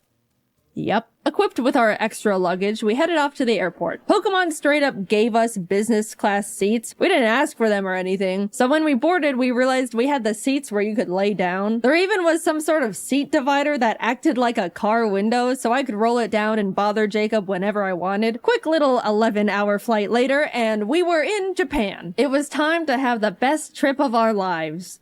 I'm not joking. I had the most incredible trip and got to do things I won't ever forget. And I won't, because I've now plastered it onto the internet forever. We landed midday Japan time, so we decided to go to the first thing we wanted to see while abroad. Japanese McDonald's. I couldn't order anything except fries, but Jacob and I both dropped our jaws when we saw something called the Double Big Mac on the menu. I thought Americans already went big with the Big Mac, but Japan did the impossible, just to send a message. What a magical place. Let's begin with the next morning. Pokemon planned a bunch of cool stuff for the creators and partners they flew out, beginning with a group field trip to the Mega Tokyo Pokemon Center. Jacob and I woke up early for it and missed the bus they had for us. And it totally wasn't completely my fault entirely because I hypothetically didn't read the schedule correctly and was taking my sweet time getting ready. Why would you think that? So we had to take the trains on our own to get there. Anyone that remembers my first Japan trip knows the trains were me and my family's mortal enemy #1. We kept getting it wrong and it was failure after failure the entire trip. You'd think that with all that prior experience and struggle, I would have grown as a Japanese train understander, right? Nope, we got on the wrong train. But at least we were having a good time. After a lot of freaking out and mental strain and regrets, we finally arrived at our destination, and although by the time we got there they had already finished looking at the Pokemon Center, we were able to grab a quick snack with the group at the Pokemon Sweets Cafe. I meant to take a picture of the Pikachu waffle before I ate half its cranium, but I forgot, so this is what you get. Now that we were with the group, we were able to travel with them for the rest of the day, so we packed into the bus and headed off to a traditional tea ceremony where we were taught all about how the tea masters would make tea and tea etiquette and all these things about the significance of tea in Japanese culture, all while getting to taste the tea master made. Again, I meant to take this picture before I took a chunk out of the little sweet they gave us, but here we are yet again. I'm just not that great at this. They also served us a really special lunch of super fancy bento boxes, like so fancy that the host was like, dude, I've never even had these bento boxes before. I was super excited, but I don't mean to be ungrateful or wasteful, but the box was full of super fancy, complicated fish and seafood. I knew going to Japan I'd have to be flexible with food because it's really hard to be vegan or even vegetarian there, so I really tried to eat as much as possible and look thankful. But yeah, I struggled a lot. But I still had a great time and it was an honor. We were dropped off at the Yokohama Chinatown and left to explore a bit until dinner in a few hours. Everyone separated into groups and Jacob, Stefan, the guy that sent me all the sitting cuties, you guys remember him, a guy named Steve, and I went and pursued the street food a bit before stumbling into a little arcade with a bunch of crane machines. I got this silly little bear minifigure. His name is Chico, so I decided to innocently carry him around in my pocket for the entirety of the trip. You know, because he was silly. This single action severely changed the course of my mental stability going forward. You'll see soon enough. But look at these cute photos I got with them. We had a great dinner, headed back to the hotel, got to hang out with our good old Pokemon rival Jan a bit, and called it a night. The next day we all got to do some private shopping at the Pokemon World's pop-up shop. I'll just say we bought way too much stuff that we also don't regret in the slightest. I even got this video of Jacob grabbing more and more sitting cuties as the workers kept reorganizing them to keep the display looking perfect. We walked out of there with 3 giant bags of stuff. But it's okay because remember, we anticipated this with our extra suitcases, which I am starting to wonder if they are going to be enough, but surely we will come down. We were then all taken to the creatures' offices. You know, just the place where they make Pokemon cards. It was gorgeous in there. They had these awesome sculptures of giant Pokemon cards with crystals, and all the walls were lined with 3D card art. It felt like I was in a building with a lot of significance. Because I was. We got a tour around the building, met the TCG card testers, and were able to ask them questions about their process. Even got to have a little Q&A session with Atsushi Nagashima, the game director of the Pokemon TCG. It was funny, one of the people in our group asked how they chose which Pokemon to make cards for. A good question. And then followed it up with, I really like Mantike, but there's only 2 Mantike cards that exist. And the assistant pulled up a list of all the Pokemon Mantike cards that have ever been created, and sure enough, there were only 2. The director chuckled and was essentially like, yeah, sometimes Pokemon get lost in the cracks. We kinda just make cards of Pokemon I like. For example, my favorite Pokemon is Gengar. And you know what? That actually makes a lot of sense. Also, we were able to have a Q&A session with the Pokemon card art director and 3 artists who actually draw art for the cards. That was super interesting, and I was so incredibly inspired by that discussion. But you know those Pokemon cards with the super cute clay art? That artist's name is Yuka Mori, and she was in that panel. I was so starstruck. Those are some of my favorite Pokemon cards. And not only that, but she hosted a little workshop for us where she gave us with clay and taught us how to make little clay Magnemites like in this card here. Speaking of this card, she brought the actual original Magnemite for us to see. That was by far the coolest thing that I've ever gotten to be a part of. We got to meet a piece of genuine history. I felt like I was meeting the president. Also, here's me and Jacob's Magnemites that we made. Day 3 of our little Pokemon field trip, and we were taken to another Pokemon Center. This time in Shibuya, which was also right across from a Nintendo store. It was like a bullet was shot through our credit cards. In the shopping center, I saw a little gacha machine with little miniature Chiikawa plushes. I was only interested in getting Chiikawa, but I decided to test my luck anyway. And I got him first try! Now I had 2 of them. Yes, the original was still in my pocket. You can safely assume he is in my pocket for the entirety of this video. I've got pictures to prove it. Jacob snapped this awesome picture of the Chiikawa brain rot taking over. When we were looking around in the Shonen Jump shop, a little Japanese boy pointed at Jacob and went, "Sanji-san," before his mother quickly yanked him away, and I still to this day laugh at that interaction. Poor kid saw his first blonde guy in real life and immediately thought it was Sanji. Later that day, we also got to attend the Pokemon Symphony, where a live orchestra played Pokemon songs, and it was absolutely incredible. Video game orchestras are so cool. It always tugs on my heartstrings to see video game music transformed into such a beautiful new art form. Highly recommend attending one if you have any favorite games or franchises. On to the first day of Worlds. It was exciting. People flooded into the venue. We watched the opening ceremony in the crowd. Just wow. This is the whole reason why we're here. We went back to shopping. Look at this cute little Chiikawa book I found in a nearby bookstore. At this point, we were absolutely pushing it in terms of luggage space, and we were day 4 into a 2.5-week trip. Our shopping sprees until this point were very not frugal, so we cut our losses and bought 2 extra giant suitcases to fit everything better. Okay, we knew we were gonna need extra suitcases. Getting a few extra couldn't hurt. Look, the flights were paid for. We were still saving money at this point, I think. That's my rationalization. I'm going with that. Also in the mall were tons of Pokemon monitors straight up playing the World Championships. TCG, Pokemon Go, VGC. Japan treated Worlds like it was the Super Bowl. And it was just so cool to see one of my main interests so culturally celebrated. People of all ages would stop by to watch for a bit before going back to their shopping. I can't explain it, but it just made me very happy. We even got to see Wolfie live on the monitors. How'd he do? He did great. Don't worry about it. Nothing happened. Look, we were just happy to see our friend on the Pokeball screen. Proud of you, Wolfie. You're so cool. The second day of Worlds was hype. So hype that we left Yokohama and flew to Osaka. I haven't mentioned it yet, but we actually got tickets to see the one and only Hatsune Miku live in concert. The real ones know how huge that is for me. I want to talk about how life-changing that was, but I'm gonna make a whole separate video about that experience I'll be posting next. All I'm gonna say is it was the best day of my entire life. By a lot. Subscribe now before you miss it, just saying. I will mention, we did have to take the train to get back later that night, and got super lost again. And we never get better at it. Don't expect anything to change in that regard. We did finally get back to Yokohama, crashed for the night, and had a nice slow morning as we got ready for finals later that day. To any One Piece fans who are caught up, we were in Japan for the One Piece anime episode. You know what I'm talking about.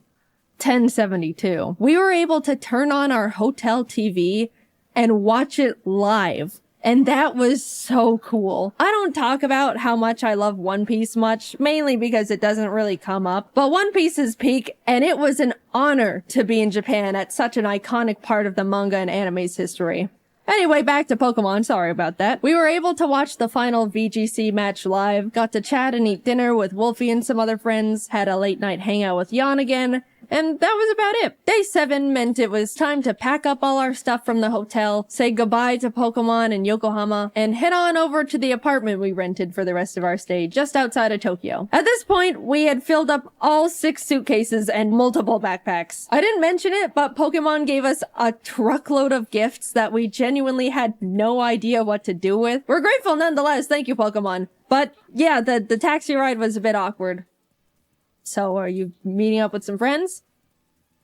No. After we got situated in the new place, we decided to look around the area and grab some lunch. And I gotta say, the little hole-in-the-wall restaurant Jacob found was some of the best ramen I've ever had ever. They even made it vegetarian for me, which was extremely kind of them. Food modifying is a bit tricky in Japan compared to the States, so I was very, very thankful. And it was delicious. We then proceeded to do absolutely nothing for the rest of the day because we were exhausted from the trip so far. I haven't mentioned absolutely everything we'd been doing on the trip because it would be a lot of, first we did this and it was cool. Then we did this and it was cool. Even though it was such a pleasure to be invited, I was so dead and definitely looked super not approachable or friendly to the rest of the group by the end of it. Sorry, guys. But neither time nor Japan stops for anyone, so we had to keep on chugging along. There were a bunch of friends we wanted to see while in Japan, and one of them was Connor. He wanted to take us to what he deemed his favorite Italian place ever. I asked if it was like fancy Italian, to which I was given the answer of no. So we get there, having a great time, and suddenly we realize Junichi Masuda, the director of Game Freak, is there having dinner. Not a fancy dinner, my ass. I then look down to see the Freddy Fazbear FNAF t-shirt that I am wearing. Not the best Jaiden moment to exist, but hey, what can you do? The food was phenomenal though. I already mentioned the best ramen I've ever had while on the trip, but this was genuinely the best pasta I've ever had in my entire life. Maybe even a top 3 meals ever for me. I don't know what the other 2 would be, but that Connor place is definitely up there. The next day we went to the One Piece store in Shibuya and bought a lot of stuff because there was a lot of topical and hype things in there, as you could imagine. If you don't get it, go catch up and come back. Don't worry, it won't take too long. My favorite character is Mihawk, but out of all the stuff the store had to offer, there were only a few stickers and a single keychain for Mihawk. I'm still mulling about that one. I just want more Mihawk. Is that too much to ask for? Even this guy got better merch. The world's greatest swordsman deserves better. I guess I'll just take my Zoro and Law stuff. That's cool too, I suppose. I also found a bunch of Chikawa stuff in a Kittyland store, and this is truly when you get to see where things start going downhill for me. I just like the funny little cartoon bear thing. What? Is that such a crime? I don't remember what we did the rest of the day. I think we just crashed and passed out. This trip, as surreal as it's been so far, has been absolutely taking a toll on me, and I desperately needed to just not move or talk or exist for a bit. We were doing so many different things that were all awesome and hanging out with so many different people that were all awesome. But man, I am not built for extended periods of that much excitement and socializing. As much as I would like to change this fact, I'm also not a very active person. I know. Up until this trip, I was practically sitting down 24/7, working all the time to prep as much work as possible so I could have a guilt-free 3 weeks off. And my muscles were definitely starting to decay at that point. I looked at my phone's step meter thing, and there was one day where I literally got 300 steps. That's pathetic. And suddenly, I'm logging over 20,000 daily. My body was screaming. What the hell are you doing out there? Please stop. Plus, we were in Japan during the hottest, most humid time of the year. Every time we left the air-conditioned luxury of a building, we would immediately be drenched in sweat. Look, I'm used to the heat. I grew up in Arizona, but even this was too much. So yeah, crash and burn it was. Tokyo Disneyland was a bit underwhelming. It felt like a slightly worse version of the one in California because of the oddly spaced layout and surprisingly empty vibe. We did go to a Stitch-themed show thing, and as we were walking in, a worker stopped us and said, "Oh, excuse me, Stitch only speaks Japanese," like warning us it's not super tourist friendly. But I just think the statement of Stitch only speaks Japanese is hilarious. We went in anyway, and yep, Stitch only spoke Japanese. Kazoku. Yeah, overall, it was not the best thing we did, but apparently, I didn't know this, Japan has 2 Disneys, Disneyland and Disney Sea. And we went to Land, which is unanimously deemed the worst of the 2. So, oops, better luck next time. Jacob and I took 2 more rest days where we just turned to ash. Then up and at 'em, back to Osaka we go. This time we went to an Eve concert. Besides Hatsune Miku, the Japanese band Eve is the only other concert I've said I wanted to go see. I love their music videos they have for all their songs. It's always such beautiful animation. And by the way, they're the ones who sang the season 1 Jujutsu Kaisen anime opening theme, if you're lost. Earlier in the trip, Jacob just so happened to look up if they were doing a concert while we were there, and lo and behold, they were. He got some totally not scalped tickets, which turned out to be a super complicated process, so thank you, Jacob. You're the bestest friend I've ever had. Thank you for going through the trenches for silly old me. Anyway, the concert was so incredible. The atmosphere was fantastic. They had awesome visual effects going on. The glow bands a lot of people bought were perfectly synced to the music and colors on the stage, which really enhanced the experience. The music was great, which, I mean, of course it was. That was the whole reason we went in the first place. I talk about it more in the upcoming Miku video, but Japanese encores are so much different from the American ones. They're so quiet and polite. There is pretty much no screaming and cheering. It was just a long applause with a semi-whisper chant of encore, encore. And they also made us wait like 5 minutes for them to come back out. My hands were getting itchy just from clapping so much. That's how long it took. And then when they finally came out, they ended up doing like 5 extra songs. I mean, I'm not complaining, but after the 4th time thinking, man, that was a great last extra song. Well, time to head home. Wait, another? It starts getting a bit comedic. This is just a side tangent, but Jacob went off to use the bathroom before the show started and came back 10 minutes later like, dude, this is crazy, but it took me a bit longer to find a bathroom because there were so many extra women's bathrooms, which is like, whoa, that's actually so smart. There's always such a huge line for the women's bathroom compared to the men's in any scenario. I was just shocked Japan was like, okay, then we'll make more women's bathrooms to fix that problem. Like it was so simple. I know in America it would probably turn into a stupid political thing, but it made me so happy Japan just implemented such an obvious and straightforward solution so easily for the gals. The next day we headed over to Universal, which was hands down the best amusement park I've ever been to.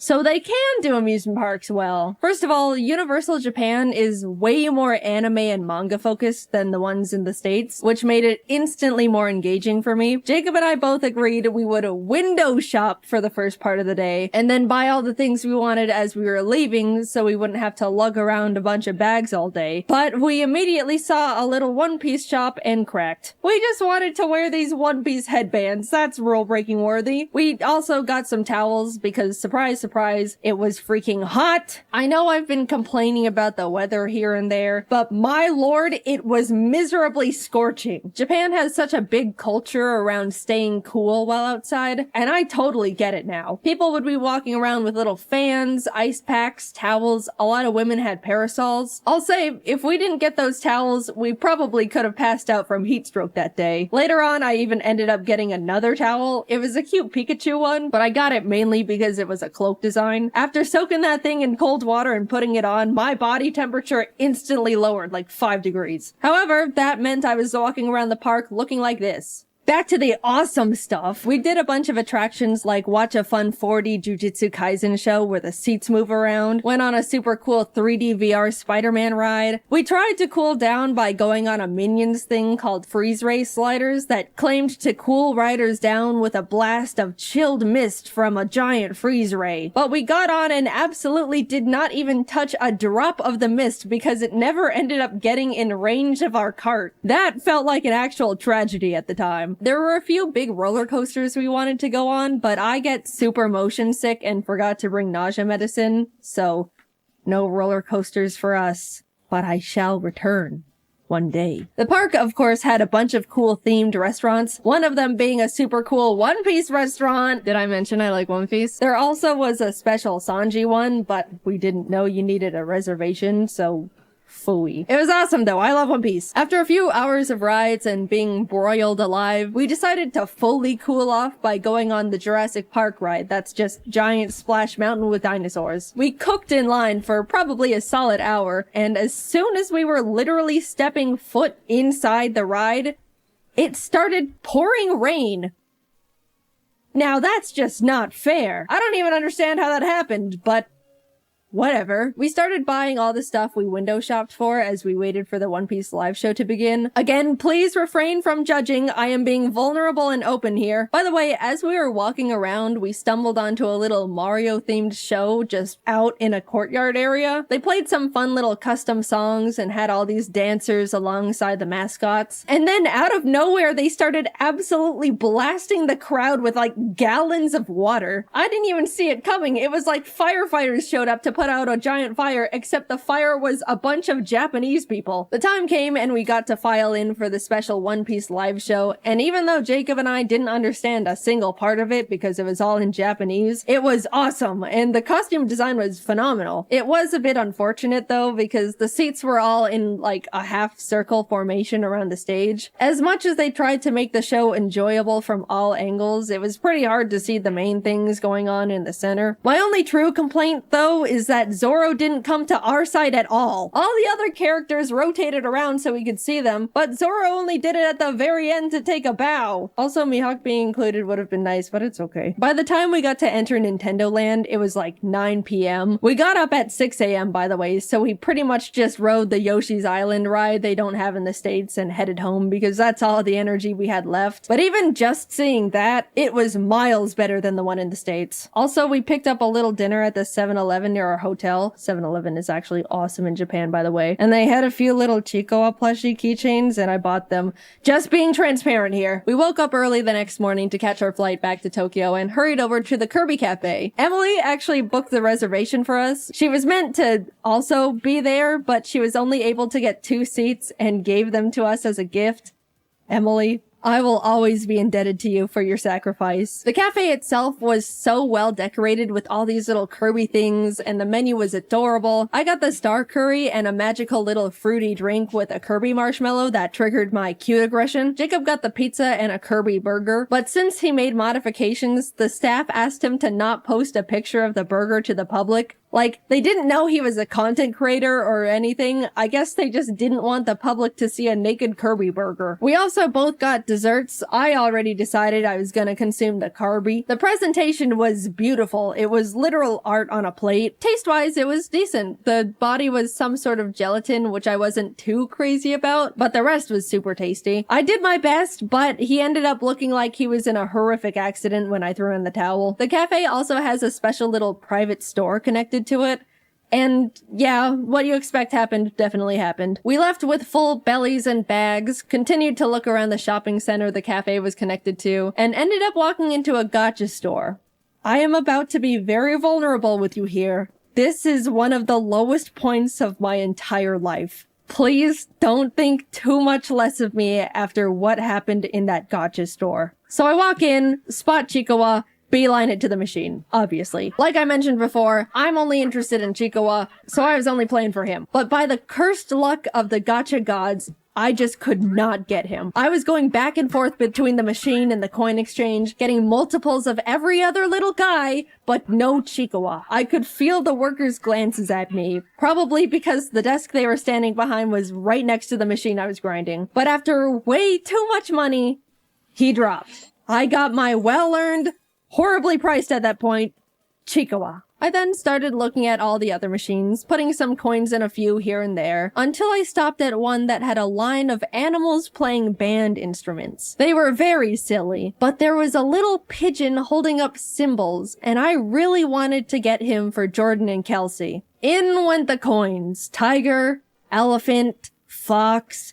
It was happening again. Everything except the one I wanted. Which I know more or less that's the luck with gachas, but it was getting to the point where I was getting surprised the pigeon was dodging me as much as it was. Surely the next one. What? Eventually, I had to go back to the coin exchange, and as I was about to put in more money, I saw out of the corner of my eye one of the workers peek out and take a look in horror at all the gachapons that were sitting at the top of my bag. They then raised up their hand and said something in Japanese while shaking their head, and I knew in my heart I was being cut off. No, please! I can stop whenever. Just a few more hits and I'm done. The pigeon is next. I can feel it. Why do you look afraid? What's under the desk? I got kicked out of a gacha store. I had hit an all-time low. I told my friends and they said they probably just thought I was gonna try and resell them, but I don't even know if that would even make it sound better knowing I was getting so many that they thought I was robbing them blind. I just wanted my little Chikawa and pigeon with cymbals. We made dinner plans that night with a friend and we were just about to grab a taxi and head back to freshen up, but Jacob and I caught sight of a fun anime and goodies shop. Who do we think we are? People with self-control? We'll make it quick. We rushed in and split up for optimization. As I was looking around, I saw it. A whole section dedicated to Chiikawa. It was like someone put a freshly baked pie on a windowsill, and I was suddenly floating over to it. My eyes were zoned in, making sure I saw every single thing possible, putting Chiikawa after Chiikawa in the basket. Jacob eventually came over and showed me a picture he took on his phone. In my tunnel vision, all my eyes registered was that the picture showed more Chiikawa in the store. I immediately went feral. Where? Jacob's eyebrows went up in surprise and maybe a bit of fear. And as I looked at the photo again, I realized Jacob wasn't showing me a picture of a different Chiikawa section. He was showing me a picture of me at the current Chiikawa section I was standing in because he thought it was funny. And in my Chiikawa brain rot, I didn't even register I was in the picture. I just saw more Chiikawa and went obsessive. This is how I am. Either stand by me or leave. No, I don't need an intervention. Put it away. We left. I looked longingly at the crane machine Chiikawas we didn't have time for, and we made it in time for dinner. Plus, we ended up in another arcade nearby anyway, and I got myself a Chiikawa from one of those machines, so it worked out. Stop. I don't want to hear it. Finally, we were reaching the end of our trip. We spent the last day grabbing lunch with Emily and Didus. There was a cool One Piece scavenger hunt event going on, so we also did that with them. We basically had to walk around Shibuya and find special One Piece trading card posters hidden around the area. And if we found enough along with the special card of the day, we could get a limited edition mystery card. It was fun, but also hot. And all my clothes were sticking to my body. Didus generously let me borrow his umbrella, and I jumped for joy as he showed me it was coincidentally Chiikawa themed. I don't know what's wrong with me. All I know is that bear makes me happy. We spent a few hours completing the scavenger hunt, got our special cards, and bid them farewell. Always good to see you guys. Bye-bye. I accidentally stole Didus' umbrella. It looked so calculated. They knew how much I was obsessed with Chiikawa. They'd been watching my Instagram stories. Follow if you want to see brain rot in real time. Emily, I have the Chiikawa umbrella. I didn't mean to steal it, I promise. It's not what it looks like. Since we were leaving in the morning and wouldn't be seeing them again, they just let me keep it. But the side-eye Jacob gave me the rest of the way back. I didn't mean to— stop it! Getting back to the apartment, reality hit us hard. We needed just a few more suitcases. Again. In total, we ended up buying 6 extra suitcases to hold everything we collectively bought. And even then, it was a struggle making it fit. Jacob ended up going professional Tetris mode, perfectly fitting everything into the suitcases with quite literally no extra room to spare. We came to Japan each with a backpack, carry-on, and 1 extra big suitcase, and we're leaving with altogether 8 suitcases and 4 backpacks. We were lucky the taxi driver had a big enough car to fit everything because we didn't have much of a game plan if it didn't. Off to the airport we went, where we checked all of our excessive bags, paid a couple fees, boarded our flight, and headed home. That trip will go down as one of the best trips I've ever gone on. It felt like it turned into a celebration of everything that makes me me. All of my hobbies and interests, Pokemon, One Piece, at the last minute Chiikawa. We got to do so many incredible things and were given so many opportunities I'd never even thought I could be a part of. I got to see so many friends that are normally so far away, ate some of the best meals of my life, and overall was just really happy, especially getting to spend it all with my best friend Jacob. By the way, if you wanted to know why in the world we got so many things, yes, a lot of it was for us. 90% of it all was for our friends. 100% of the Chiikawa stuff was mine, but that's besides the point. If you want to see what we got them, also credit where credit is due, the majority of it all was from Jacob, because he's a great gift giver and even more incredible friend to the people around him. We're all nothing short of lucky to be able to call him our friend. You can go watch his Japan video. I assume it's already up, because we had to animate a frickin' 30-minute long video. My god, it was a lot. Thanks for sticking around. But yeah, I just had an unforgettable trip, and I owe the opportunity to the Pokemon Company for inviting us to Japan in the first place. I'm extremely lucky to be in the position I am, and will be forever grateful.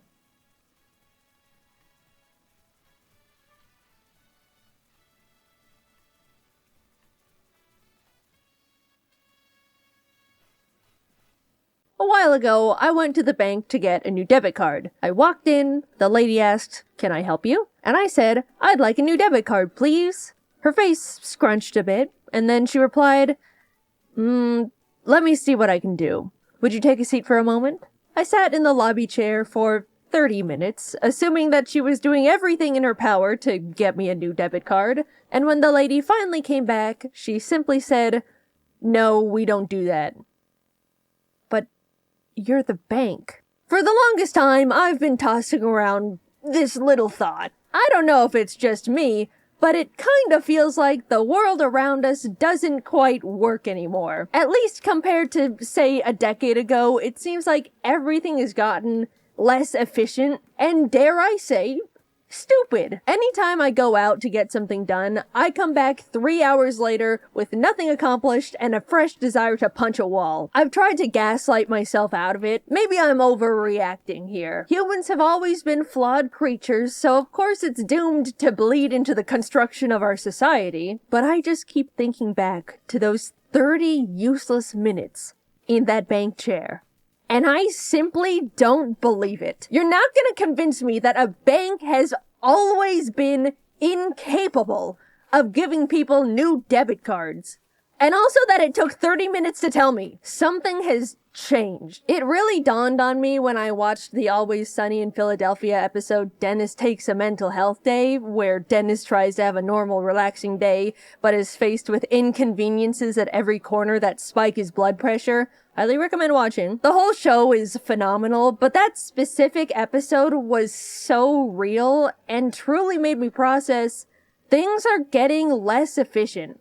And it's not just in my head. First of all, like the episode addressed, everything needs a goddamn app now. The thermostat, air filters, light bulbs. I bought the cats a new automated litter box, and guess who now has a litter box app on her phone to get it to even turn on? I'm sick of the stupid apps. They don't make life easier no matter how many times these products try to convince me they do. The UI is always clunky and confusing. Nothing is optimized. Companies act like you can part the Red Sea with their apps, when more often than not, I'm stuck trying to connect it to the device in the first place. When was the last time you bought a new anything and had it completely set up and working within 5 minutes of unboxing it? At this point, if my Wi-Fi goes out, every electronic in my house becomes a useless block of metal because none of it works on its own anymore. Everything needs Wi-Fi, an app, an account linked to my email, a subscription service, and on top of it all, they sell all the information I hand over against my will to random other companies so they can send me stupid junk mail. Also, when did unchecking the sign me up for online newsletters and discounts just not work anymore? Every single time I buy something online, I make sure to not sign up for the website's stupid email notifications. And what do I find fresh in my inbox when I wake up the next morning? Check out this month's wacky deals. So I have an electric car, right? One day, it just straight up refused to play music. After troubleshooting for 5 minutes, it turned out I needed to download a software update to my car, even though the music worked perfectly normal before the update. Sure, fine, the future's now. But for some reason, the car couldn't find or connect to the Wi-Fi, so because of that, I get to experience LA traffic in pure silence. I spent thousands of dollars on a car just for it to randomly not be able to perform a task cars have been able to do for the past 70 years. I do like electric cars. They're better for the environment, and it's great not having to go to the gas station. But let's not pretend the car has to be a computer now. I got one of those modern tech cars that made the innovative choice to remove all the physical buttons and knobs and put every single basic feature into the car's giant touchscreen. Before getting it, I didn't think that would affect my experience too much. I thought, well, when I drive, I normally don't fiddle with the buttons all the time anyway. But now I have to deal with things like not being able to manually open the glove compartment because it has no latch. I have to speak into the car microphone, "Open glove compartment." And every single time it opens the charging port. Didn't think about that one before buying. Also, when I do need to do something while driving, it feels way more unsafe than I initially realized. They didn't even build AC knobs, so to turn up the air, I have to essentially play on the car iPad while paying attention to oncoming traffic. Correct me if I'm wrong, because I'm neither an engineer or car specialist. But that feels stupid. Apparently, enough people started complaining about the lack of buttons in high-tech cars, so they started putting them back in, which now puts into question these experts making these decisions in the first place. What do you mean thousands of people had to say using a giant iPad while driving is unsafe? Before they were like, you know what? These people might be onto something. A few weeks after I bought the car, I accidentally stepped on glass and needed to go to urgent care. So Jacob and I hopped in, and as we started driving down the neighborhood, the screen got covered with "Software update required." Thinking it was a simple fix, Jacob pulled off to the side of the road and clicked download, to which the car completely locked and became undrivable until it finished the download, which was 45 minutes. I ended up having to call an Uber to go to urgent care, despite owning a fully functioning car. Lesson learned, I suppose. They got me again. Also, I don't know how a car can download a software update on the side of the road and not in my own goddamn garage. It all just feels so dumb. Nothing feels like it's checked to make sure the customer has a half-decent user experience anymore, because companies think slapping an app together makes something high-tech enough to get away with slop. And on top of it all, everything is a subscription service. Why can't I simply buy my stupid computer car and have it come with the tech that's already built into it? Subscribe to be able to connect to the internet. Subscribe to enable auto steering. For a while, companies were thinking about turning the seat warmers into a subscription. The heating coil is already in the car that I bought. Just leave us alone. Imagine pitching to someone 15 years ago, "Oh yeah, the car you bought? Yeah, it's all yours. But you have to pay money every month to use the windshield wipers." It's become so common for us to buy products and not even actually own them, and you need to pay money every month to keep using them. And they're bad! Businesses have always prioritized profit. That's never changed. I'm not upset about that. But at least in the past, they had to, in good faith, offer something that actually did the shit it was advertised to do. Now they just go, "Oh damn, we can give less and charge more? Hell yeah, brother, lock the cold out the fridges." The other day, I wanted to get a new router for my office. Jacob and I headed over to our internet provider store, and I said, "Hello, can I buy a router?" "Oh, we don't actually sell routers here. You need to go online and ask customer service to send you one." As I was processing this, Jacob decided they wanted to get a phone upgrade. "Excuse me, could I actually buy this phone?" Yeah, we don't have those in stock here. You can buy it, but it'll have to be shipped to your house." We went to the internet and phone store and left with no internet and no phone. What are the employees being paid to do at that point? What's the point in any of it? I get that a lot of shopping has shifted to online, but I really, really miss simply having the option to go to the store. They're becoming empty husks with a logo on top. Also, excuse me, but I need to ask customer service to buy a router? Just let me exchange my money for the item that you very obviously sell. Anytime I'm told I need to contact customer service, I consider it a lost battle. Nothing exists in this world that is worth descending the trenches that is a customer service phone call. Companies have put it together that if they make everything inconvenient and frustrating, set up enough cryptic hoops to make people jump through, waste as much time as possible, people will just give up. And they don't have to deal with anything. It's sick. Once I needed to call a plumber, but was only allowed to go through a very specific company for the service. So I called in, sat on hold for 40 minutes, as to be expected, and finally got connected to someone. "Hello, what can I help you with today?" "Hi, I was calling to make a service appointment." "Alright, sounds good. I'm gonna check our calendar and call back with our availabilities." "Oh, okay. Thank you." And so I waited for 2 days, and she never called me back. So, of course, I call back, sit on hold for another 40 minutes, and try again. Hello, what can I help you with today? Hi, I'm calling to make a service appointment. I called before, but no one called me back, so I wanted to follow up on that. Okay, let me check. We're available in a month at 7 a.m. Oh, okay. Are there no other times available? Nope. Alright, I can do in a month at 7 a.m. Thank you very much. Awesome. Exactly what I wanted. A month comes and goes, and the day before the appointment, I get a call from the plumbing company. Hello, I'm calling to let you know the person that was scheduled to do your service appointment is sick and we'll have to cancel it. Okay. When's the next available appointment? In 2 weeks? Okay. Thank you. At this point, I was fuming, right? How hard could it be to get a very specific company to provide a service they forced me to use them for? Well, get this. I woke up the next morning at 10 a.m. because I didn't have to wake up early anymore, looked at my phone, and saw a single missed call from, of course, the plumbing company. Hello, the plumber arrived at the location this morning at 6 a.m., but left because no one was home. Please call back to reschedule. Thank you.